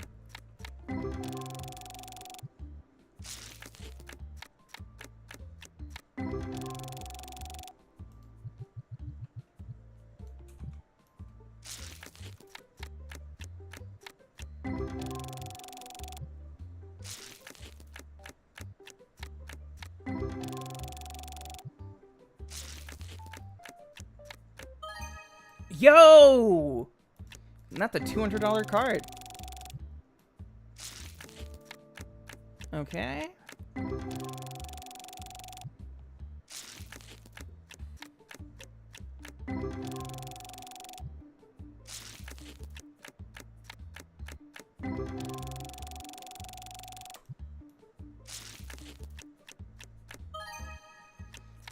Oh, don't get me wrong. I'm not playing Yu-Gi-Oh because it's balanced. I know it's not balanced. I think anyone who's ever played Yu-Gi-Oh can tell you it's not a balanced game. Alright, this should be our last thing from this box.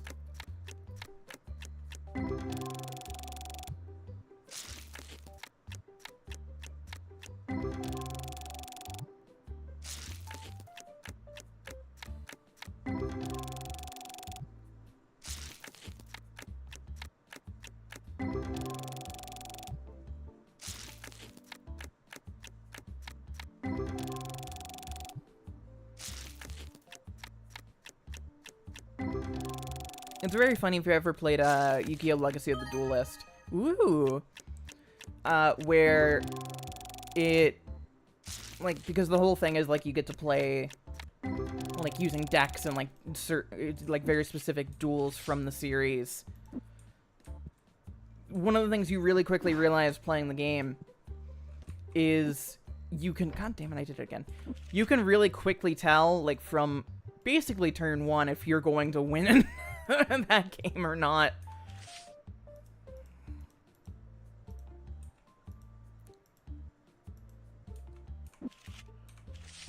Alright, let's go ahead and price this shit.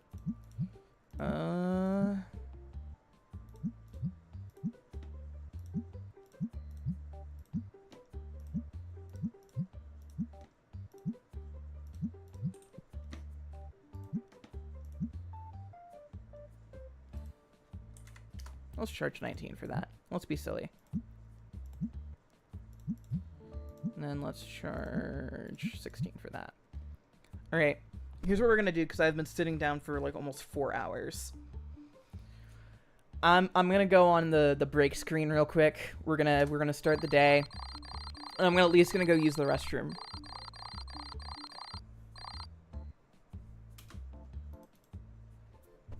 And then we'll come back and I'll see if I still want to stream. But like at the very least, I need to go use the restroom like really, really quick. So bear with me real quick as we head over to I need to make this a nicer looking stream. Be right back screen. But yeah, be right back.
How's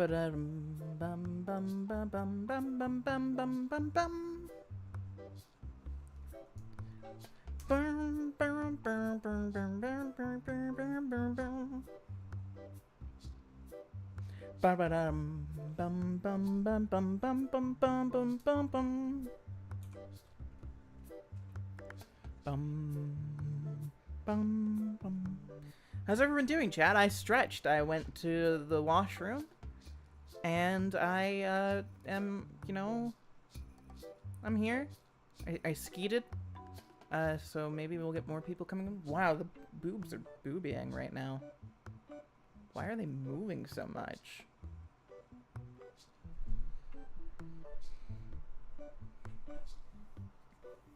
Anyway, I think I want to play at least for a little bit.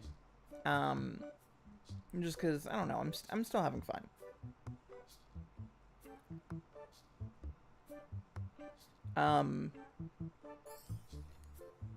If you're cold, they're cold, bring them inside. Yeah, no, let me go ahead and let's go ahead and transition. Okay, done. Now let's go ahead and transition back to the game.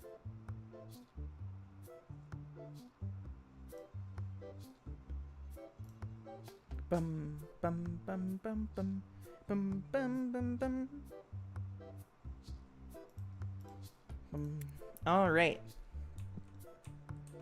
Do you want to change what the tournament is? I've had it as this popper tournament for forever, but maybe like. Ooh. I could charge $15 an hour if I go for vintage. Let's be a little silly. Let's try a vintage.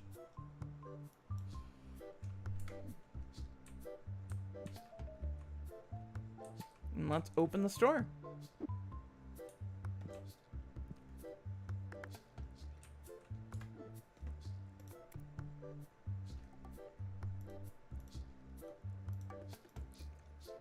I'm also going to order more of these because I think... Oh, not the Magician Force. These. Because I think they bring in a good ROI. Wow, I'm talking like a real businesswoman. ROI.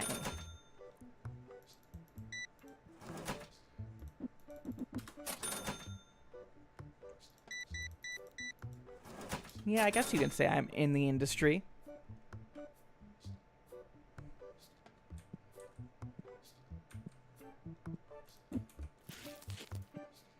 I got fucking called out at Great Comet and made me feel so embarrassed. I was sitting at a table with another lady who's a stranger. Very nice. She said I seemed like I would be a YouTuber. Then I'm probably... Her specific words is, you're probably famous online. You seem like someone who would be famous online.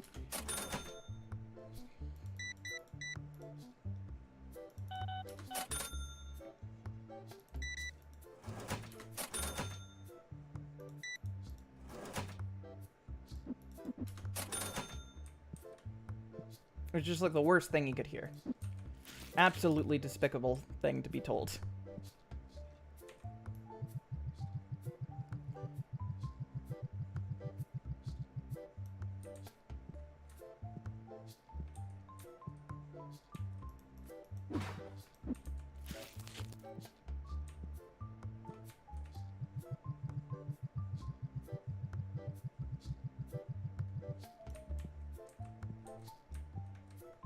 Hi, Claire.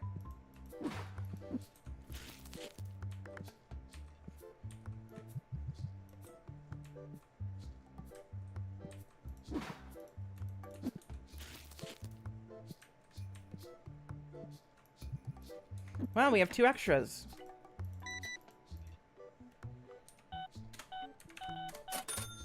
What do you want?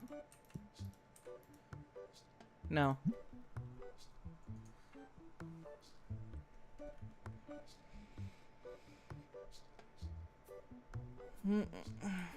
IH is so sorry if my model looks weird right now.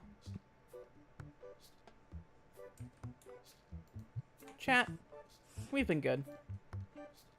Oh shit.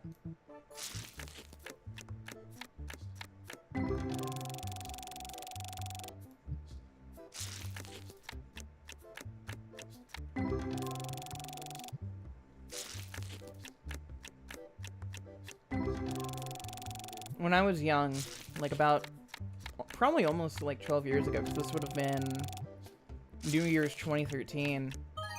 Oh, okay, that's not bad. My dad told me, after I was showing him some YouTube videos, he was like, Emily, if you really put your mind to it, you could be the next Rooster Teeth. And that was a compliment at the time.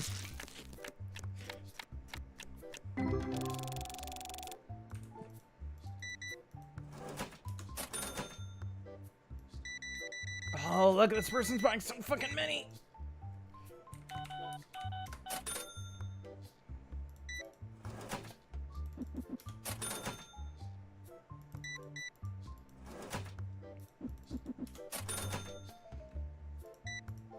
Okay, real talk. I'm not saying this to be mean, but I'm saying this as someone who, like, keeps a look over all these things, because as someone who started making content about online content, you start to notice some of this stuff. And in the last days of Rooster Teeth, there was this weird thing that was happening where their YouTube numbers were just absolutely shit. Like, just really, really bad. And people would say, like, oh, it's fine because they're having more people use the website. But it was this weird thing I was noticing where me and Rooster Teeth would upload videos on the same day on our YouTube accounts, and I would somehow get, like, way more views, which just should not happen when your, like, channel has 10 million subscribers or however fucking many it had. Like, it was just absurd.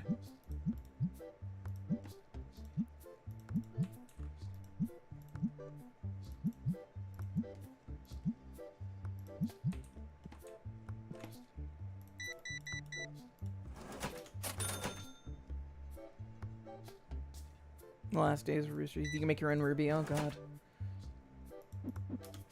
Something I want to pick up at some point is, even though I didn't like it, was the Ruby Justice League crossover movies, because I have no idea, with Viz now owning... With Rooster Teeth out of business and Viz now owning Ruby, I don't know what the future of those movies is going to be. Or any of the Justice League Ruby crossovers.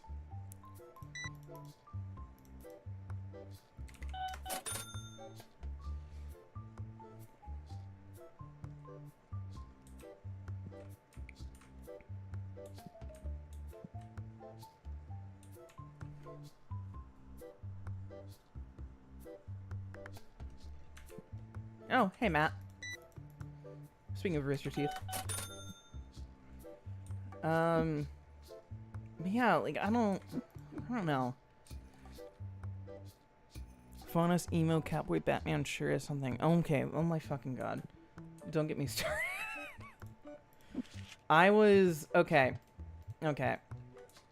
I'm just gonna rant about this real quick, and no offense to anyone in the chat who was a fan of Ruby or worked on Ruby. All due respect, much love to you. Like your show, absolutely. I don't know anything about Ruby. I don't know enough about Ruby to really, like, go one way or the other regarding it. But I did watch that film, and they do have a Faunus Catboy Batman, because the whole thing is, like, part one is they end up in the Ruby world. The Justice League ends up in the Ruby world, and they're suddenly, like, teenagers again, and, like, they're all the fucking, like, they've been isekai'd there, and they now have all, like, the Ruby abilities and races and stuff like that. It's really weird. And, like, they write Bruce Wayne, who's suddenly now a teenager, they turn him into a Batboy Faunus, who, like, has, like, actual literal bat powers. And he's just, like, a little fuckboy, because he's now a teenager, I guess, and I guess it changed his personality. And his major subplot in the film is that, like, he's like, oh, here, I actually have superpowers. Like, I can help in a grander way because I have superpowers. I have bat powers. I have the ability to fly like a bat around.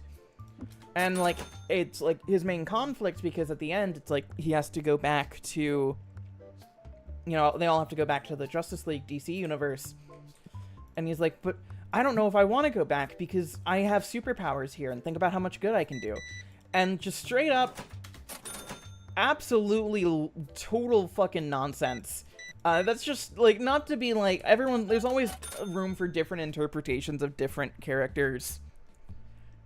They did not do anything to convince me that fucking Bruce Wayne would be willing to stay behind in the fucking Ruby world because he has superpowers there. They did not set up that fucking Bruce Wayne cares enough about... If Bruce Wayne in the DC universe wanted superpowers, he would fucking eject himself with superpowers, like, right now. Like, he would fucking Speed Force something. He would create something. He would steal a Green Lantern ring.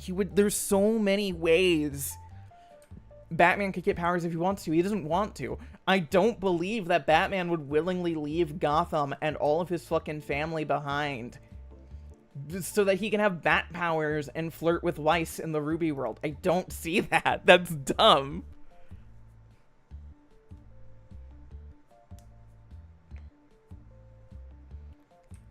Like, no offense. Like I said, like, there's often room for different interpretations of different characters, and that's totally valid, and, you know, I think it's interesting when you can do different things with different characters. But at the same time, like, if you're gonna do that sort of fucking character art for Batman, you need to sell me that that's a thing that guy would do. And I'm sorry, I've read a lot of Batman. He would do a lot of things, but I don't think he would ever want to be a Batboy.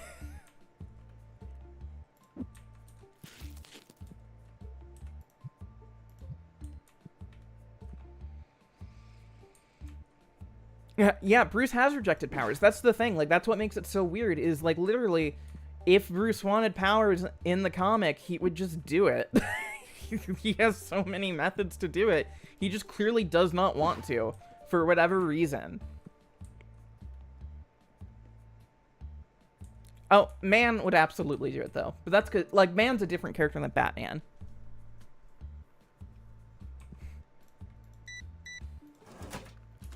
The thing that gets me about the Ruby film, the crossover thing, is that a lot of people were shitting on, like, the isekai things of, like, them reverting to a teenager so that they could have, like, Ruby character designs.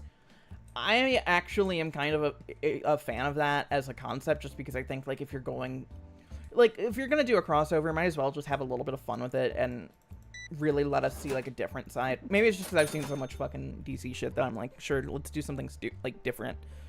But yeah, the Jessica Cruz was one of the better stuff. Like, I don't know. I would probably have liked the movie better if I cared at all about Ruby or knew anything about Ruby on a deeper level, but I was never able to get into Ruby even at, like, my peak Rooster Teeth era. I was always more of a red versus blue gal. Let me go ahead and order some more packs.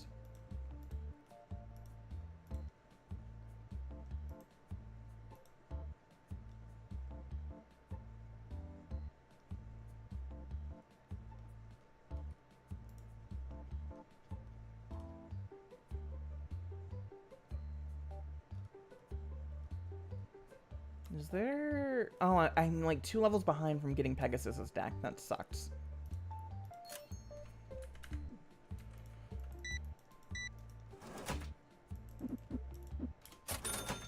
I do still think one of my favorite psychic damage treats because that's something I do, is tweet out about, like, things that I know will hurt people, is when I was watching Witch from Mercury for the first time, and I described it as Ruby meets Genlock.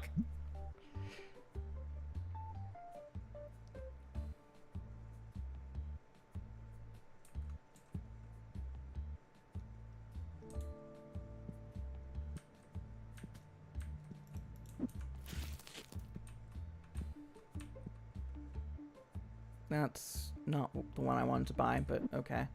We'll make it work.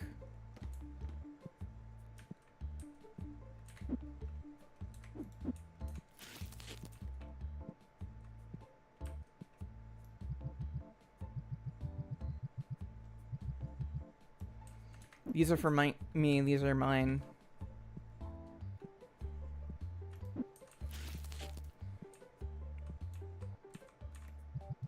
What do I want to put down here? It feels weird with it being empty. Do I just want to put, like, more of these fucking booster sets there? Is that what I want?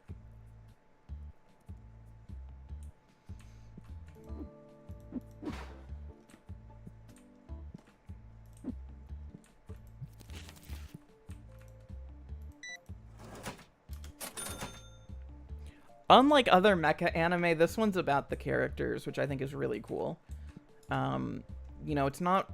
Other mecha focus mainly just on the robots, which is neat and cool and stuff, but we really, like, we put a sign on the door that said characters first. Just because, like, we know that we wanted to really focus on the characters.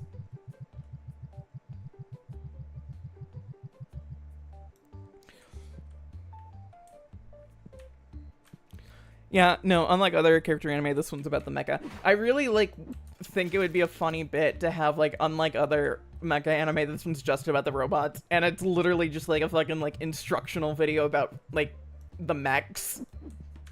With no characters, just, like, a fake pilot's guide.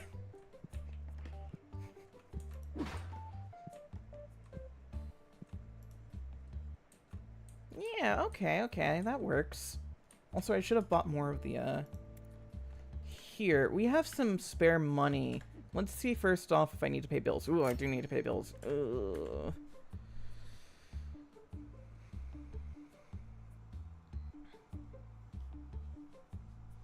Yeah, that's the thing, Bad Wrong Fun. Like, I don't know what shows that are, like, about the mecha. Like, I'm not, like, the most knowledgeable mecha fan, but I also don't know of too many that I would say are just, like, about the robots and not the characters. Ooh, okay, 40 bucks, 40 bucks.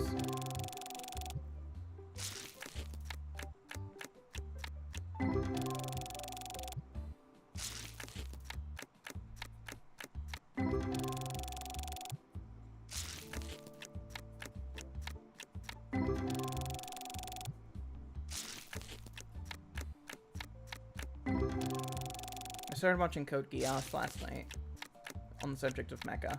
I have no idea what's happening in it, but it's, you know, I'm in for the long haul. Transformers is technically about the mecha if we count Transformers as mechs, which is a heated debate.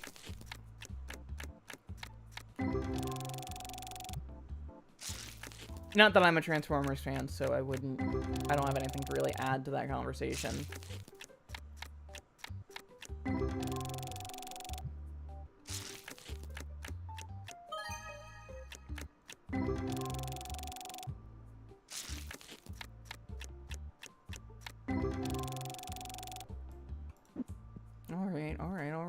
Alright.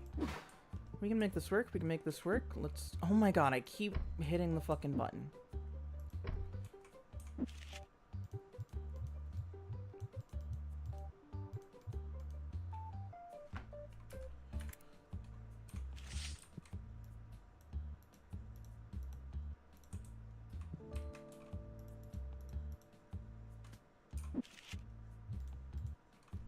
We're putting so many fucking XYZ Dragon Cannon out here.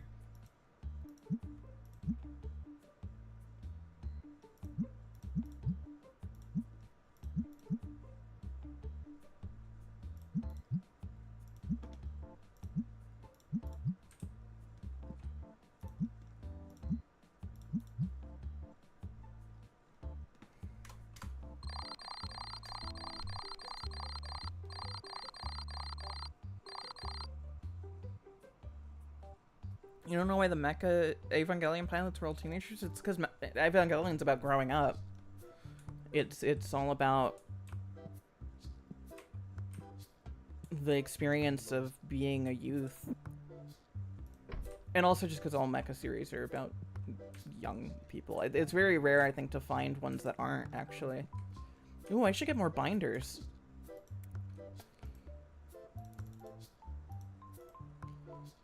How are we doing on Monopoly? And we should be good on Monopoly, but I do need more of, I keep hitting the wrong button.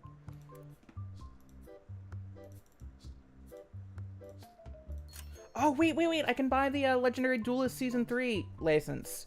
Okay. When we sell out this bottom row, I can go ahead and replace that with the Legendary Duelist license.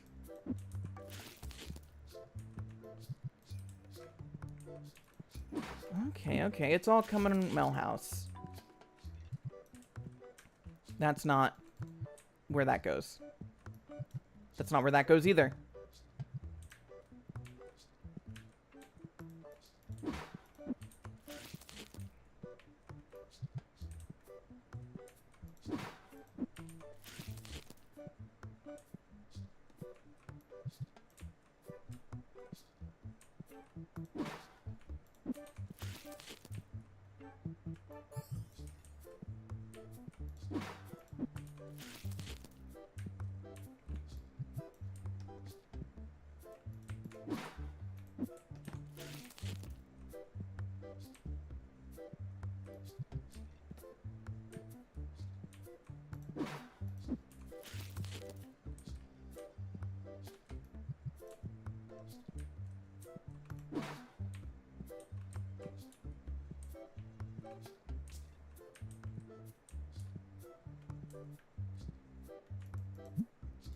Let's go ahead and make some bulk for the bulk gods.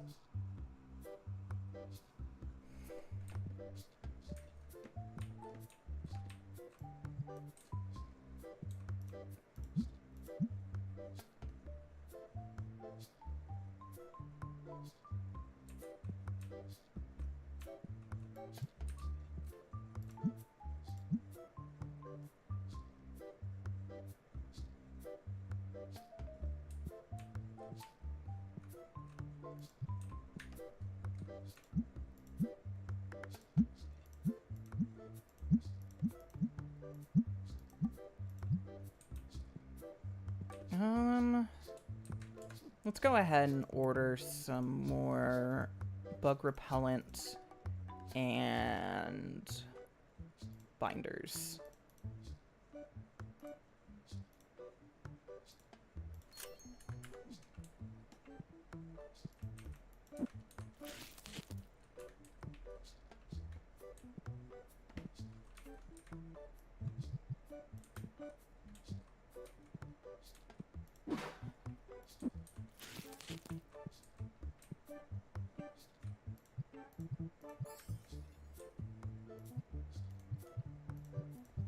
This way I think I'm gonna have two, so it looks a little bit nice.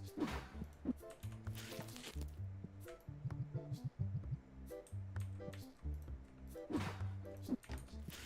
go and open this up. And let's put this back here for now. Is there room for this anywhere? Nope.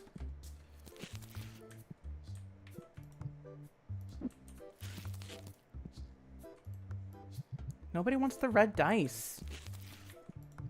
They were all about the red dice, and then suddenly they weren't about the red dice. Yes, we're open. Come in.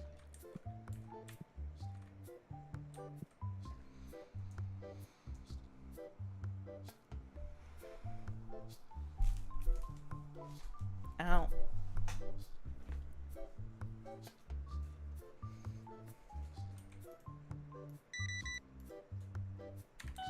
Anybody see any good movies lately?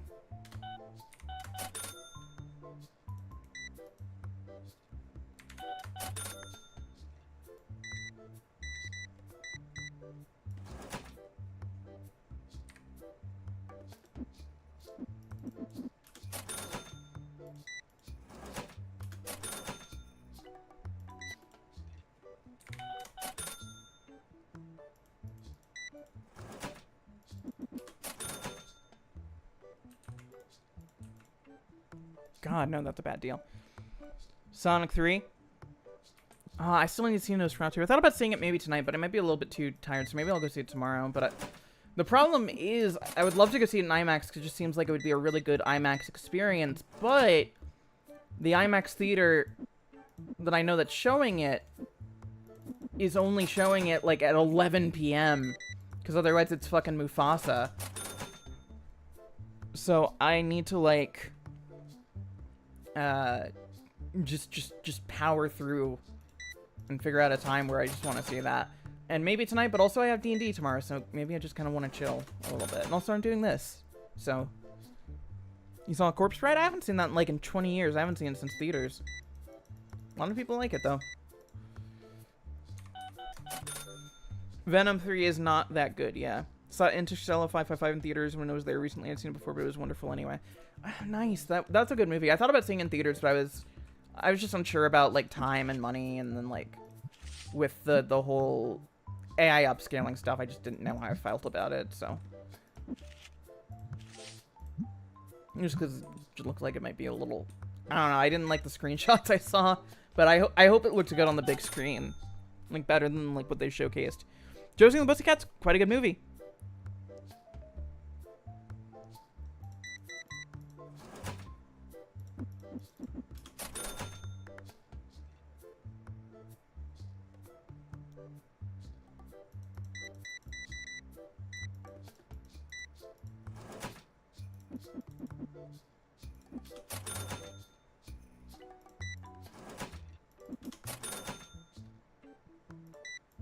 Ah, damn.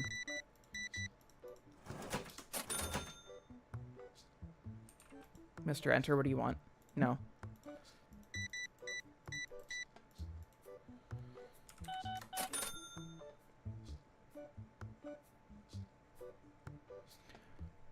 Oh, yeah, absolutely. You know, like, it's still gonna look good even without all the stuff. And it's still, like, I think even just hearing the soundtrack in a big theater like that would be amazing.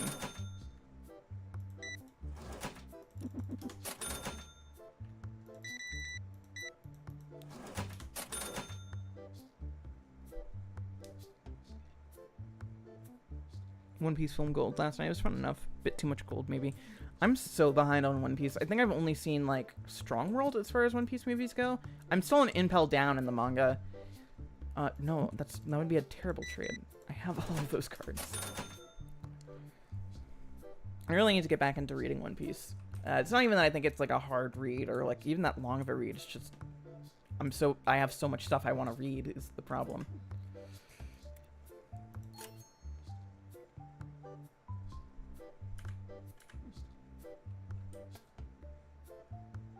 I read Impel Down way back in the day. Like, I had a weird experience with One Piece where I got into it via the 4Kids show. So I really knew about East Blue. And I saw some of Alabasta.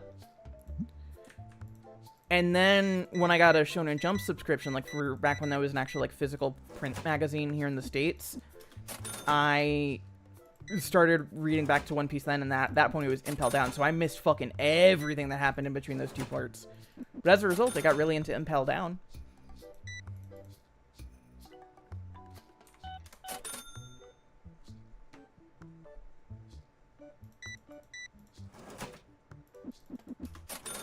I really got into Ivankov as a teen, but I'm not sure why. I'll accept it for 69 for the meme. It's like $30 a profit. I can do that.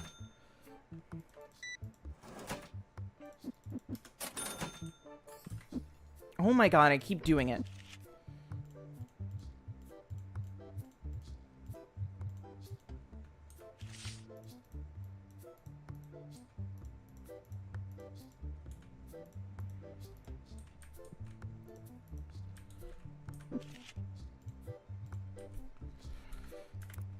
We're gonna put out so much fucking Fire Sorcerer out here.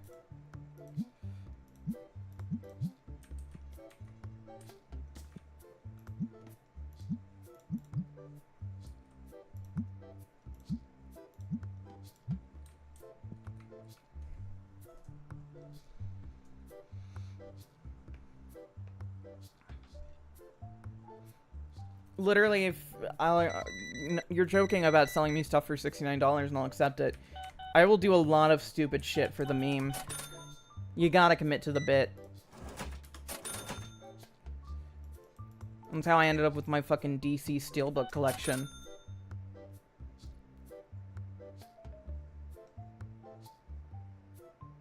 What card's a little expensive?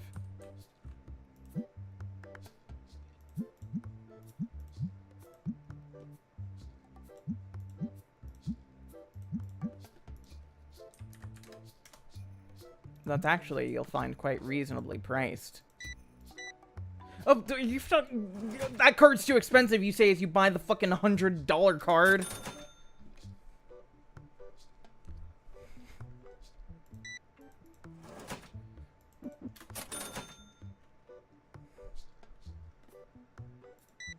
I would never say this to an actual customer. I would just imagine it. But I have had people say this. Okay, so there was this GameStop when I was in New Orleans, where for some reason, every time I went in there, the staff was always rude as shit to me. And I distinctly remember one time, this was August 2018, Yakuza Kiwami 2 had just come out, and I really wanted to make sure I got the Steelbook edition of that, because I was collecting the Yakuza Steelbooks as they were coming out. And so I went and, like, I looked online, and GameStop was the only place that was guaranteed to have it, like, that day. So I went to that GameStop. It's the first time I had ever gone there. And I was, like, I went and I bought it. I was like, hey, do y'all have this in stock? He said, yes. Brought it out for me, scanned it, and I was like, cool, awesome. And as he was scanning it, he was like, do you want, would you be interested in a pro rewards account? And I was like, oh, does it cost money? And he's like, yeah, it's like, I don't know, however much he said. I was like, oh, sorry, but I can't do that. I'm on a college student budget. I'm trying to save money. And he was like, oh, I see. Trying to save money while buying a $60 game, huh? Sure. And I was like, what the fuck? Like, do you want me to buy this from you or not?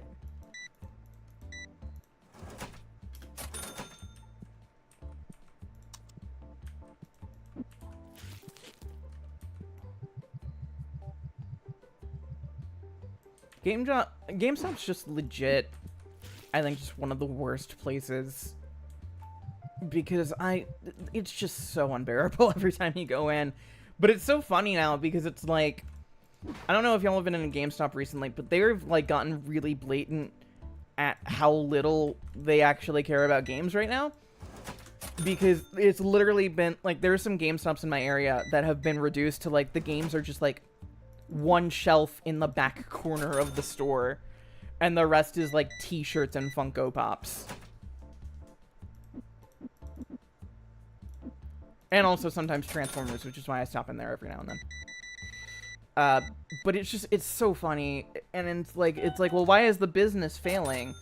And I mean, maybe the Funko Pops does well, and maybe, like, I don't know.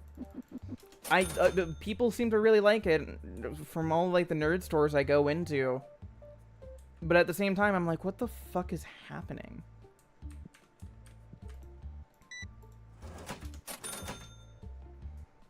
GameStop and Hot Topic practically sell the same stuff now. True. I still have some respect for Hot Topic, though, in the sense that, like, I don't know. At least they've still stuck to some version of their original stuff, right?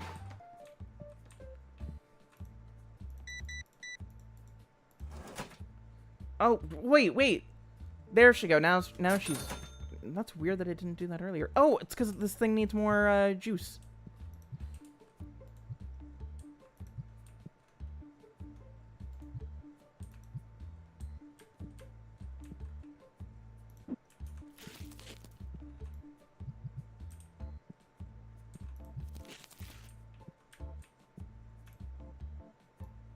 I don't even have that, so I can't make that trade.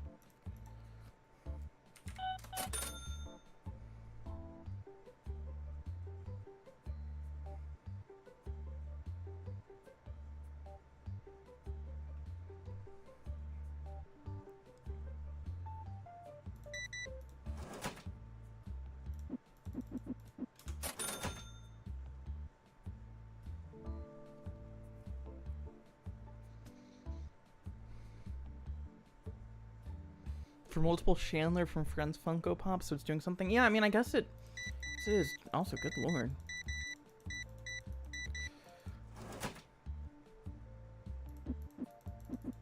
I don't know. I have some Funko Pops that I got willingly.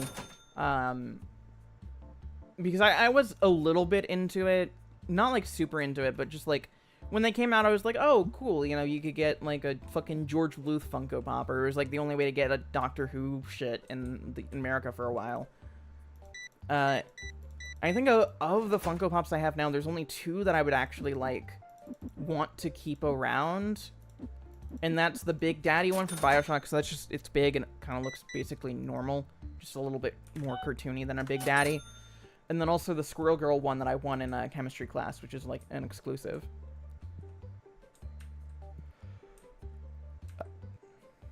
Cheap bulk box. Oh, God, yeah. I am really undercharging for that. This guy's gonna get it for 15 bucks, though, because I didn't change it in time. Asshole.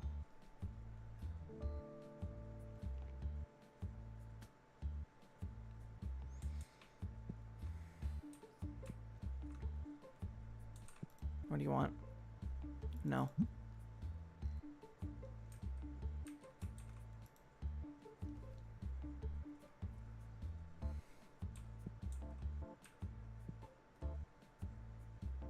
There is a terrible Funko game. I thought about covering it for the channel, but because it just looks weird, but also I don't want to spend my money for it. And I kind of have a rough schedule for what I want the next few videos to be. And I don't know when I'd actually get to a Funko thing, you know?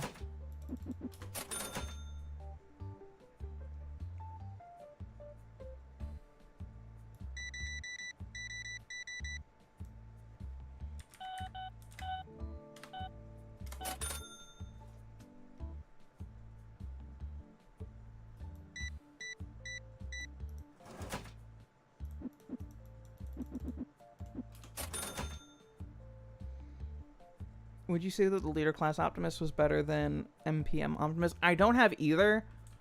However, to my understanding, is it fair to say that the Masterpiece Transformers are, like, kind of not as talked about?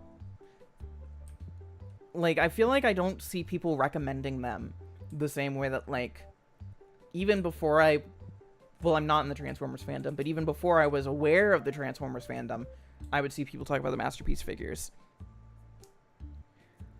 Like,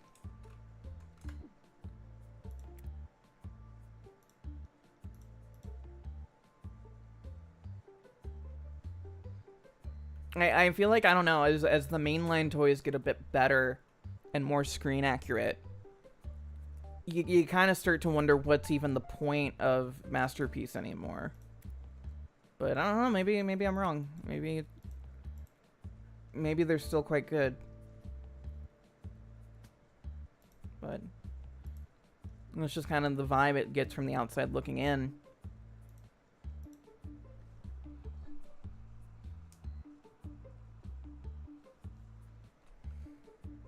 Oh, there's playmats that I haven't even purchased. Yo, a Dark Magician Girl playmat!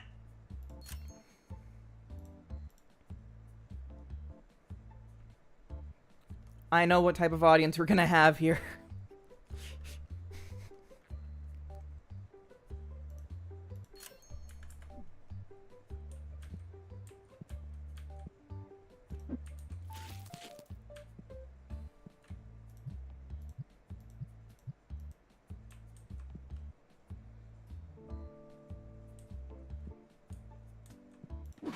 Oh yeah, that's the other thing.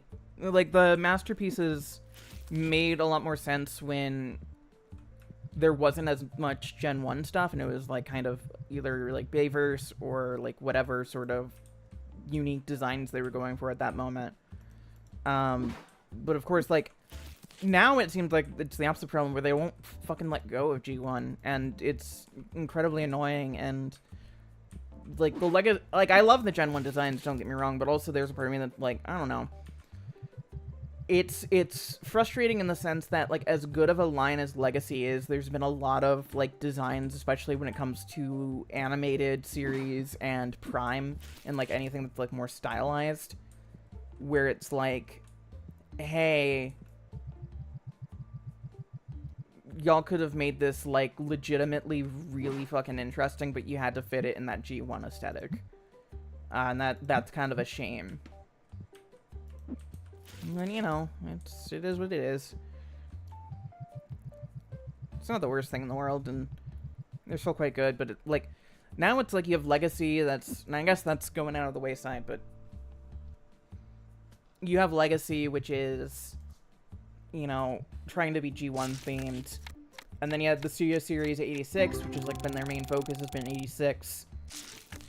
And the Studio Series 86 figures are quite good, but it's also just like, I don't know, I feel like there's some other stuff.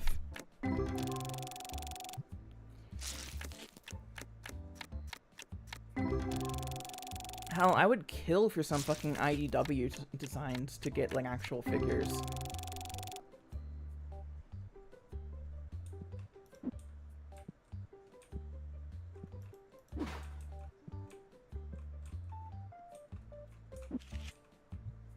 We have, like, nothing good right now, card-wise, which is a bit of a shame. Chat, do we deserve a treat? Should we just stand here and open cards like a little gremlin?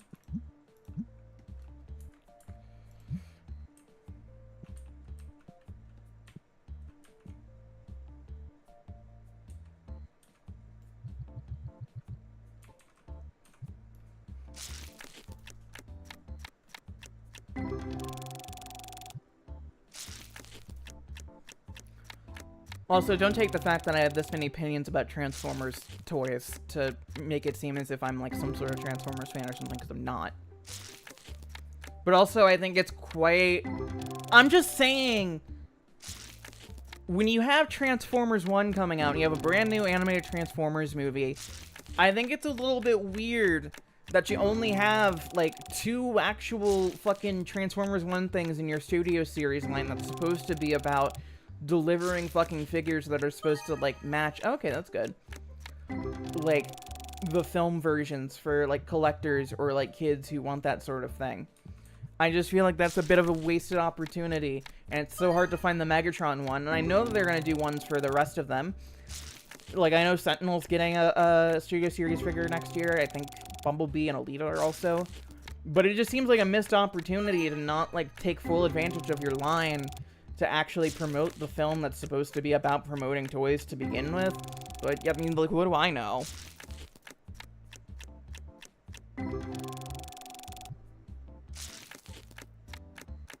Maybe it's because the Rise of the Beast stuff was just such a shelf warmer. I don't know. Yo! I don't think this card's been replaced. I don't think this one's a Yu-Gi-Oh card.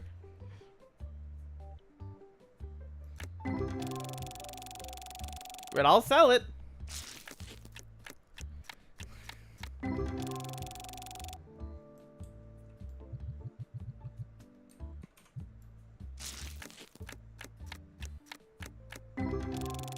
Oh, sorry, I didn't mean to peek the mic.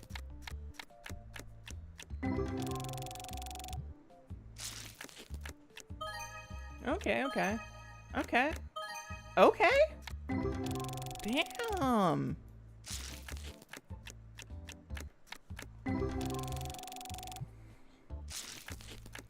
Transformers 1 was quite a good movie, and I feel like its box office performance was a little bit affected by, one, the bad first trailer, the inability to really sell itself. I'm also gonna say, like, I think Transformers 1 is a very good-looking movie.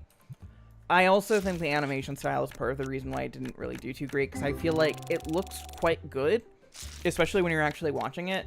I feel like, but it also looks like the character designs look just kind of off enough that it lacks that, like, sort of selling point Mutant Mayhem or Spider-Verse has, where it's like, oh my god, this is like the best design for these characters I've ever seen. Mainly the mouth. I think the faceplates look really weird for the characters. And I think, like, part of the reason why I think the Spider-Verse films have been able to, like, be as good, like, popular as they are, beyond how innovative, even stuff like Last Wish and Mutant Mayhem, is that they were able to really capitalize on the fact of, like, oh, this looks sick, like, this looks cool. And there is stuff like that you do see in Transformers 1 when you do watch the movie. But, like, I feel like they could have made it look a little bit cooler. I don't know. Because when you have it displayed primarily in, like, your comedy slapstick trailer of, like, haha, they're buddies. Look at Megatron and Prime being buddies. It just doesn't really play as well as, like, a selling point. Ghost and Co. That's why I saw it at the Alamo Draft House. Because it's like, I think they still allowed kids at that screening. And it's also why I saw Sonic 3 there as well. But it was like, way less of a kid vibe. I sat next to a trans girl and her twin. The trans girl was freaking out about Transformers stuff with me after the movie, which was really fun. But, yeah, that's the thing. Like, I think kids should have their own space to see movies, and obviously, like, especially for kids' films. And I hope the ones who did get to go see Transformers 1 got to enjoy it, but that's also where it's like, I have Alamo Draft House, where, like,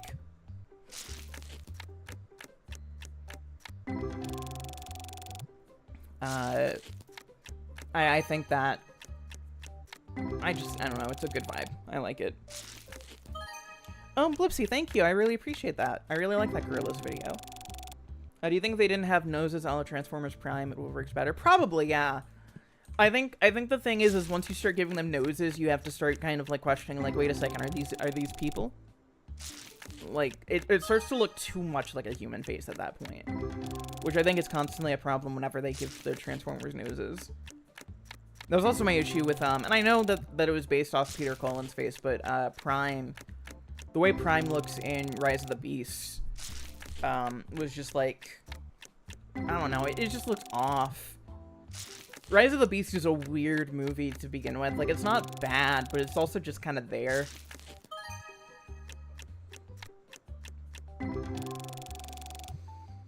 And it's like this weird thing where it wants to be both like a prequel to the Bayverse films and also a sequel to Bumblebee, but it's not really good at being either of those. And so you have like a mix of like aesthetics and tone and stuff, and it just doesn't really, I don't know. It's not a bad movie. It's probably still one of the better Transformers films, but it's also like, it's one of those weird things where it's like, technically I think the film was better than Dark of the Moon, but I've watched I'd probably be more inclined to watch Dark of the Moon and recommend Dark of the Moon to people, because, like, even though it does have the lows of the Bayformer films, like, it at least feels, like, interesting and fun to watch. Which is also why I think Rise of Beasts just kind of didn't really take off in the box office as much as Hasbro hoped.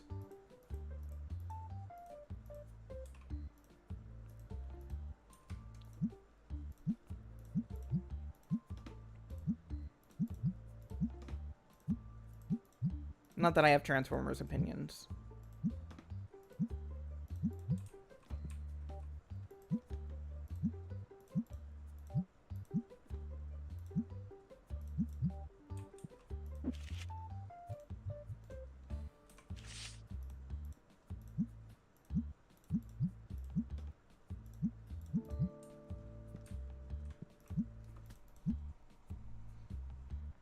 Didn't someone else do Bumblebee? Yeah, it was Travis Knight, who's mainly known for Leica Studios. Leica, I always forget exactly how to pronounce it. But, like, he was the guy who did Koopa and the Two Strings and stuff like that.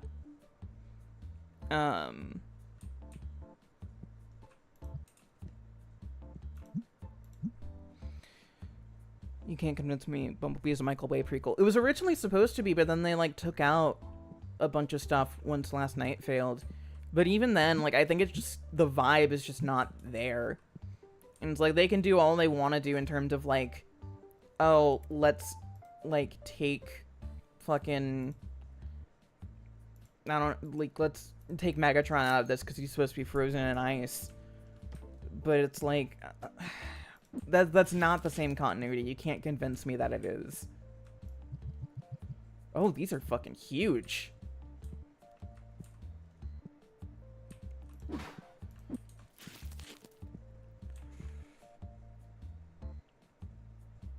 Is there a Magic Mod too? Probably. wow, I didn't realize how out of Yugi's legendary decks I am. There's a lot of stuff I need to order, but I might have to wait for tomorrow. In game. So if I am here, you should probably get ready for the day. Oh my god, yeah. Get ready for the day or, like, go to sleep. Whichever one. I kind of don't like how... Whatever, I can switch them later. Alright.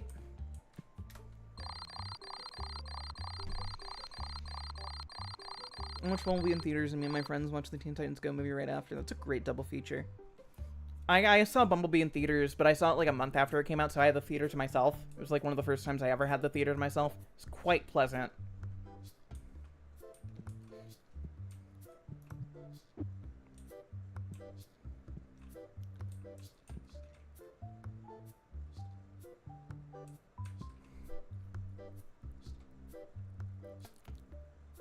Hey buddy, you want to come in the store?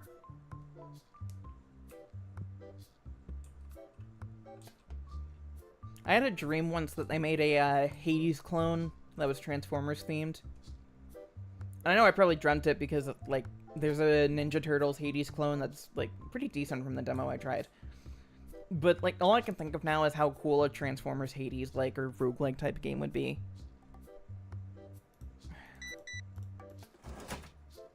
Can they take the fucking Transformers card game that apparently exists, like the deck builder game, and just turn that into a solo single-player experience so I can experience it as a fun deck builder?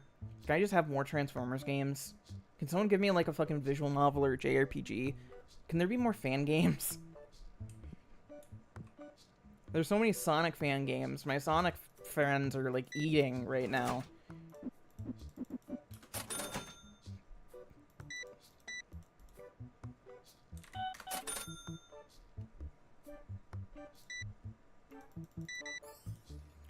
There was that, like, most recent game, Galactic Trials. I think that's, like, a kind of, like, combat racing thing. But I, like, maybe it's fine. The problem I've had with, like, the Transformers games that have been coming out is that I wish they would, like, give it the same sort of attention like Ninja Turtles gets, you know, where it's like, oh, we'll, like, do some fun stuff like Shredder's Revenge or a little, like, Classics Collection or whatnot. Where it's, like, seeing, like, Hasbro's instead, like, we'll give it to some fucking, like, shovelware mobile developer. And so it's, like, they just kind of all look like, I mean, like, I know they're all, like, kids' games and stuff like that, but I don't know, it would just be nice to, like, I don't even want, like, a new Fall of Cybertron game or something like that. It doesn't even need to be that same style, I just want it to look like not something I buy on the App Store, I guess. Why is that guy still smelly? Why are you still smelly? Oh, I just got a trophy for cleaning 500 smelly customers.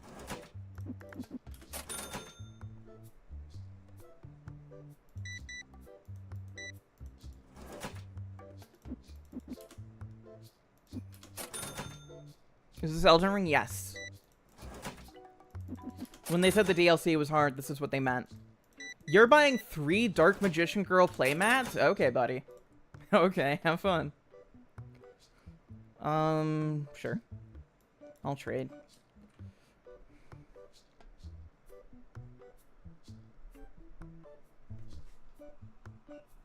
Love a League of Legends Transformers game. You know, wouldn't be terrible for a MOBA.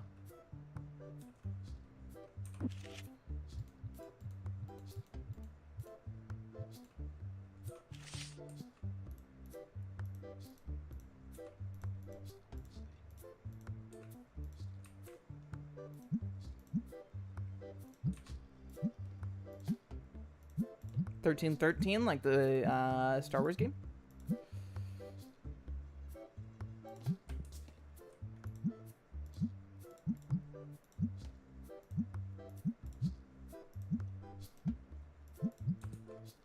Oh my god. I wish there's a way I could make a queue line. Why do you need 5 Dark Magician Girl playmats, buddy? I'm fucking watching you.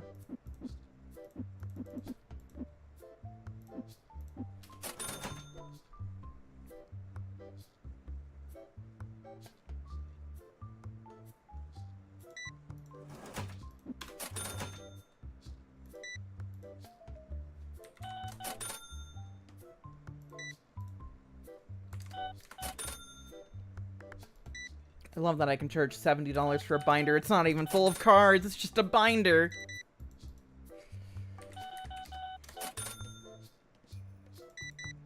Oh, I love capitalism.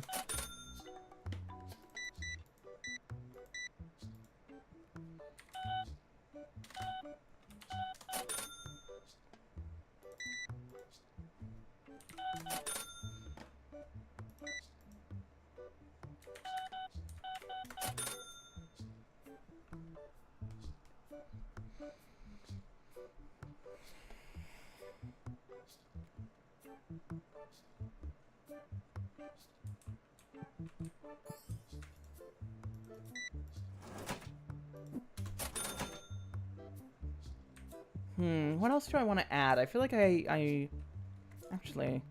it's been a while since we've done this. Let's buy a shop expansion just for fun. Ooh, okay. That might just fuck this whole thing up.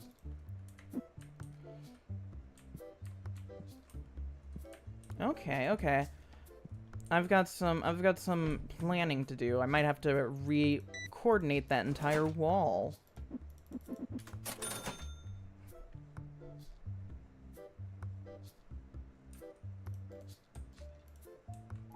What do you want? No, fuck you!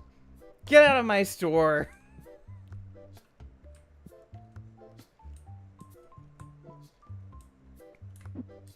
How about... Okay. I think Chad, I think we might be cooking here.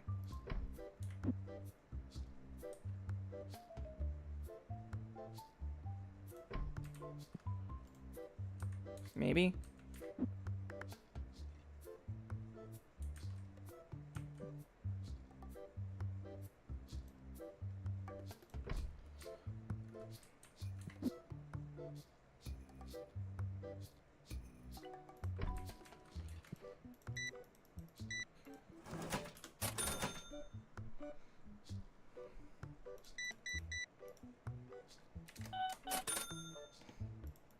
Ah. A sale. Binders are really in right now.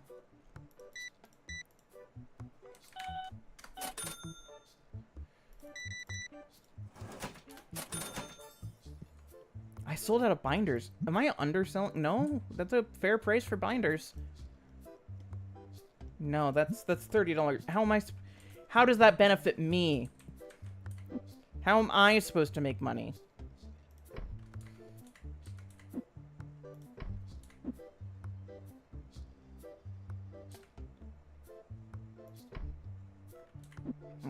Okay. I liked this more in theory than I actually do in execution. Because I just can't get this corner to work quite... Actually...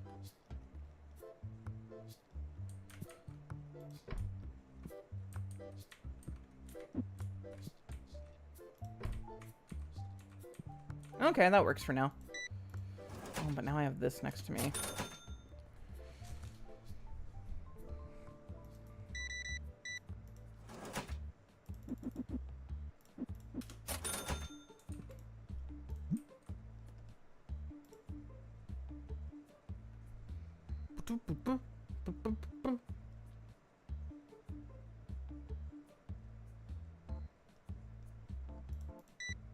I kind of want to do a drastic remodeling of the store. I don't know why. It's just there's something as we grow bigger that I feel some pull that's like make big changes, you know? Take advantage of the space.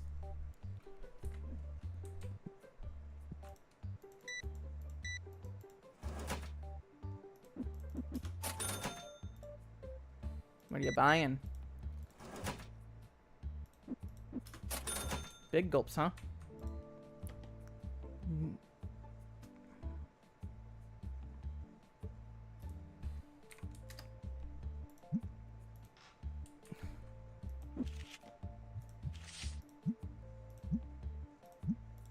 We're gonna charge that $6.69. Ha ha ha ha ha.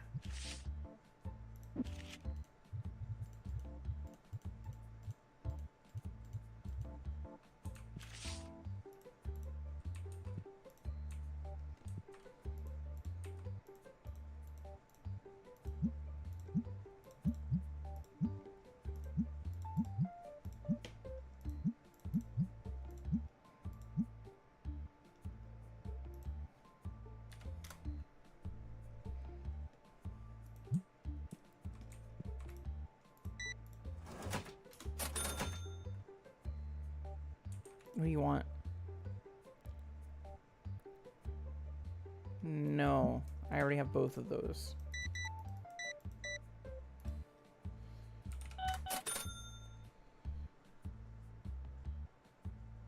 I feel like the meta year must be incredibly toxic. Okay, yeah, no, I just don't... I'm not vibing with this as much as I was thinking I would. Maybe once we close, I'll try to see how much money we have, if we have enough to do some... What if I move the play table so they're not just, like, all in a line next to each other? Or, like, added more of them so more people could play.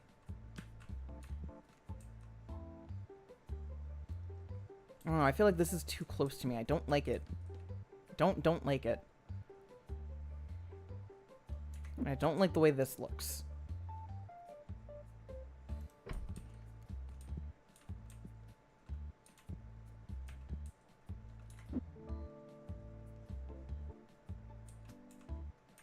Here, okay.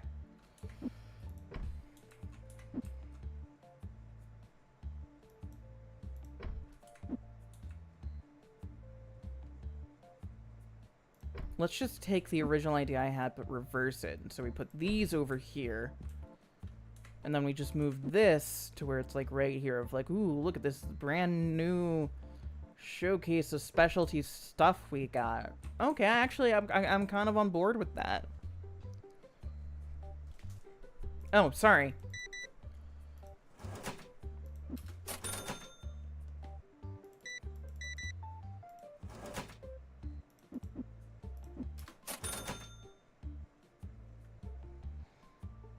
Okay, yeah. I can... Ooh, and I wonder if I could, like, even, like, move this a little bit outways.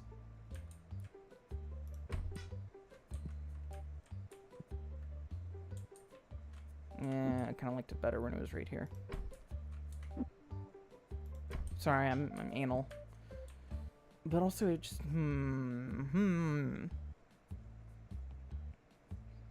Yeah, no, I think if I got the next shop expansion, it would get rid of that weird corner. It's just a matter of the next expansion is $13.50, which is not bad. I just can't do it right now. I would need someone to... Ooh, wait, this person's about to buy this card.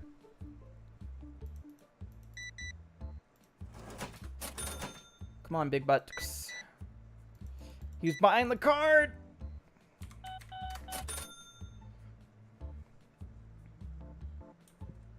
Oh, I forgot to set a price for this. Yeah, that works. Alright, here's what we're gonna do, chat. Renovate. Shop expansion. There we go, now we have this back corner. I'm still probably gonna want to mess with this a bit, just because I think it would... I'm feeling the pull as the space gets bigger. And as we're, like, making space for stuff.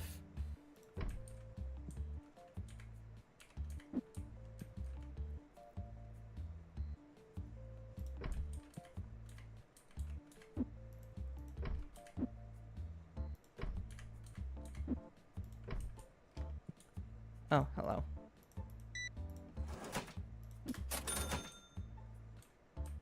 What do you... Sure.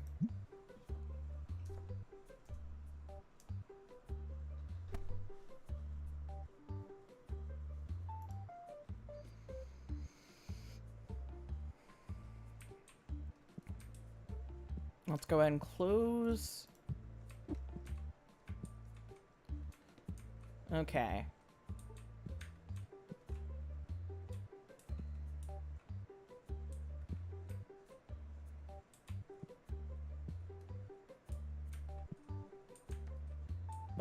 Buddy. Okay. Let's see. Let's move some of this stuff out of the way real quick. Just because I kind of think I want to move the tables. The tables have been where they are for too long.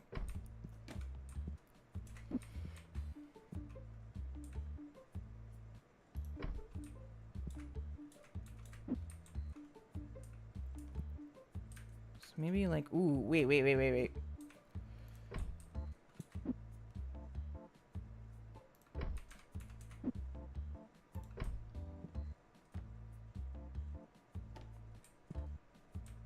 Buddy. Thank you. Nobody has manners anymore in polite society.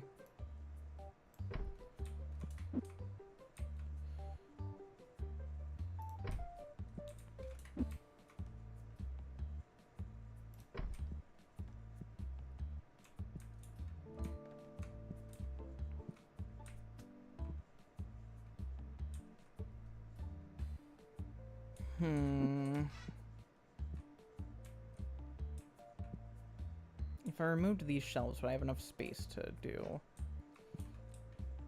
I think so. Hold on. Let's go ahead and move this over here near the front. Just for now. We can mess it a little bit with this as we go. Wait, what if I could make a line to the store? Like, because I keep complaining about all these fucking people. Okay, I actually can't fit this here. That's fine. I could move no, because I like having my space here for my little thingy. Here. I already had a weird, odd number of tables, so...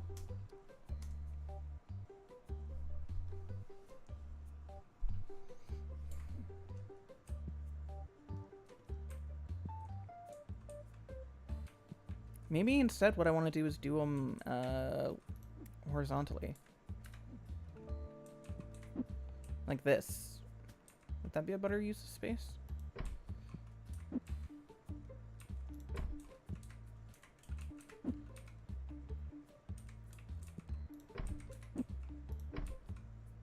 Put the cash register next to the door to prevent shoplifting. You know, it's not a bad idea. Okay, hold on. Is she cooking?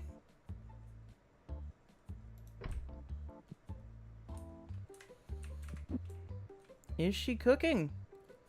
I'm kind of liking how this is looking, not gonna lie.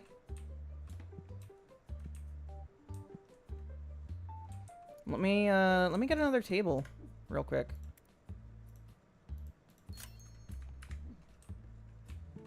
I can't get too many in the way of renovations right now, but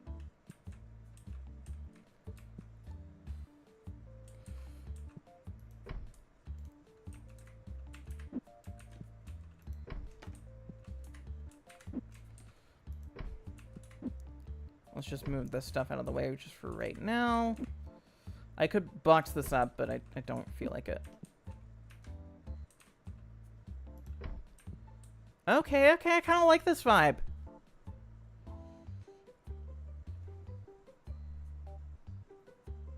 Forcing poor delivery drivers to deliver tables at 8 p.m. They like doing it. I heard from them that they like tables coming in really late.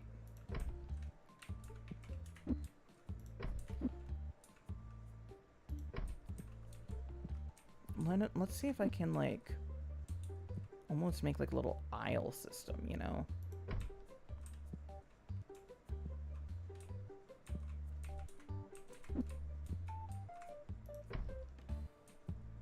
Ooh. Okay. I'm starting to vibe with this. I think we might be going somewhere.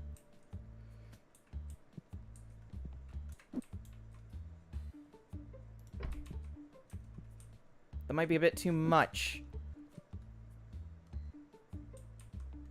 Wait.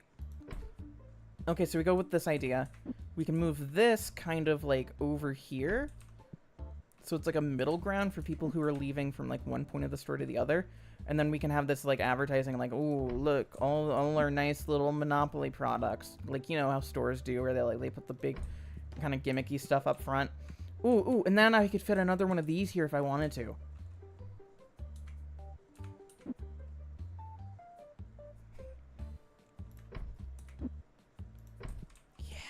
Yeah. Please click in place.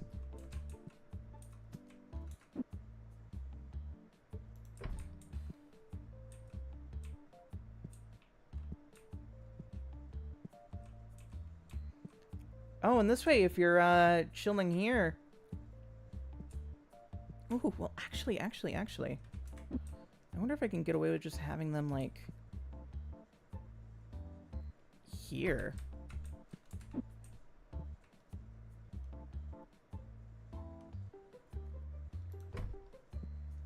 So then, like, oh, okay, yeah, and then you have, like, an actual proper aisle.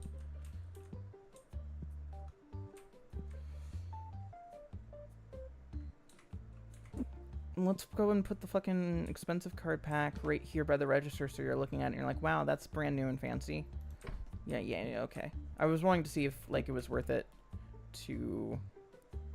Ooh, no, wait, I kind of like that. Here, can I take advantage of one of these boxes?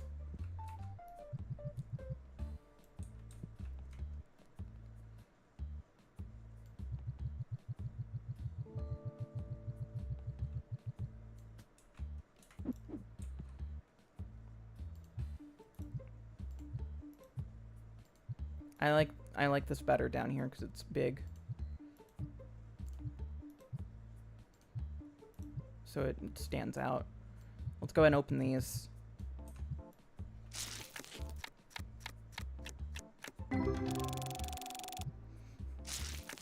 Sorry about getting so excited about setting up store logistics. Unrelated, did y'all know I'm autistic?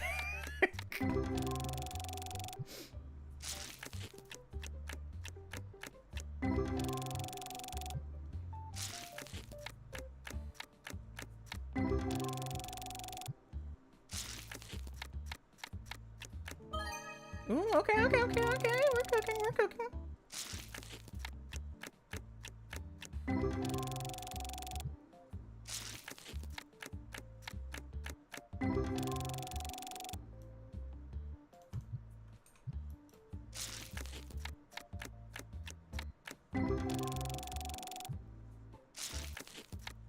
I wish they had a little bit more customization in this game. I know it's still early access, but I would love to like, have just kind of the ability to change, like, some wall colors or hang up posters.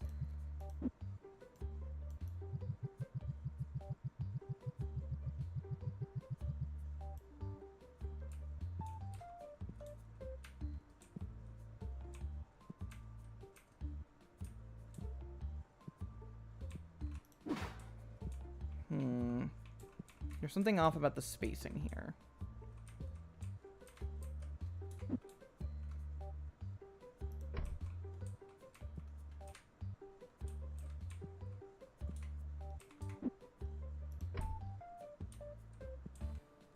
There we go. Now these look less out of place. You have a little nice aisle to go in. I can walk in and out of my store. Can I line up this to match?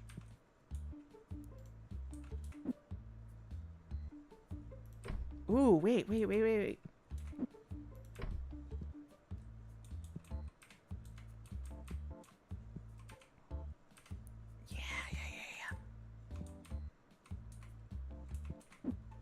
You can actually snap it that way. That's interesting.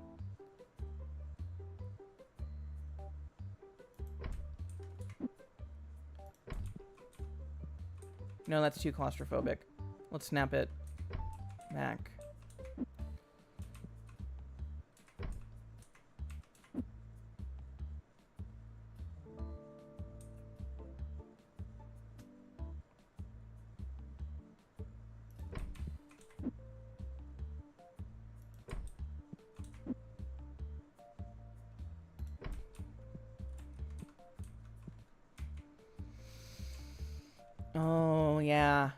Oh, yeah, it's all coming together.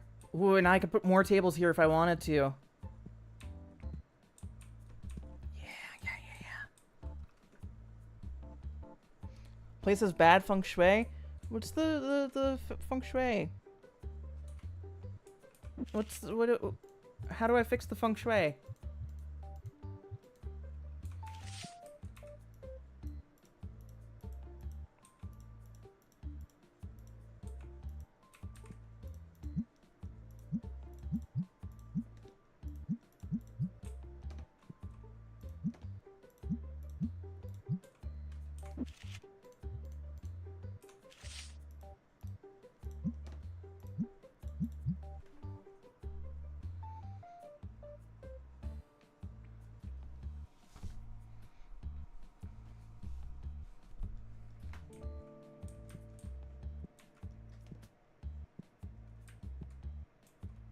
Oh god, now I'm gonna have to be next to people, though.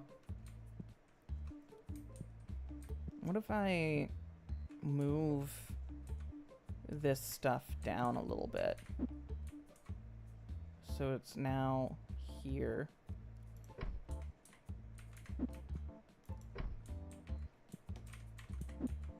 Now that I know that I'm not using this area per se. Did that please snap together?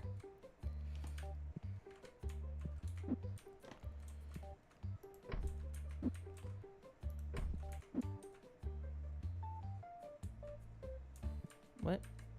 There we go. Okay, yeah. This looks a little bit empty right now, but I can always add more, I guess.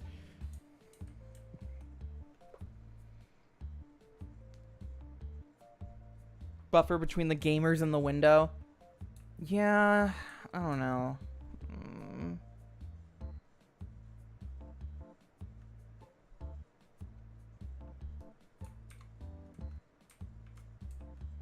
Let's try this out like this for right now. Get some more money. We can stock some more stuff.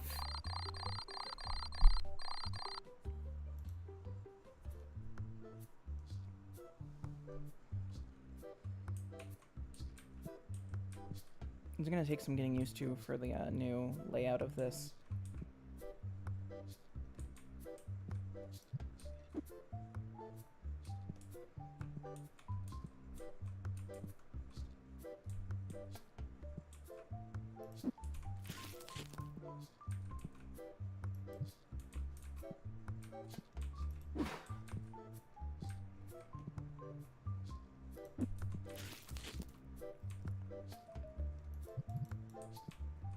This already feels like it's too close right here. I keep running into it, but maybe I just need to get used to it.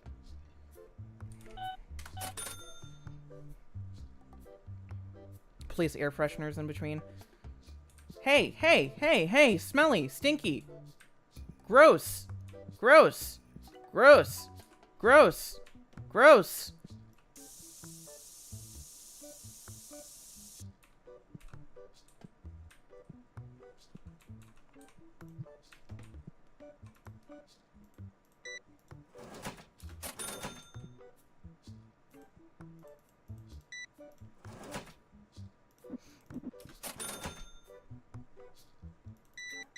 Jesus Christ, dude.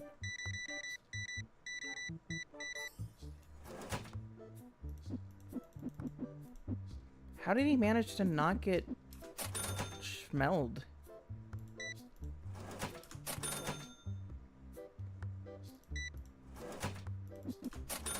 What do you want? No, that's a bad deal.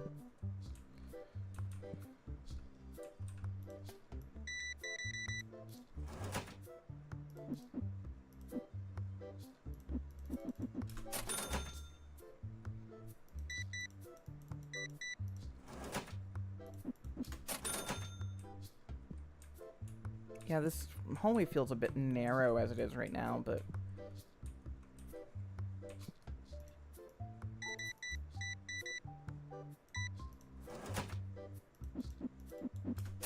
Oh, I gave that guy an extra $1. Shit! I'm never gonna financially recover from this. Bum bitty bitty bum bum. Can I just move this like a little bit here?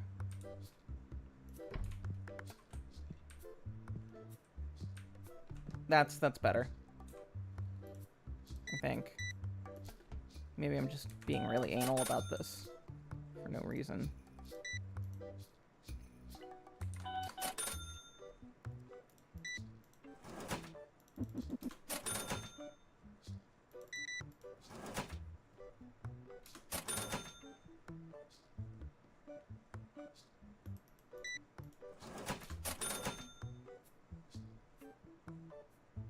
But what's with the boob window?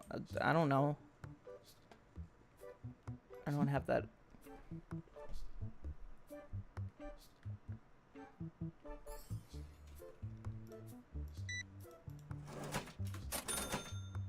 I still remember I got an ask one of these like months ago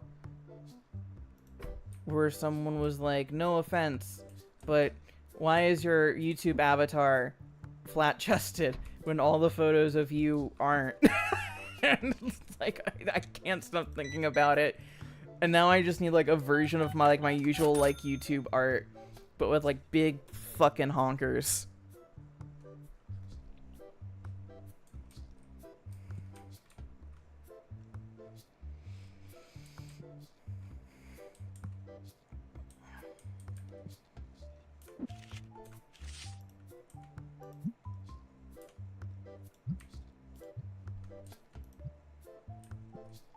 How are we doing on the price for these?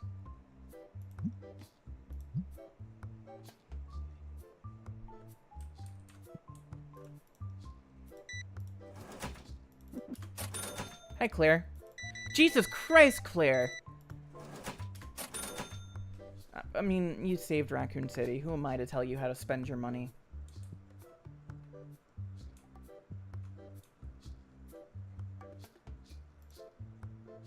No, that's a bad deal. Get out of my sight.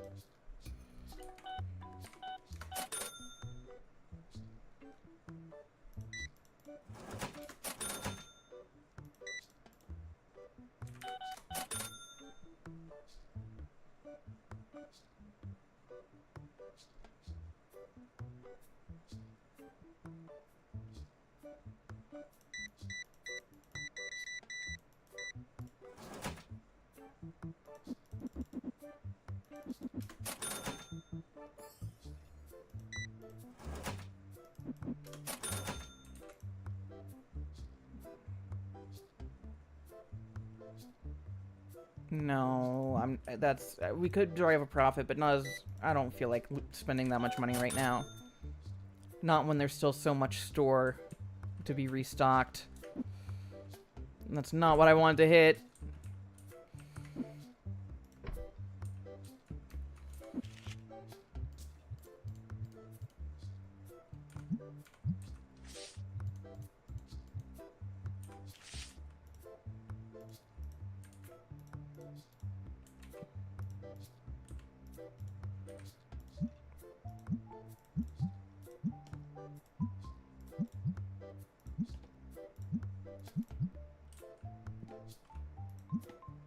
Ooh, we're selling Toon World.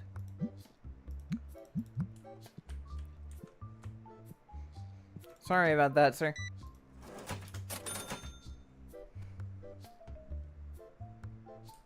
Let's see. God, I need more binders. I need more Yu-Gi-Oh's Legendary deck. We got these. Yes.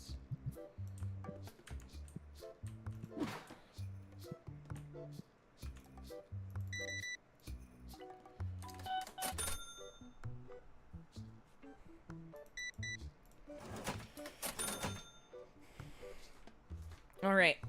Let's see, what all do I need to restock on? Ow, ow, ow, ow, ow. My toe got caught in my headphone things. Let's go ahead, let's order some Monopoly.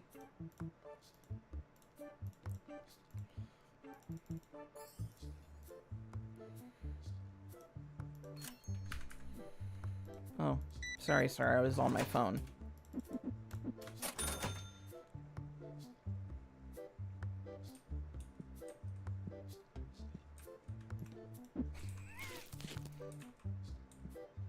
We were inside that guy's beard for a second.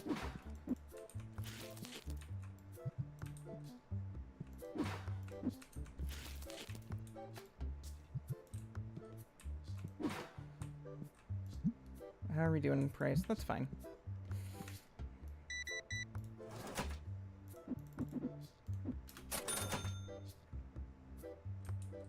The dice are not used in Yu-Gi-Oh! The dice are just because we're a card game shop. So we should probably sell dice.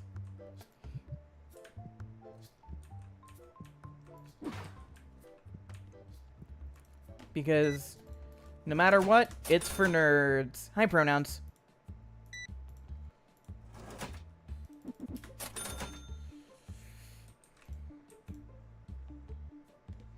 You know, can we talk about bullshit?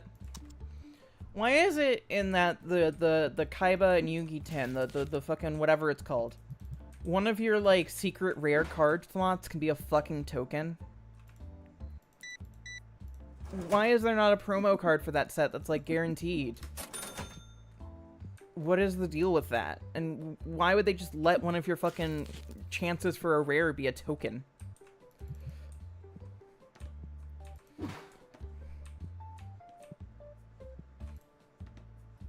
I cannot make that deal. Not out of lack of interest, I just literally cannot. I think we're actually almost out of our backlog of stuff. So I need to actually go and do a big accessories haul.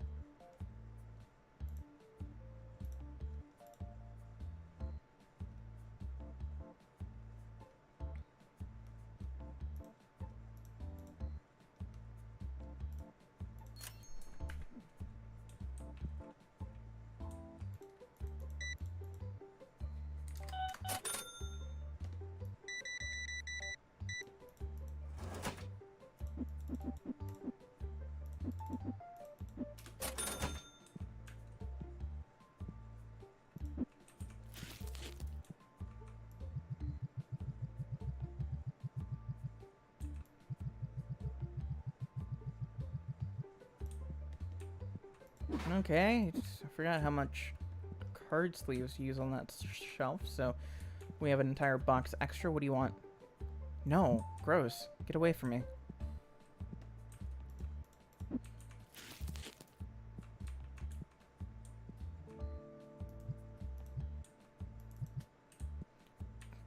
Whoa, whoa, whoa, whoa, whoa, whoa. Buddy? How did you get through security?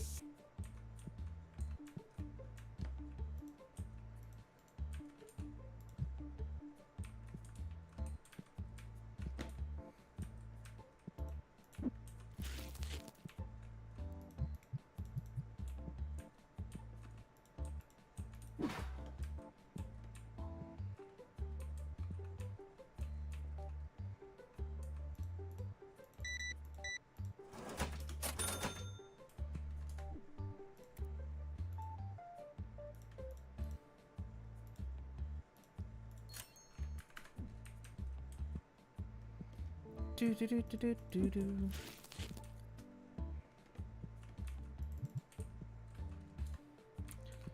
There you go. Have a box.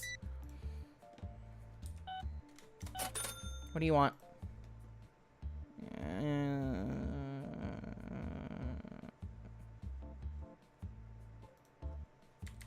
I'll take it.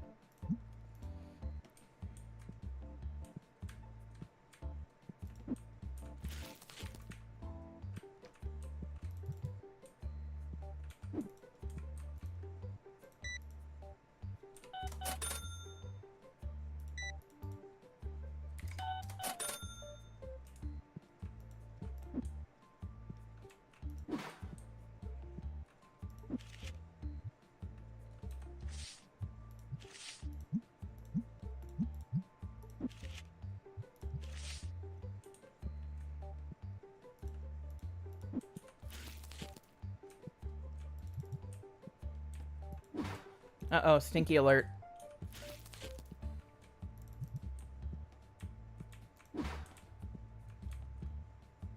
Whoa, whoa, whoa, whoa, whoa, whoa! There we go. Okay.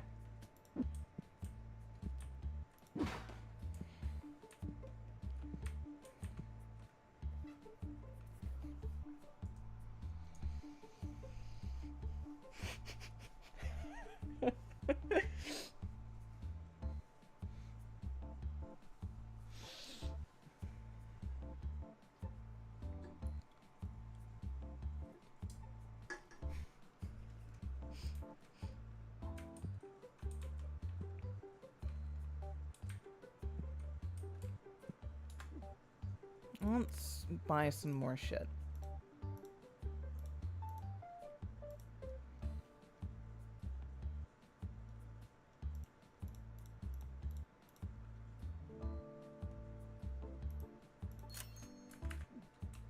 Oh, hello, sir. What are you buying?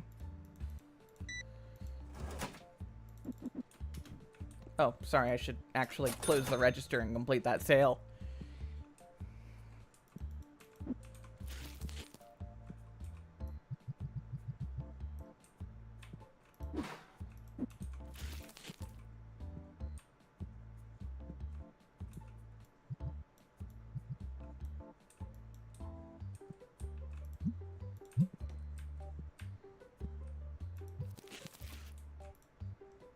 No.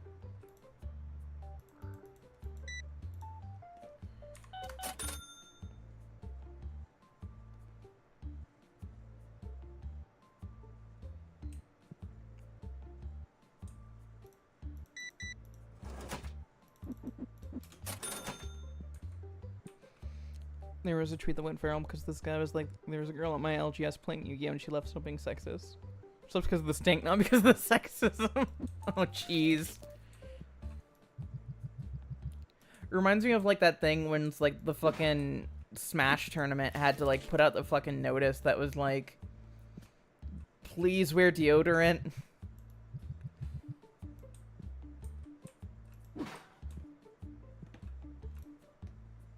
No.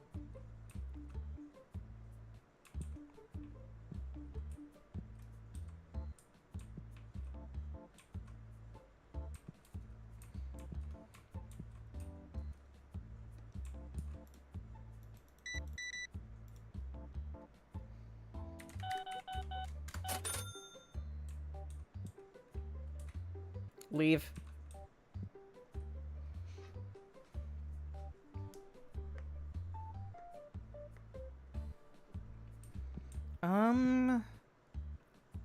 You know, it's been a while since we bought, like, actual cards. So maybe we should go ahead and buy some of these.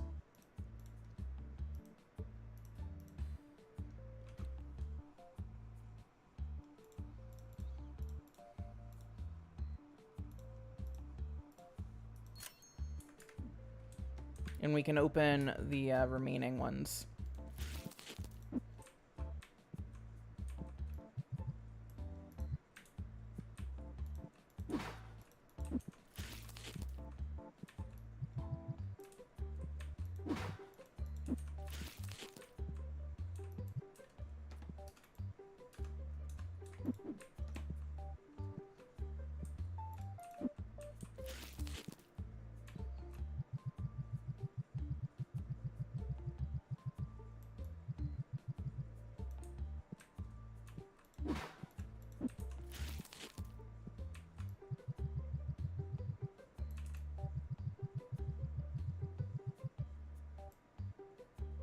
Alright.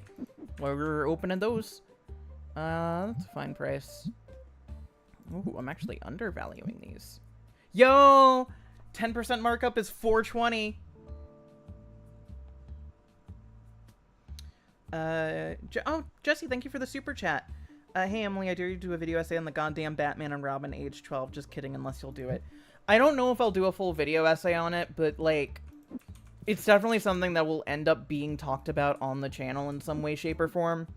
Because a video idea I've wanted to do for a while, but I just have to, like, actually, like, prepare for it, both, like, actual, like, research prepare and then just, like, mentally, is do a video about, like, if, like, responding to all those takes of, like, Batman is a fascist who beats up poor people, and kind of really examining it and sort of where people get that conception from and if it's true or not.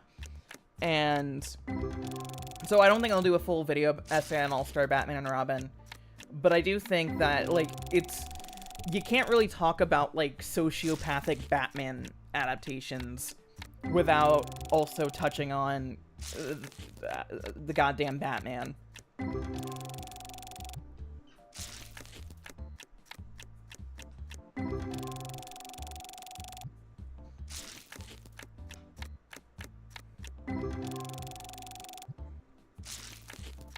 Plus, it would give me an excuse to talk about White Knight and why I don't like the White Knight series.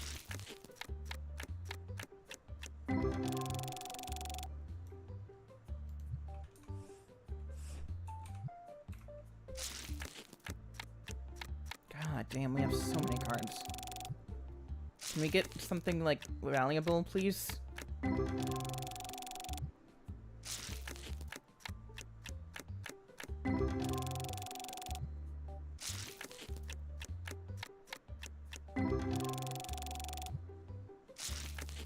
on.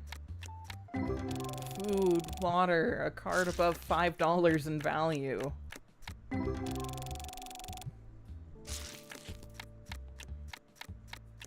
Okay, sure.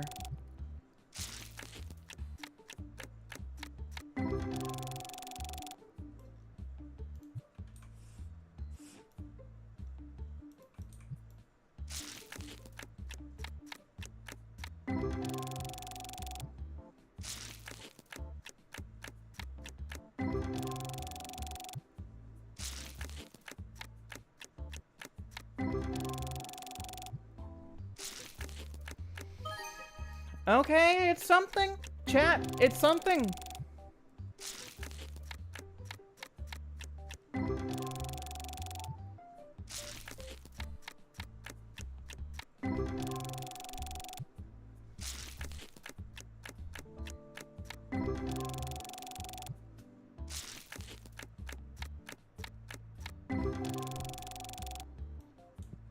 Alright, well that's that. Let's open this up.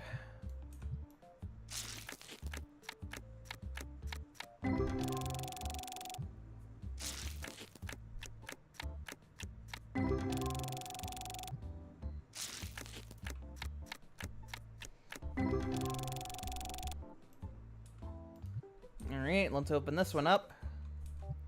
Surely we have to get something.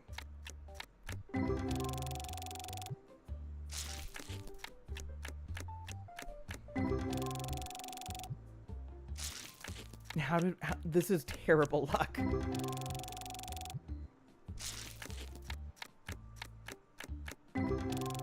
Have fun pulling Bonanza. Did you pull any 25th rarity cards? I don't know. I don't know. I don't know what cards I have. I don't know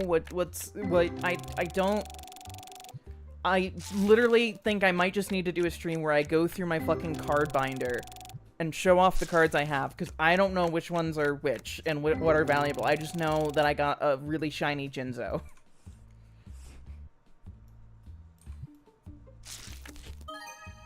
Yo! Okay. Okay.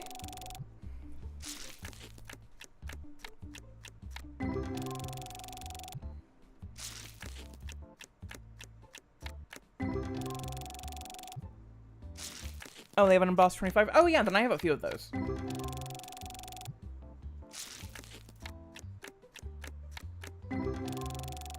I have a Blue Eyes with the embossed 25 on it. And then I have a, I think an Exodia with embossed 25?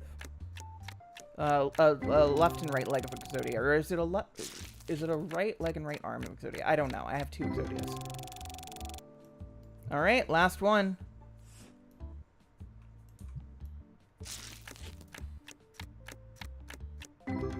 Okay, well, you know, can't all be winners.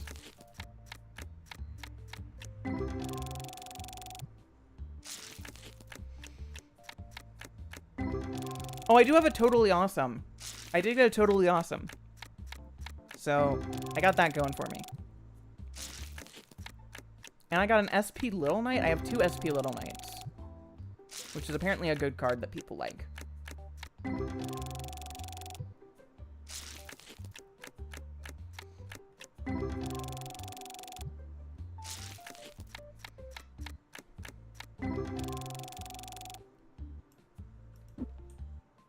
Let's go ahead and take these boxes out. Then what I'm thinking is do one more in-game day, because then we'll have played for 15 in-game days. And I'll have been streaming for about like 6 hours. And I can go get some rest and chill and eat dinner. How does that sound?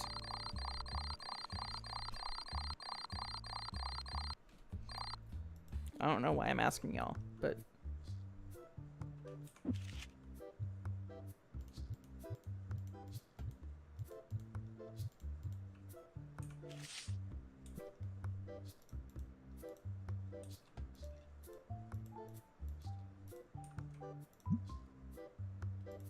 Oh, I can overcharge for this.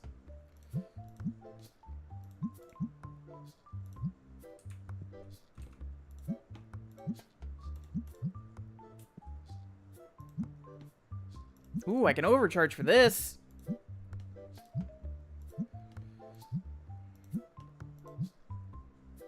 What's for dinner? I don't know. Probably just, like, cheese sticks or something. Just something quick I can put. I'm not, like, super hungry, so it's not a big deal.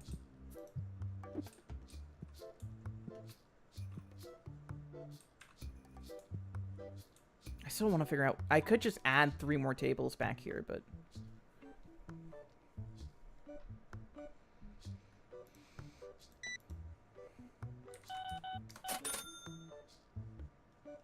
What did she even buy that was worth $186? I didn't even look. I just scanned.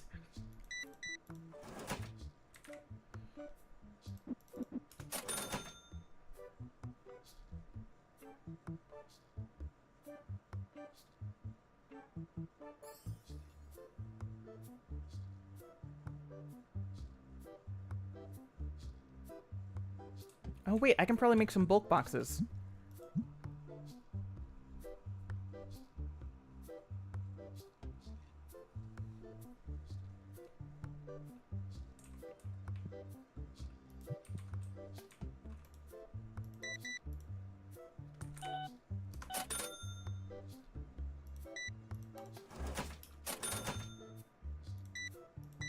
Also, wait, now that we're at shop level 22, I think I might be able to get a fun new thing. What do you want? No.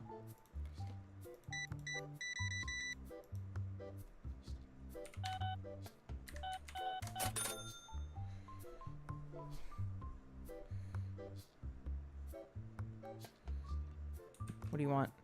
No, I don't even have...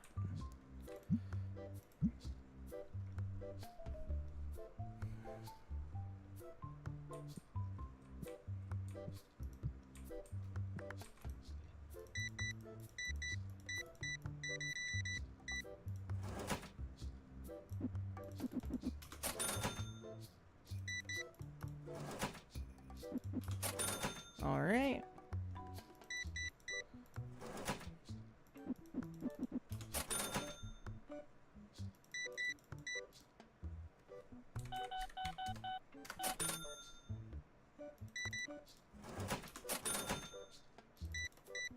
Two Seto Kaiba figures? Sure.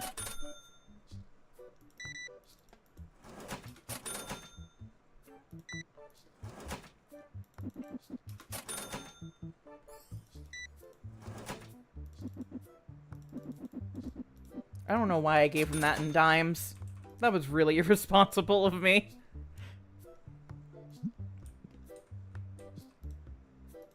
Hey, Matt.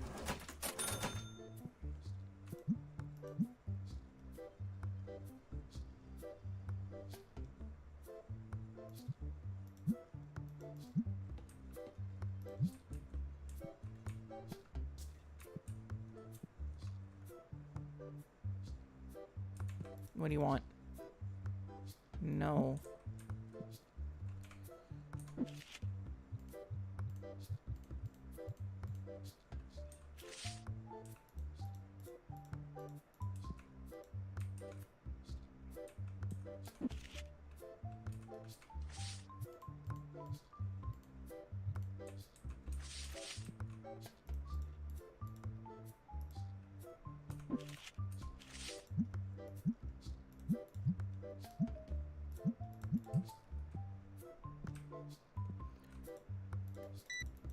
Okay.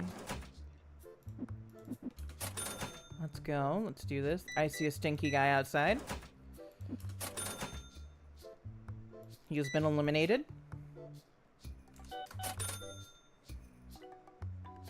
Yo, is that Matt Murdock, attorney? It actually look like Dave Wiskus, my CEO of Nebula.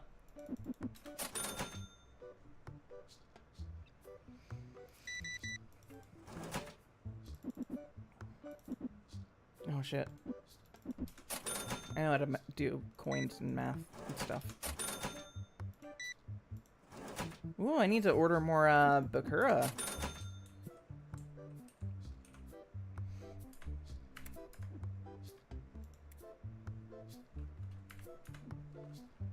Anything else I need to order? Yeah, let's go ahead and order. God damn it, I keep hitting the wrong button. Let's go ahead and order more Yugi special decks and more of these.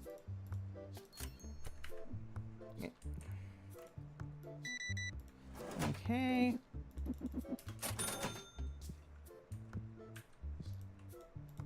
Uh-oh. Uh-oh. Uh-oh.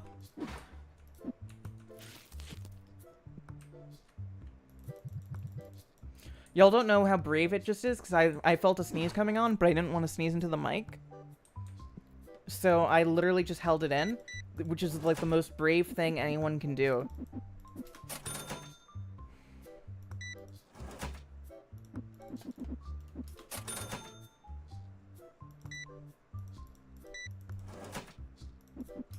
I'm basically like a hero, I guess, but like, you know, who's really keeping track of this stuff.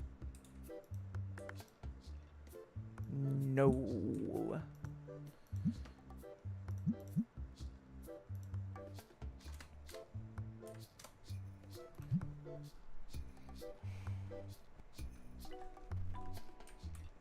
Oh gosh, there's a fucking line.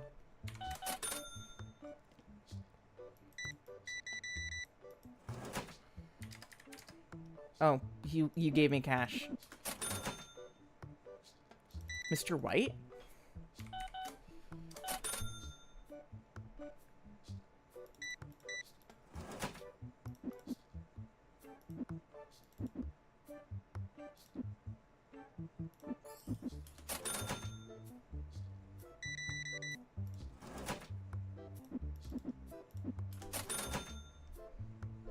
What do you want?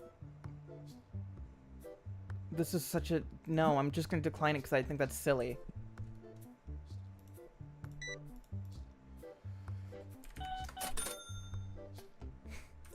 What do you want? No. I don't care enough. One Joey Wheeler, please.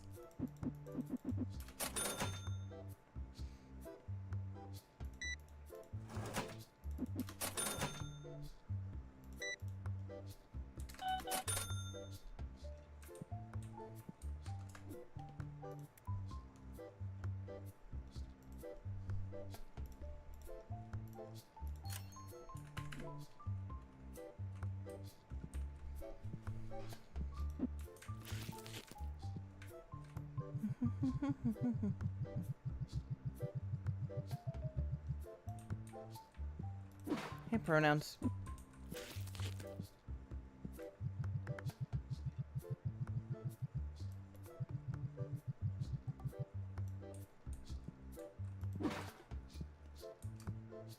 Oh yeah, I forgot there's a sprint button. 3 type of starter decks, of course, of course.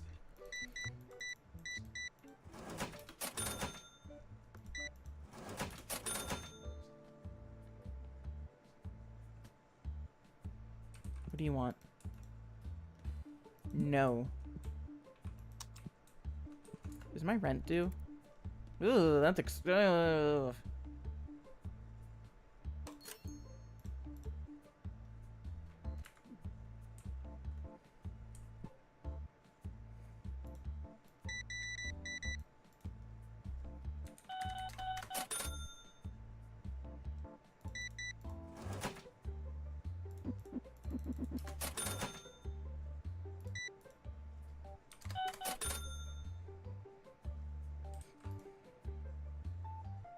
No, I have too many of those. Invasion of Chaos box is a little expensive. Is it? I guess. Oh, but he's gonna buy it anyway, you little fucker! You bought it before I changed the price, you bitch! You stupid idiot! I don't have that card. You don't have that card either.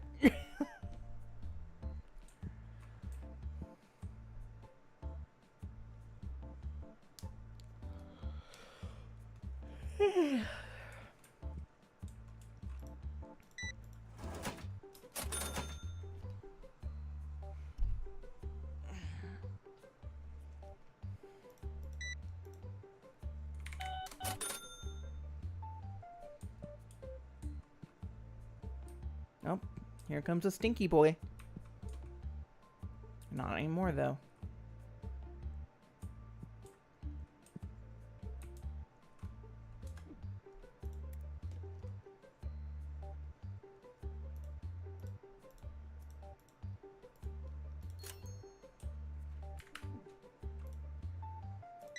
One of the little blonde bitches got it. Nope. Bad deal.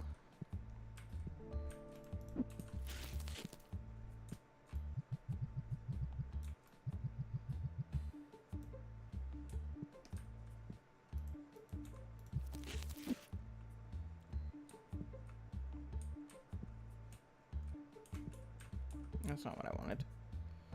This is what I wanted. No, I actually don't want that because I don't have any space for Karibas right now.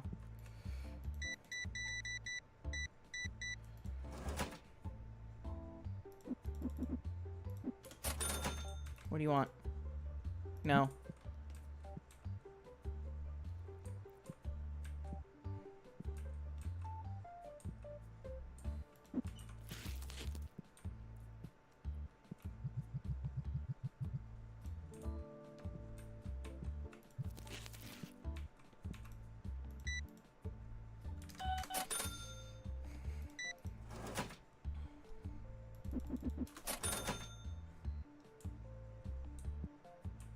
You should never do the shave and a haircut routine on Twitch.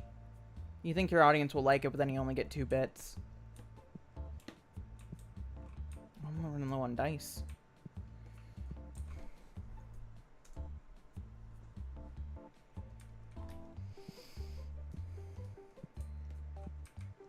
Oh, I just realized there's backs.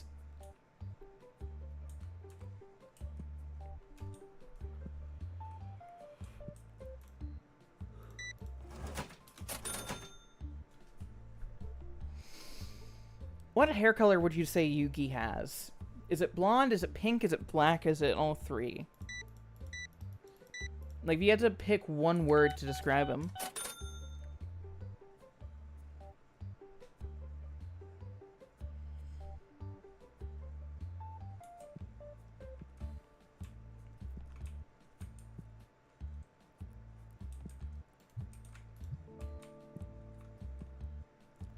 Blonde, black, protagonist, highlights, black, rainbow.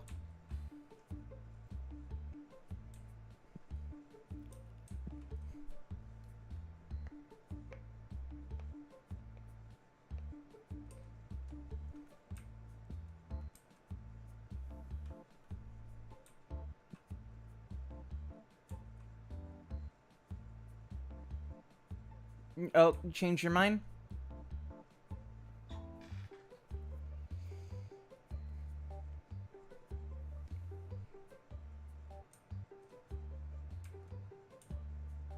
Holy shit, why is it so busy? We're closing. It's like they knew this was the last day I was playing. They all wanted to fucking get inside. No.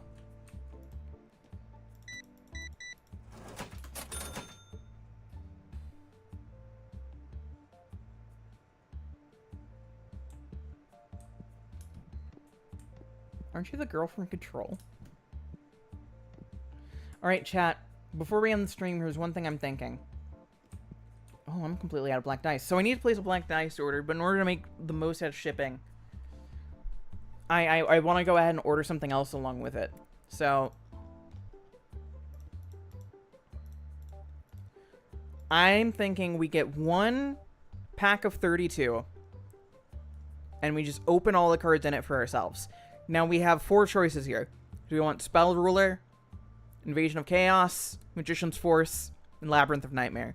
Which one of these 4 do we want to open and pick as our calling card to leave and depart this mortal realm?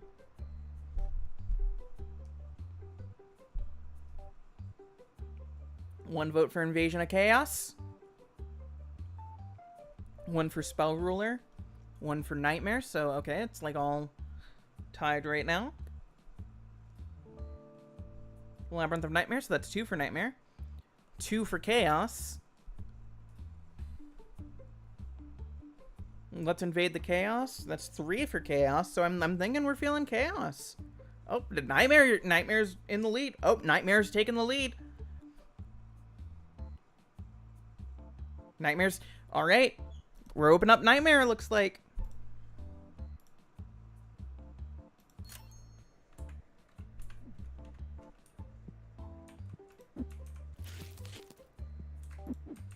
First, let's put the dice up so I don't forget them out on the street corner.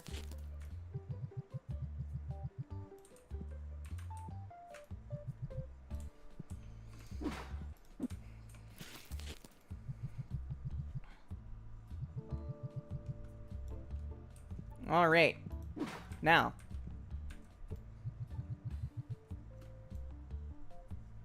Let's go ahead. Start opening packs. Also going to adjust myself on my seat because, full disclosure, my ass kind of hurts. I've been sitting on this chair for like 6 hours.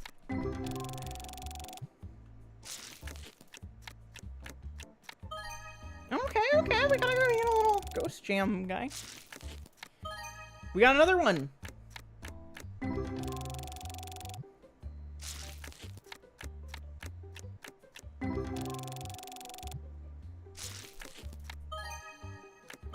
Okay, wow, okay.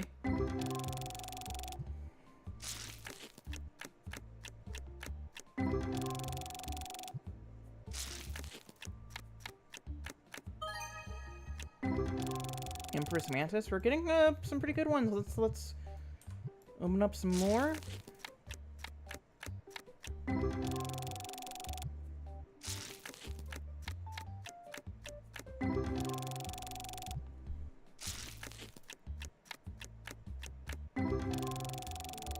Okay, having a little bit of a dry spell, but that's, you know, fine.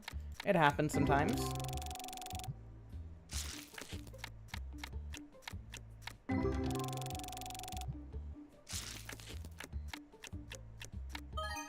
Woo!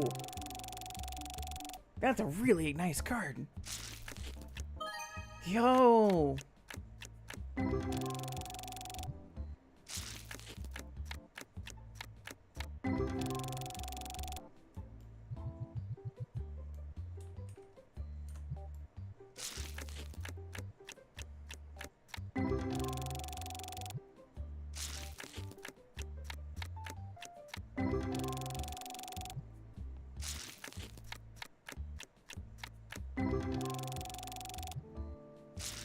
Oh, we made our money back. We made our money back and then some, so. Oh, okay.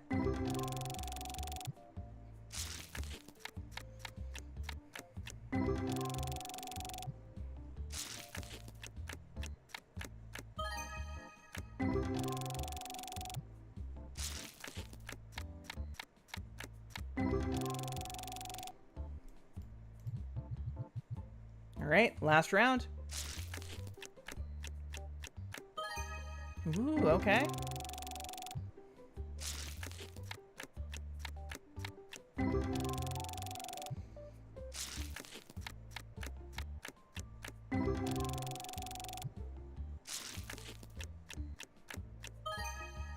Oh, another destructive punch.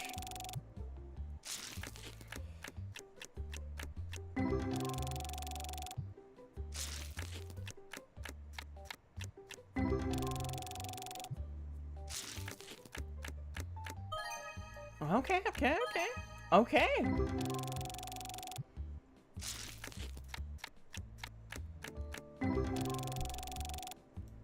All right. That was a pretty good collection. I think we're in a good zone. Yeah, okay. Wow. Here, let me go ahead and save the game.